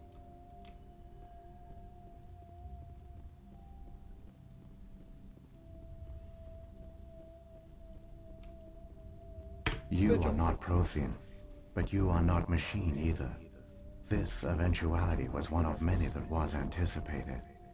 This is why we sent our warning through the beacons. Looks like some kind of VI program. Pretty badly damaged. I do not sense the taint of indoctrination upon any of you. Unlike the other that passed recently. Perhaps there is still hope. Wait a minute, how come I can understand you? Why aren't you speaking the Prothean language? I have been monitoring your communications since you arrived at this facility. I have translated my output into a format you will comprehend. My name is Vigil. You are safe here for the moment, but that is likely to change. Soon, nowhere will be safe. Are you some kind of artificial intelligence program? I am an advanced non-organic analysis system, with personality imprints from Kesad Aishan, Chief Overseer of the Ilos Research Facility. Why did you bring me here? You must break a cycle that has continued for millions of years. But to stop it, you must understand, or you will make the same mistakes we did. The Citadel is the heart of your civilization and the seat of government, as it was with us, and as it has been with every civilization that came before us. But the Citadel is a trap. The station is actually an enormous mass relay, one that links to dark space, the empty void beyond the galaxy's horizon. When the Citadel relay is activated, the Reapers will pour through, and all you know will be destroyed. How come nobody ever noticed the Citadel was an inactive mass relay? The Reapers are careful to keep the greatest secrets of the Citadel hidden. That is why they created a species of seemingly benign organic caretakers. The Keepers maintain the station's most basic functions. They enable any species that discovers the Citadel to use it without fully understanding the technology. Reliance on the Keepers ensures no other species will ever discover the Citadel's true nature. Not until the relay is activated and the Reapers invade. How do the Reapers survive out in dark space? We have only theories. The researchers here came to believe the Reapers enter prolonged states of inactivity to conserve energy. This allows them to survive the thousands and thousands of years it takes for organic civilization to rebuild itself. But in this state, they are vulnerable. By retreating beyond the edges of the galaxy, they ensure no one will accidentally discover them. They keep their existence hidden until the Citadel relay is activated. The Reapers can wipe out the Council and the entire Citadel fleet in a single surprise attack. That was our fate. Our leaders were dead before we even realized we were under attack. The Reapers seized control of the Citadel, and through it, the mass relays. Communication and transportation across our empire were crippled. Each star system was isolated, cut off from the others. Easy prey for the Reaper fleets. Over the next decades, the Reapers systematically obliterated our people. World by world, system by system, they methodically wiped us out. The war was lost. If you had surrendered, they might have let you live. No offer of surrender was ever given. Our enemy had a single goal: the extinction of all advanced organic life. Through the Citadel, the Reapers had access to all our records, maps, census data. Information is power, and they knew everything about us. Their fleets advanced across every settled region of the galaxy. Some worlds were utterly destroyed. Others were conquered, their populations enslaved. These indoctrinated servants became sleeper agents under Reaper control. Taken in as refugees by other Protheans, they betrayed them to the machines. Within a few centuries, the Reapers had killed or enslaved every Prothean in the galaxy. They were relentless, brutal, and absolutely thorough. I don't understand. Where did the Reapers go after they conquered your people? Our worlds were stripped bare, harvested by the indoctrinated slaves. Everything of value, all resources, all technology was taken. Certain that all advanced organic life had been extinguished, the Reapers retreated back through the Citadel relay into dark space, sealing it behind them. All evidence of the Reaper invasion had been wiped away. Only their indoctrinated slaves were left behind, abandoned. Mindless husks, no longer capable of independent thought, the indoctrinated soon starved or died of exposure. The genocide of the Protheans was complete. What do the Reapers get out of this? Why do they keep repeating this pattern of genocide over and over? The Reapers are alien, unknowable. Perhaps they need slaves or resources. More likely they are driven by motives and goals organic beings cannot hope to comprehend. In the end, what does it matter? Your survival depends on stopping them, not in understanding them. You said you brought me here for a reason. Tell me what I need to do. The conduit is the key. Before the Reapers attacked, we Protheans were on the cusp of unlocking the mysteries behind mass relay technology. Ilos was a top-secret facility. Here, researchers worked to create a small-scale version of a mass relay, one that linked directly to the Citadel, the hub of the relay network. The conduit's not a weapon. It's a back door onto the Citadel. How did you manage to stay hidden? All official records of our project were destroyed in the initial attack on the Citadel. While the Prothean Empire came crashing down, Ilos was spared. We severed all communication with the outside, and our facility went dark. The personnel retreated underground into these archives. To conserve resources, everyone was put into cryogenic stasis.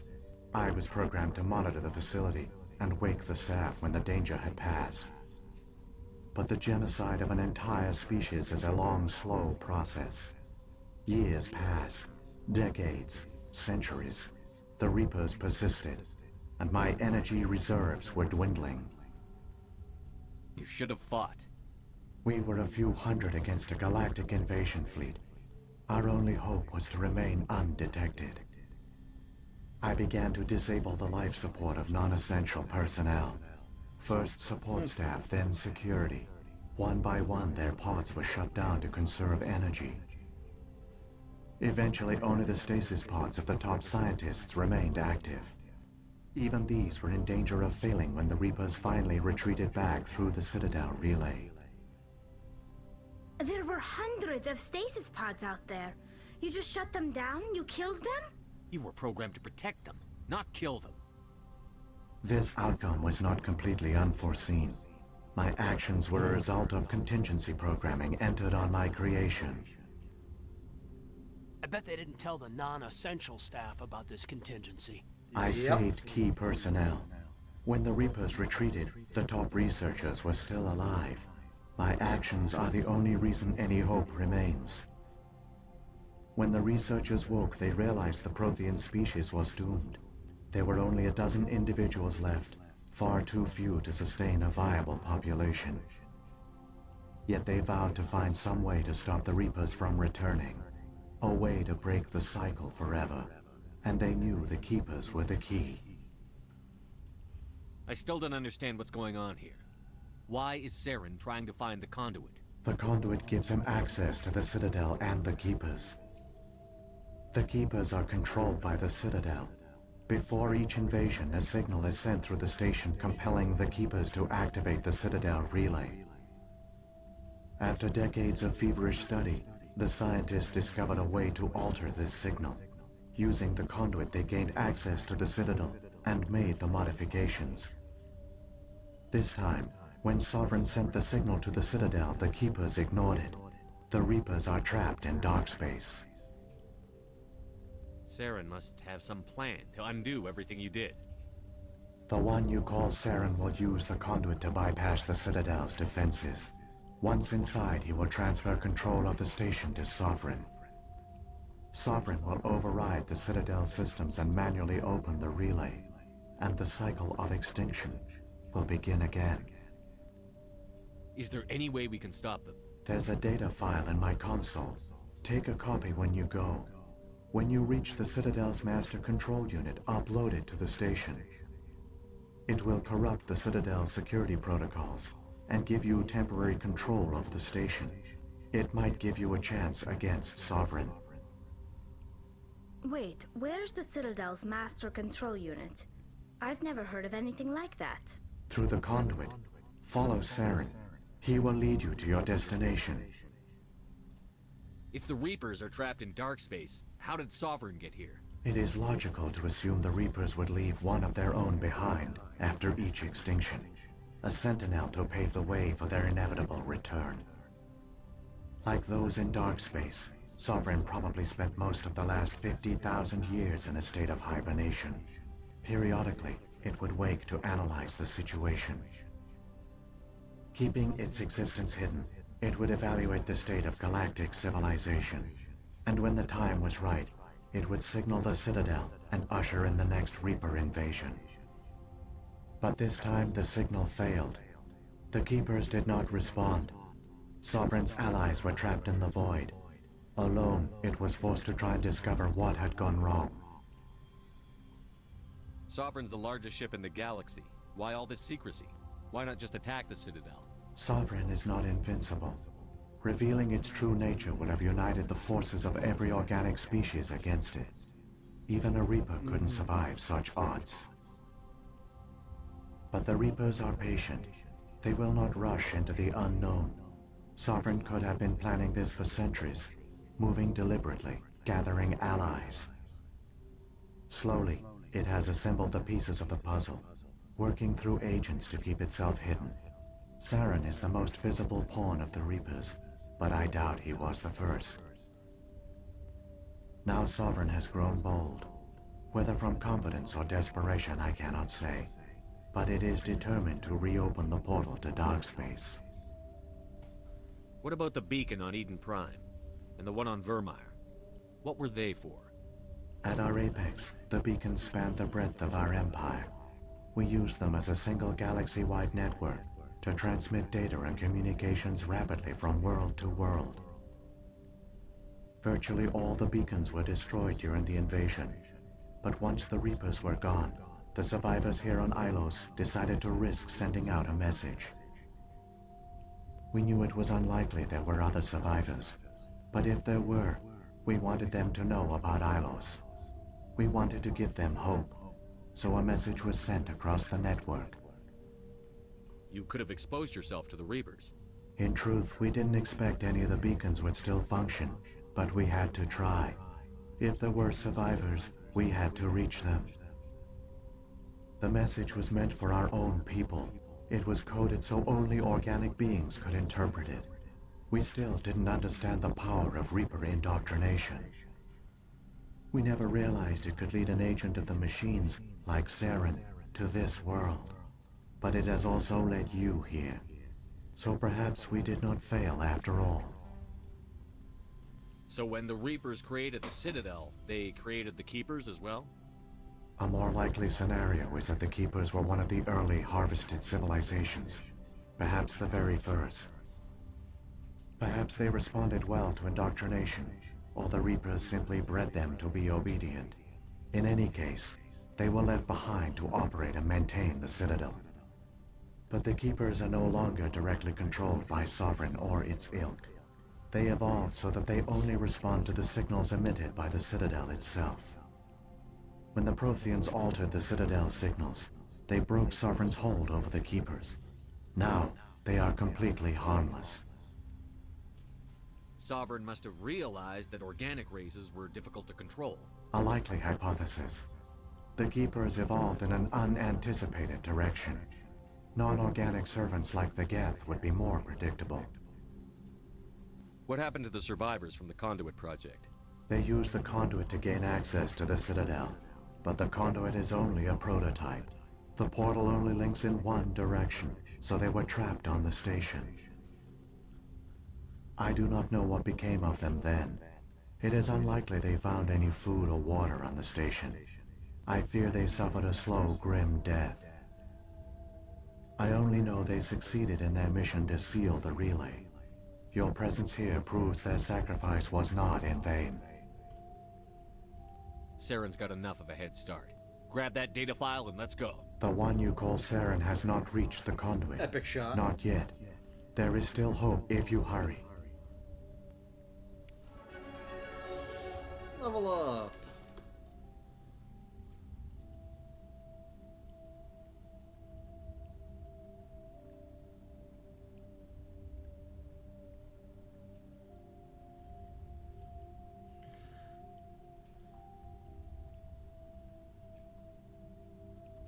Alright, so there was a lot of lore and information to unpack in that. So basically, what happened was, you know, remember when Sovereign said, you know, your technology is based on our own, and you develop stuff that you know we want you to. Basically, the Reapers figured out that organic civilizations to get to this pinnacle, they're on their own, would take a far too long, longer than the Reapers wanted. So that's why they created the mass relays and the Citadel to basically kind of speed up the process, like I said before. What they did was they created the Citadel as this big, huge structure, so that way they knew that every organic civilization would make that the heart of their civilization. Put all their leaders there, all their information, all that. So they basically just had an easy time of controlling everything. And they made the Citadel a secret mass relay as their way of getting back into the galaxy. Because I don't think I ever explained this or not, but how mass relays work is they work in tandem. So it's instantaneous. It's faster than light travel, but it's instantaneous travel. The ship drives of, say, like the Normandy and any other ship in the Mass Effect universe, it is triggered by the glowiness of the mass relay, which then connects it to another mass relay on the opposite side of the galaxy or anywhere else for instantaneous travel. That's how they work. So the Citadel, being a mass relay, has a counterpart somewhere outside the galactic rim, which is, you know, the dark space in between galaxies. That's just vast empty space, you know. And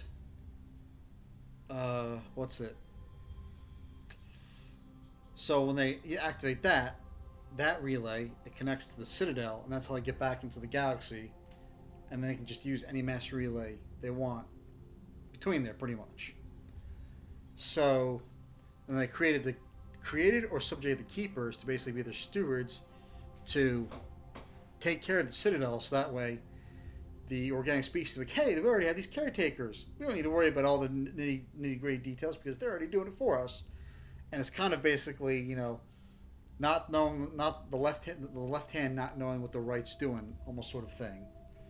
And then, of course, they would always leave one person behind, so that way, they could, you know, control the Keeper still, but also so that way they knew when to activate the dormant Citadel relay. You know, because Sovereign would wake up from hibernation, evaluate, okay, go back to sleep, come back up, okay, go back to sleep, and then be like, all right, it's time. So basically what happens before the events of the game, Sovereign realized, all right, it's time for the next harvest, sent the signal to the Keepers, but the Prothean scientists who survived, they figured out the signal between the Reapers and the Keepers, altered it, so that way the Keepers would just ignore it. And when Sovereign said, hey, you know, let's open up the relay, let's let the Reapers in, the Keepers just ignored it because they no longer accepted that command. You know, kind of like just changing computer programming. That's when Sovereign said, oh crap, I gotta figure something else out. Started seeking out agents and eventually got to Saren and the Geth and said, hey, you're now gonna do this, I need you to do that to let my people in.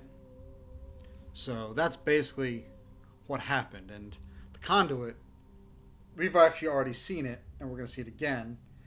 The game kind of gives it away, you know, and I'll get to that later. But so that's like kind of more like the complete picture of what happened. You know, dark space, the space in between galaxies. You know, even in Mass Effect universe, they can't get there. So nobody is going to be there. But if we were to, you'd probably see all the Reapers just like sitting there, kind of waiting for the Citadel to open. You know, imagine like dozens of people outside of a door waiting for it to be let open, and they can all just go in.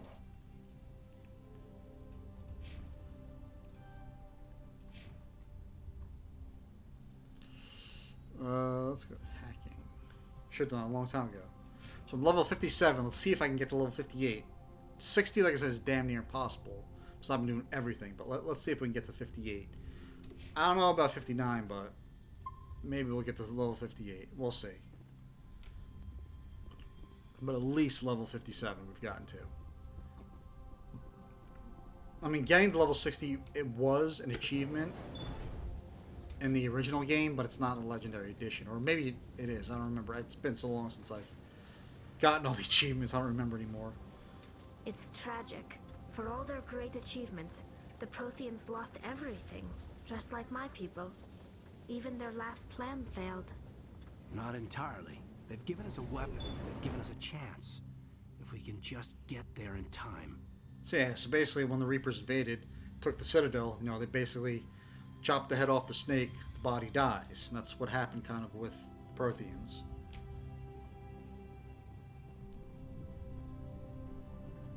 If it gets level 60, obviously you have to New Game Plus it, which when you New Game Plus, you keep all your weapons, all your inventory, all your gear, your level, all your skill points. You know, spent, how you have that to get to level 60. Which, if I was to do that, I would get to level 60 very, very quickly. So I'm not going to, because it's kind of not worth it. You know, if I was like level 30, then yeah, 100%. But since I'm 3 levels away from max level, there's no point. Absolutely no point.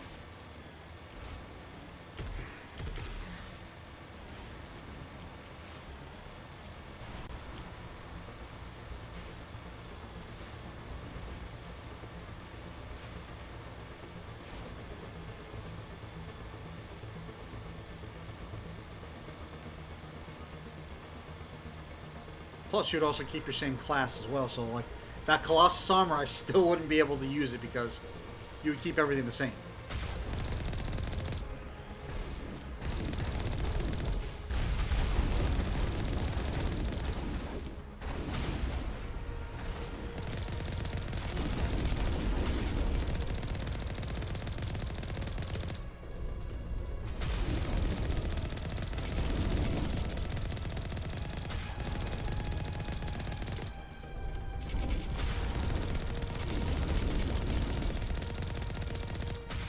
Geth Colossus, a lot easier to defeat than damn Thresher Moss.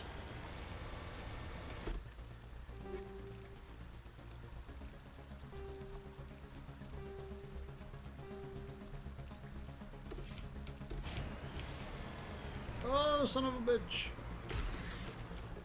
Ran right into a wall.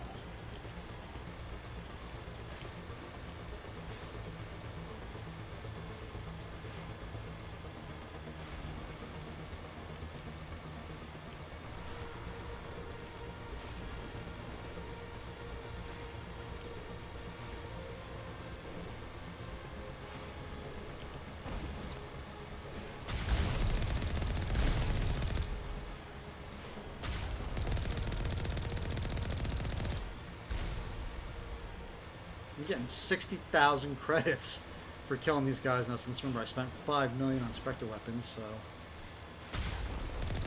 I'm getting a lot of credits because of my high level. Remember, the higher your level, the more credits you get.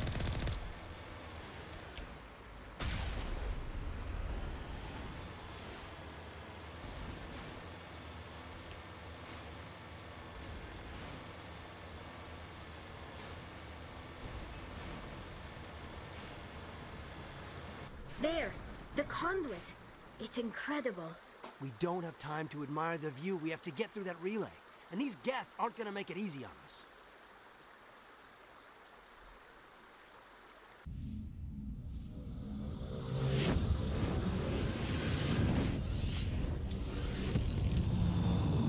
Geth fleet, led by Sovereign, which is massive.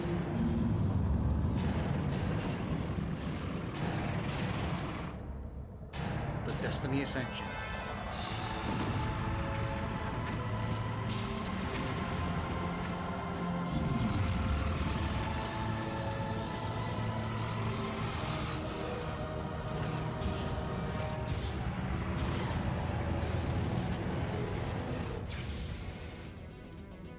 Activate the defenses! Seal the station! The arms aren't moving. Systems not responding.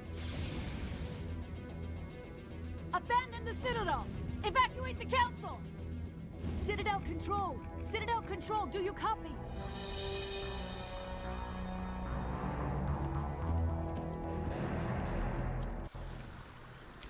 Of course, you got 39 seconds.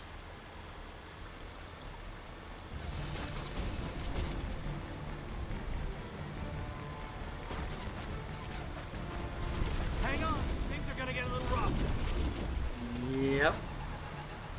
So remember, the Destiny Ascension is the largest ship of the Citadel fleet. It's their flagship, pretty much. They talked about at the very beginning of the game. 14 seconds. And my shield's gone.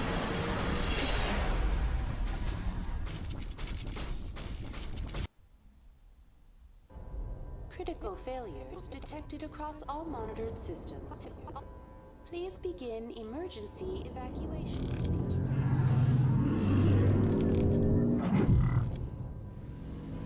That's the conduit.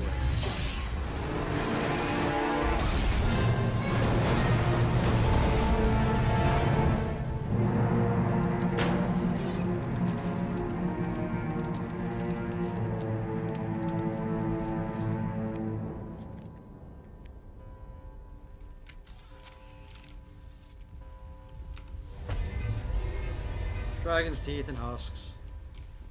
Critical failures detected across all monitored systems.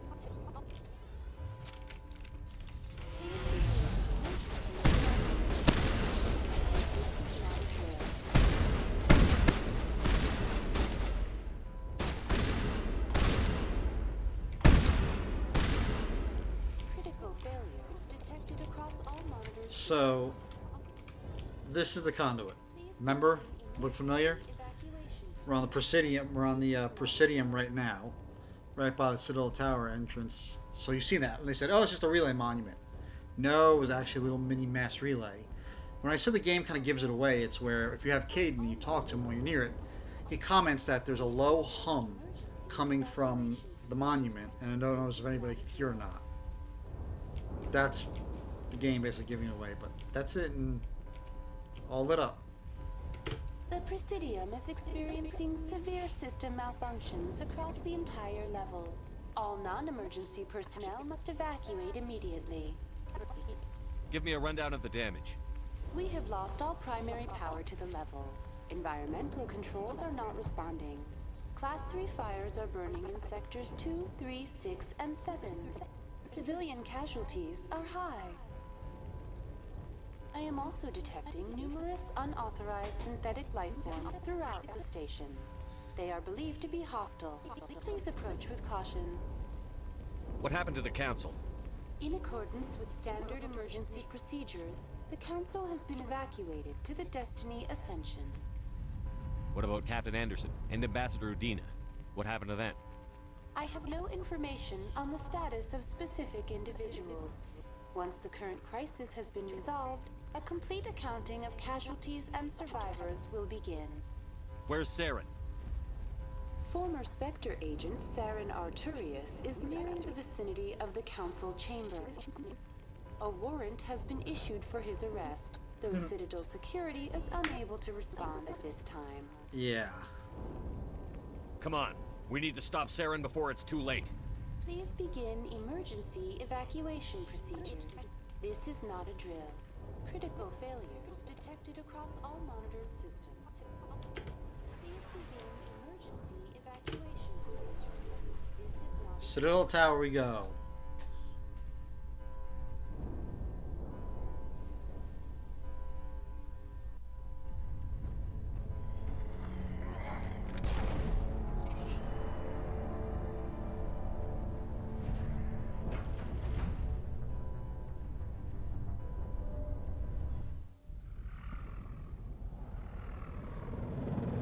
The Citadel's closing. They're sealing.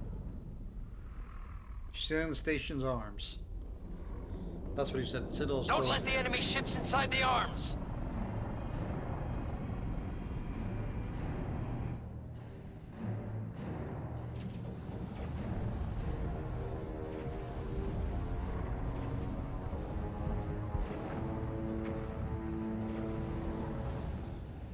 And Sovereign just destroys that poor Turian commander who at the point.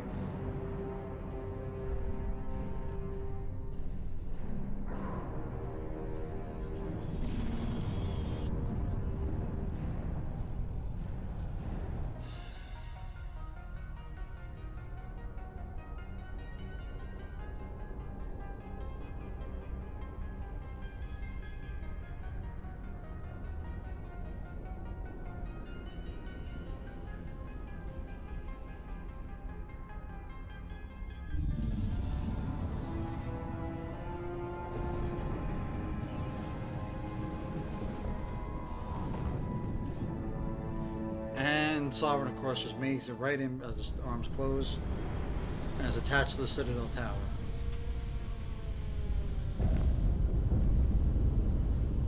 Saren's locked the elevator. Suit up! We're going outside!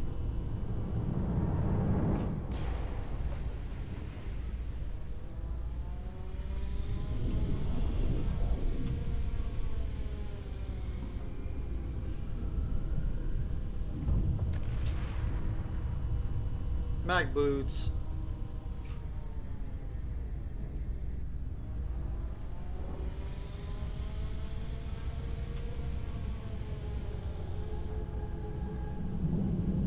That's the site right there.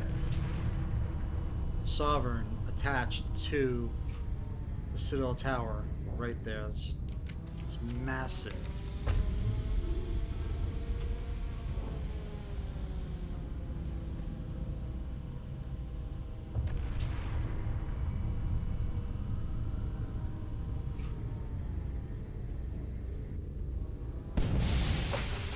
Of course.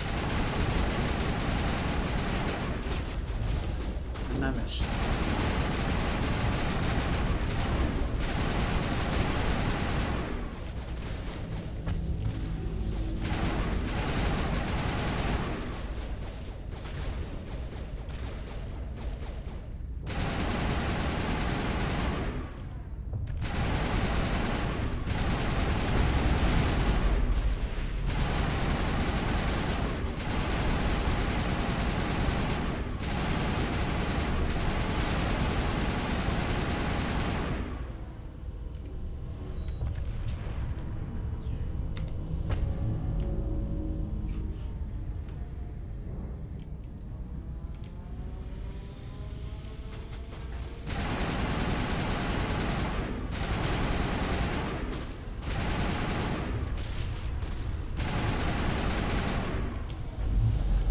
Yep. So that's a good thing about this board. Is that if you throw something high enough, you pretty much kill it.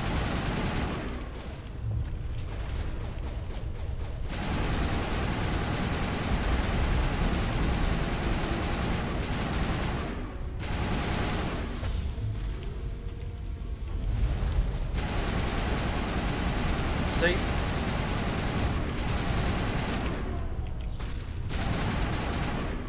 you throw something high enough like that, you pretty much kill it.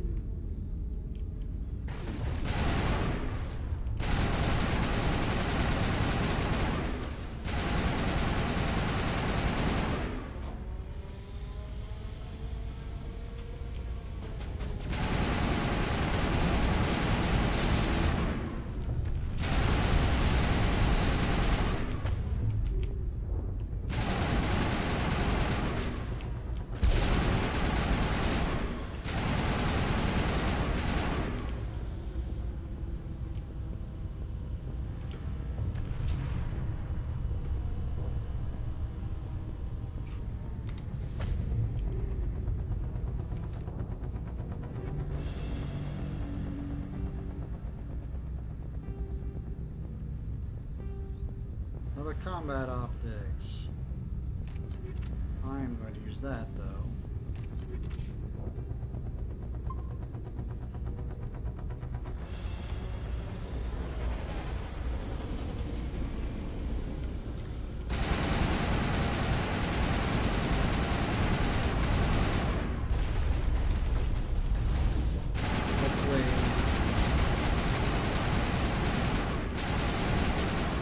An itch.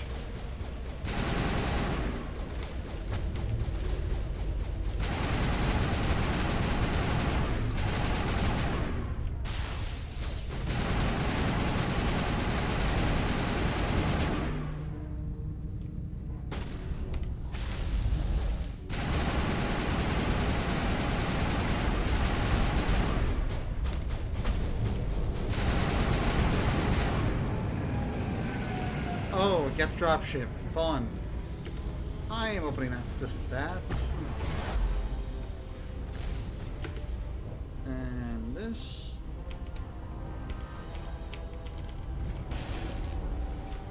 And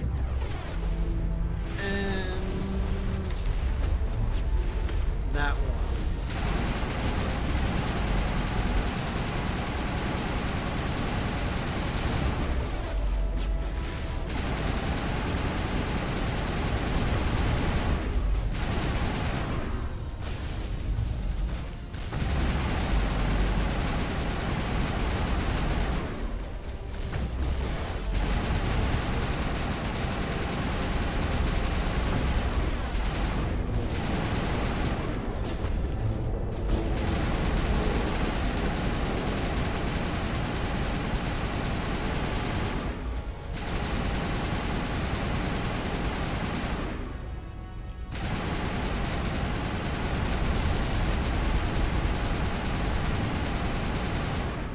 So those Geth will basically just infinitely drop until you deal with the dropship.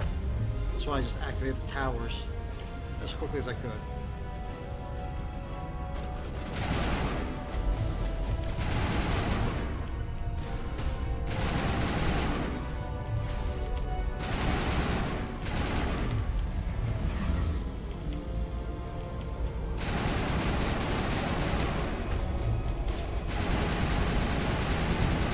I just tanked that shot.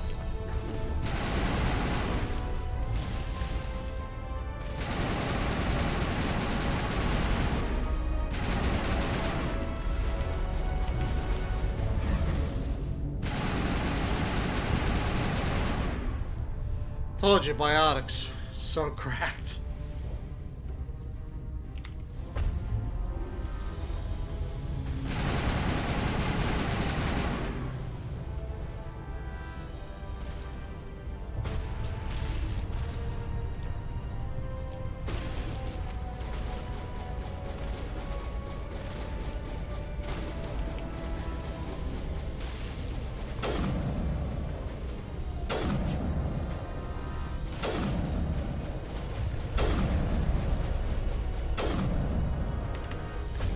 Yeah, those things will one-shot kill me.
good thing those rockets you can just easily out and maneuver them.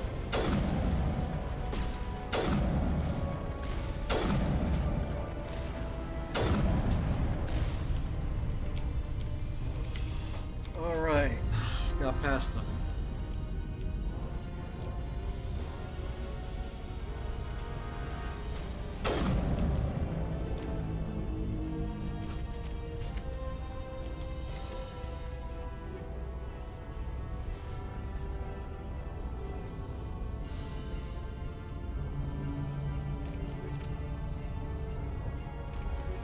Now we got frictionless materials 10 on everything.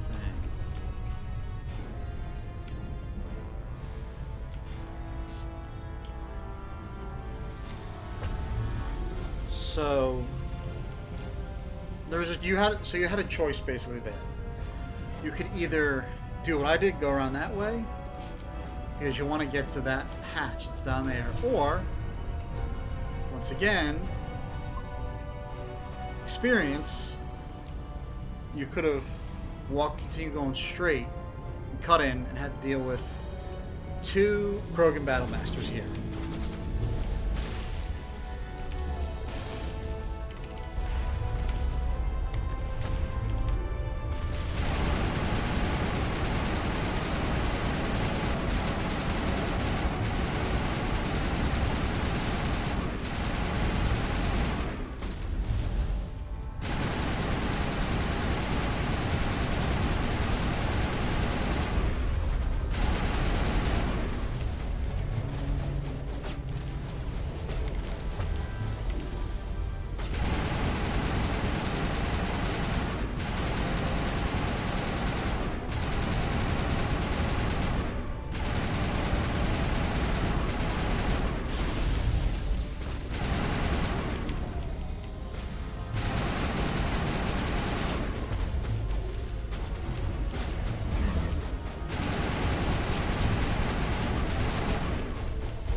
Caden, nice.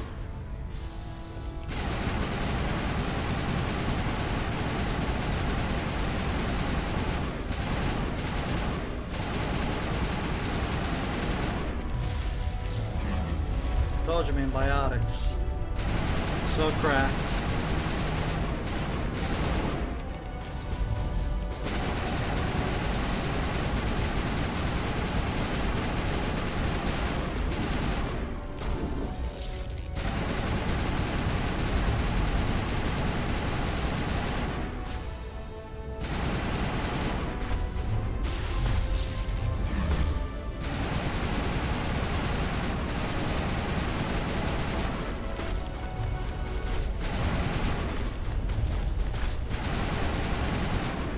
Yeah, that's why I choose the other way any day of the week, because dealing with basically 3 Krogan Battle Masters is just such an insane fight. If I didn't have my biotics, I would have been dead.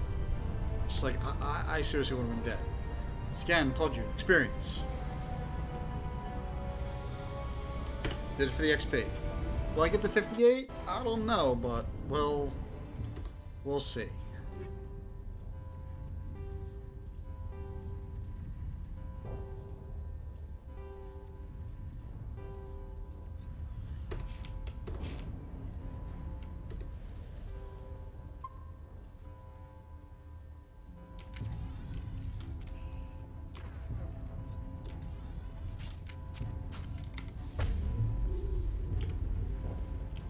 And we're back in the council's chambers in the Citadel Tower.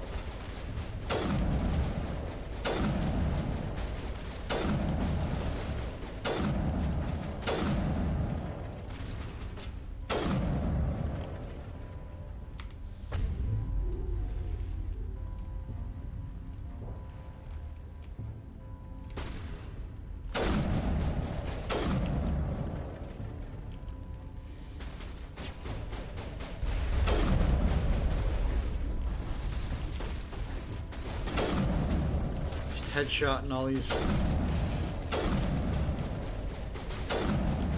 All the freaking death.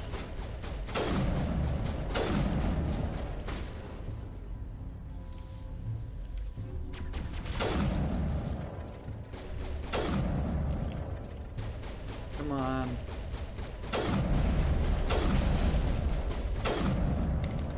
You survived long enough.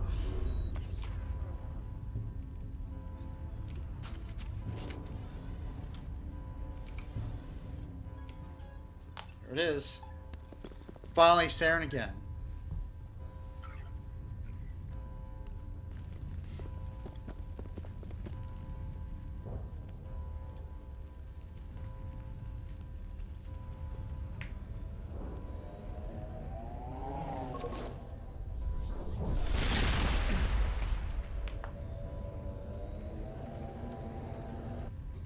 I was afraid you wouldn't make it in time, Shepard. Killing Geth is slow work. In time for what? The final confrontation. I think we both expected it would end like this. This is it. You've lost. You know that, don't you? In a few minutes, Sovereign will have full control of all the Citadel systems. The relay will open. The Reapers will return. I've still got a few tricks up my sleeve. You survived our encounter on Vermeer, but I've changed since then. Improved. Sovereign has upgraded me. So originally, Saren was supposed to look like an average Turian, and as the game goes on, here and there, get an upgrade, finally until you're supposed to be what now? What you see the whole game, only now, but they scrapped that and just won't just look the whole game. You let Sovereign implant you? Are you insane? I suppose I should thank you, Shepard. After Vermeer, I couldn't stop thinking about what you said. About Sovereign manipulating me. About indoctrination. The doubts began to eat away at me. Sovereign sensed my hesitation. I was implanted to strengthen my resolve. Now my doubts are gone. I believe in Sovereign completely. I understand that the Reapers need organics. Join us, and Sovereign will find a place for you, too. Sovereign's controlling you through your implants. Don't you see that? The relationship is symbiotic. Organic and machine, intertwined. A union of flesh and steel. The strengths of both, the weaknesses of neither. I am a vision of the future, Shepard. The evolution of all organic life. This is our destiny. Join Sovereign and experience a true rebirth. So, this right here... I'll get to it in a second. Basically your final Paragon or Renegade dialogue choice. Sovereign hasn't won yet. I can stop it from taking control of the station. Step aside and the invasion will never happen. We can't stop it. Not forever. You saw the visions. You saw what happened to the Protheans. The Reapers are too powerful. Sorry, strike that. Second to last one. This is the last Paragon or Renegade that dialogue choice that you can make. So, if you didn't convince Sovereign, Saren, and you fight with him on Vermeer with this choice, in order to make this, you would need to have 12 points, either Charm or Intimidate. But, if you used it on Vermeer, then this gets lowered to 9 points instead of 12. But in order to get to 12 points, you have to either fully upgrade, have all points in Paragon or Renegade. Because sure, that level, that Charm or Intimidate, gets unlocked as you level up, but then at some point it then only unlocks once you start filling up the meter. So like in order to get to level 12, you have to have full Renegade or full Intimidate. And like I said, if you didn't use that option before, you would have to use you'd have to be at a level 12 points. But since I did use it before, it gets lowered to 9 points.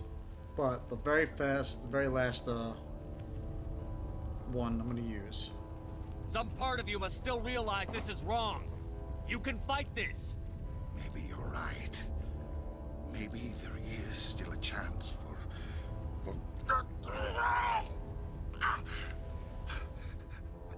The implants. Sovereign is too strong. I'm sorry. It is too late. Double strike that. Here's the last one. So that one, the first two, I'm not sure what level they were, but this one for sure, you need 12. You would need 12 points, or if you didn't use it, 9.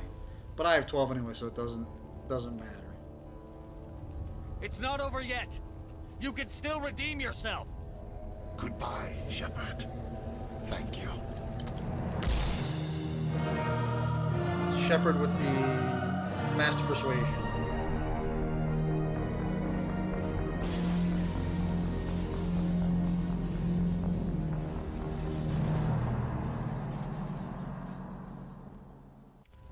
So there it is. That's the end of Mass Effect. I hope you guys enjoyed everything. No, it's not over yet. It's almost. So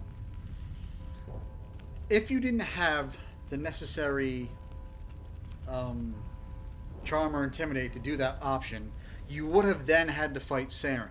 There would have been a boss battle like on Vermeer, and at the end of it, yes, you would have killed him. You know, like that. However, if Shepard with the ultimate Riz convinces him to unalive himself, the Renegade option of that is basically it basically kind of boils down to, bro, you won't, and Saren basically goes, all right, bet. You know, so all the times I've ever played Mass Effect, only the very first time, way the hell back when, in 2008 or whatever, have I ever only done that fight. Ever since then, I've always just put points into, you know, Renegade or Charm or Intimidate. So I've never done that fight. I've always just avoided it that way. Except for the very first time I ever played this game, I did that fight once. That was it. Ooh, nice. And just never again. It is honestly kind of crazy how you can basically, skip an entire boss fight just through Paragon or Renegade points.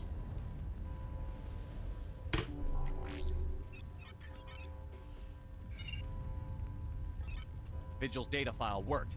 I've got control of all systems. Quick! Open the station's arms! Maybe the fleet can take Sovereign down before he regains control of the station. See if you can open a communications channel. The Destiny Ascension. Main drives offline. Kinetic barriers down 40%. The Council is on board. I repeat, the Council is on board. Normandy to the Citadel. Normandy to the Citadel. Please tell me that's you, Commander. I'm here, Joker.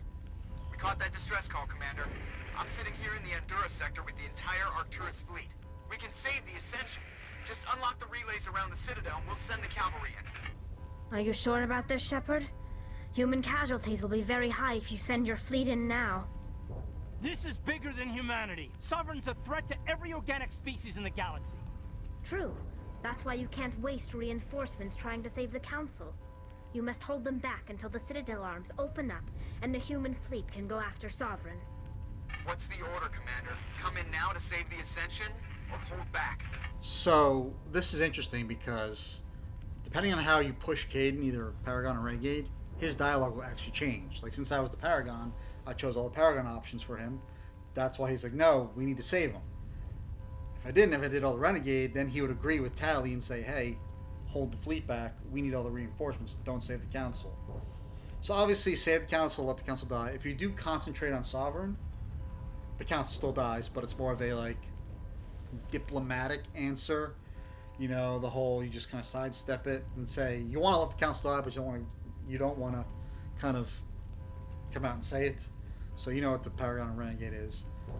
The Council is a bunch of stubborn, not believing jackasses, but we're doing the Paragon option, so we're going to save the Council, but if you let them die, then you get a completely, entirely different Council, you know. But we're going to save them and keep them because we're Paragons.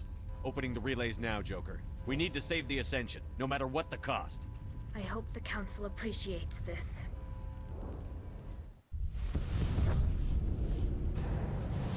Alliance ships, move in. Save the Destiny Ascension.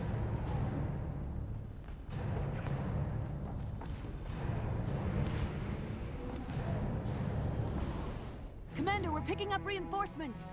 It's the Alliance. Thank the goddess.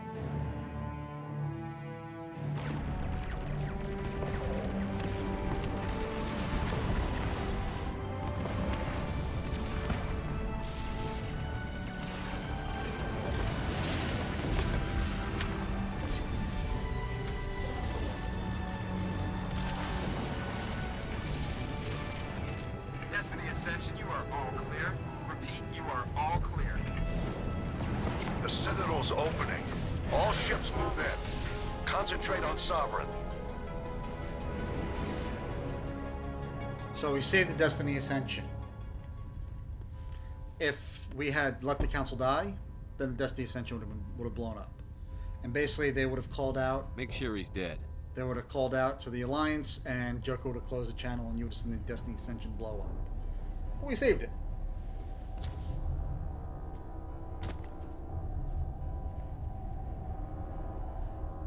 And this is very smart of Shepard. Make sure he's dead. AKA rule number 2, double tap.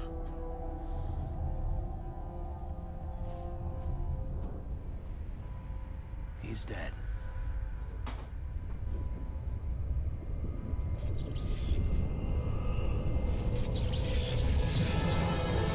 Or is Saren dead?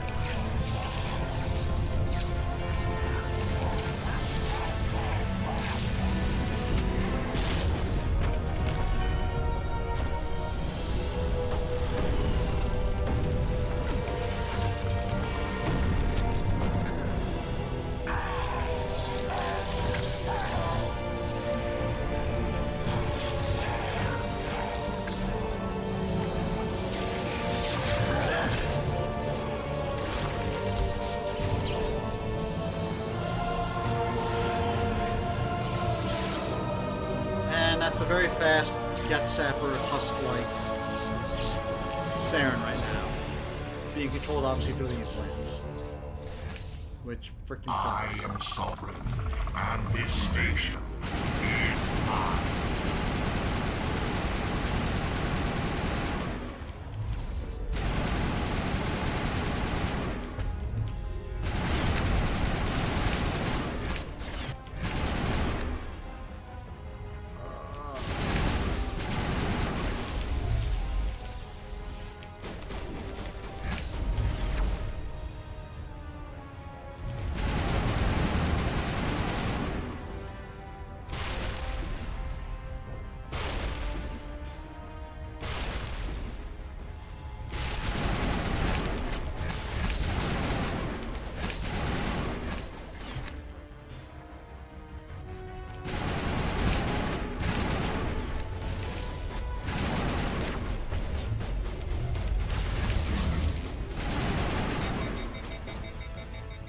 Time for the big boy.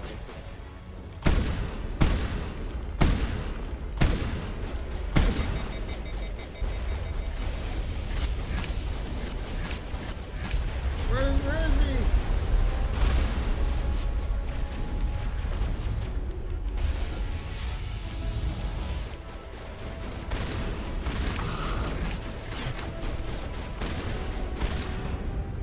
Okay, part 1's done. So the Geth will just pretty much continuously pour down into the little atrium area infinitely. So that's why it's not even worth wasting time on them.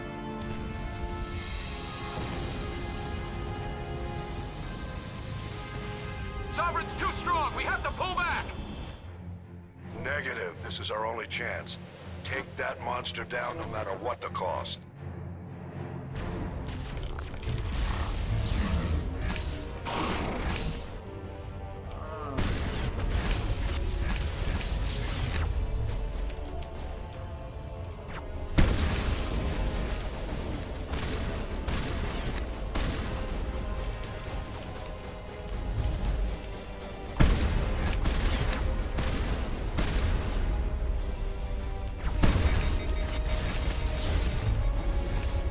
Where is he?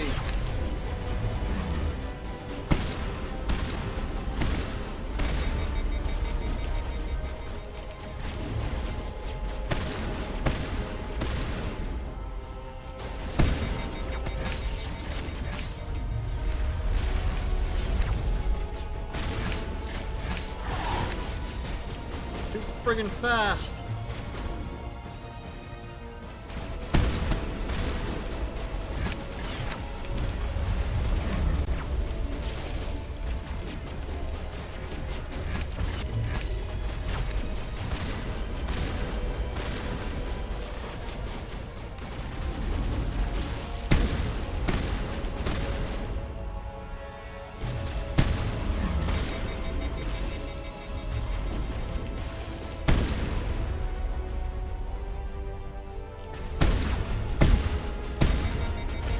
This'll help.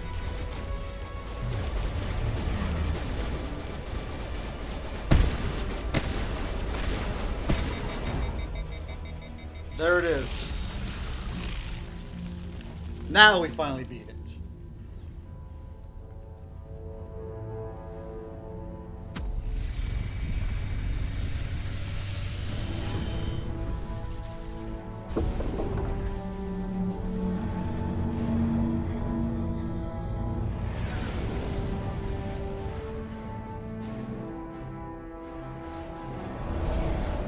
Its shields are down. Now's our chance.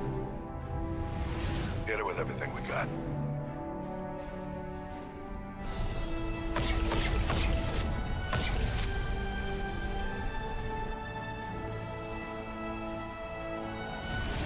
Hard on my flank. We're going in.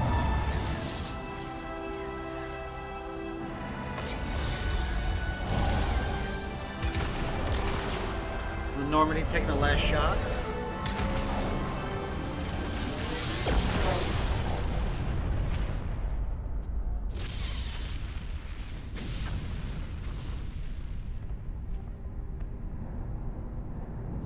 Go! Crunch.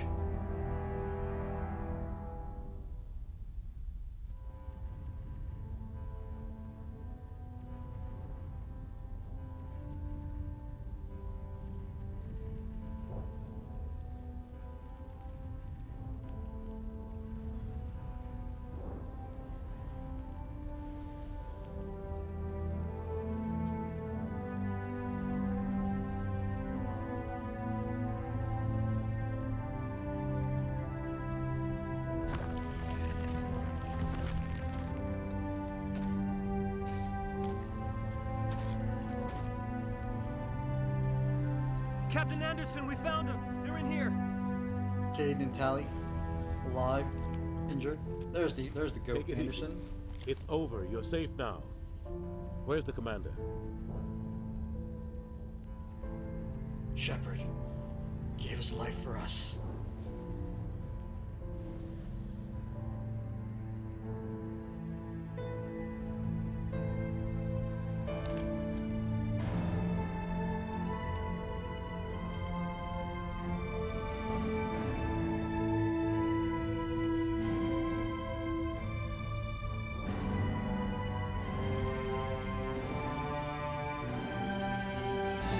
Of course, there's Shepard.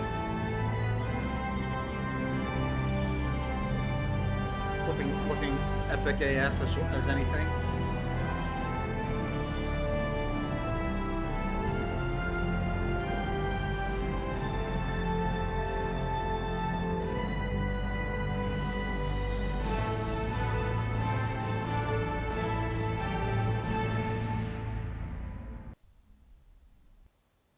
Ambassador, Captain, Commander Shepard.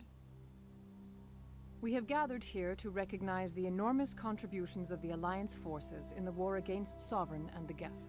Many humans lost their lives in the battle to save the Citadel. Brave and courageous soldiers who willingly gave their lives so that we, the Council, might live. There is no greater sacrifice, and we share your grief over the tragic loss of so many noble men and women. The Council also owes you a great personal debt, Commander, one we can never repay. You saved not just our lives, but the lives of billions from Sovereign and the Reapers. Commander Shepard, your heroic and selfless actions serve as a symbol of everything humanity and the Alliance stand for. Damn right. And though we cannot bring back those valiant soldiers who gave their lives to save ours, we can honor their memories through our actions. Humanity has shown it is ready to stand as a defender and protector of the galaxy. You have proved you are worthy to join our ranks and serve beside us on the Citadel Council. Counselor, on behalf of humanity and the Alliance, we thank you for this prestigious honor and humbly accept. We will need a list of potential candidates to fill humanity's seat on the Council. Given all that has happened, I am sure your recommendation will carry a great deal of weight, Commander. Do you support any particular candidate? So, since I followed the Paragon route, that's why we're meeting in sort of like a very light-hearted, garden setting and everything. If I followed a renegade path and I saved the council, then we would be meeting sort of like a dark back alley, kind of. It'd be more darker, have a very darker tone to it. If I sacrificed the council, then this meeting would just be between Shepard, Anderson, and Udina, talking about how the other races are going to look up to humanity, and they're going to need their guidance and everything, and that humanity needs to basically install a new council, an entirely human-led council. And if you're a Paragon, you do that, Anderson will say that, oh, the other races will welcome that change. They'll gladly accept it. Whereas if you're a renegade, then they'll be like, well, the other races might not accept that so easily. We're going to have to kind of coerce them into it. Same thing, if you're a Paragon and you sacrifice the council, that meeting would be in this little courtyard, instead of in a very dark alley. It's pretty dark. Obviously, you choose either. I honestly don't know what happens if you say it's not up to me. I think Udina will probably just be like, yeah, I'll be counselor. But this one, you either choose Captain Anderson or Ambassador Udina, and who in their right mind would ever choose Udina? I mean, he sucks. It's the GOAT, Captain Anderson, so that's who I'm choosing. We need someone with the courage to stand up for what he believes in. Someone like Captain Anderson. Him? You must be joking. Anderson prefers to let his fists do the talking. Only with you, Ambassador. Only with you. Nice. Are you sure about this, Commander? The captain's a soldier, not a politician. Yeah, I'm not picking you. We've already got too many politicians on the Citadel. The captain would be perfect for this job. I think it's an inspired choice. The Council would welcome him with open arms, should he accept. I'm honored, Counselor. As humanity's representative, I'll do everything in my power to help the Council rebuild. Sovereign's defeat marks the beginning of a new era for both humanity and the Council. So once again, if you sacrifice the council, they talk about an entirely human-led council, and you still have the decision to pick either Udina or Anderson as to who will be the chairman of said council and who will lead it. Sovereign was only a vanguard. The Reaper fleet is still coming. Hundreds of ships, maybe thousands. And I'm gonna find some way to stop them.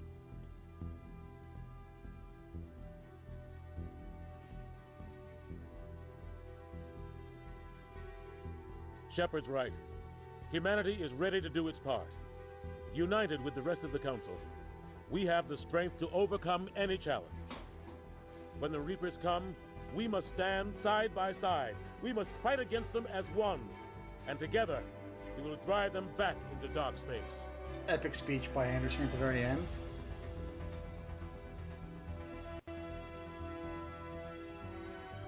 Nice. Epic shot.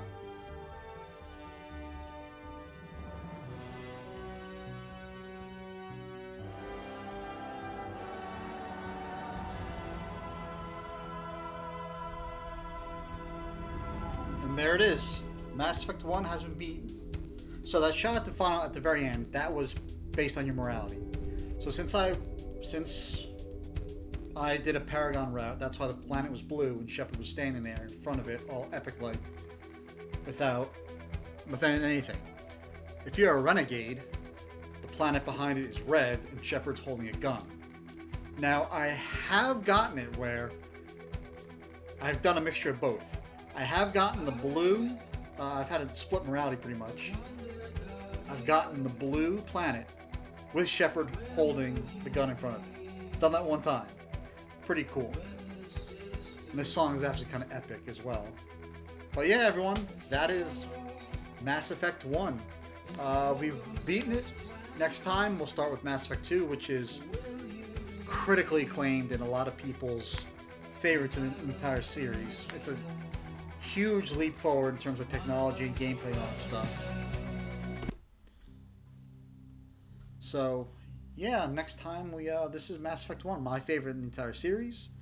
Like I said, next time will be Mass Effect 2, which is, like I was just saying, so critically acclaimed. And it's a lot of people's favorites. You know, that's the game where they really kind of decided to take the series more to kind of like an action shooter versus like an RPG. Still great, it's amazing, but it's more on the action side, less on the kind of RPG-ish side. But it's a big step forward from what this is. Like graphics-wise, gameplay, everything. You know, so yeah, next time we'll be there for Mass Effect 2. So once again, thank you very much, and can't look forward to getting some Mass Effect 2 next time. So take it easy.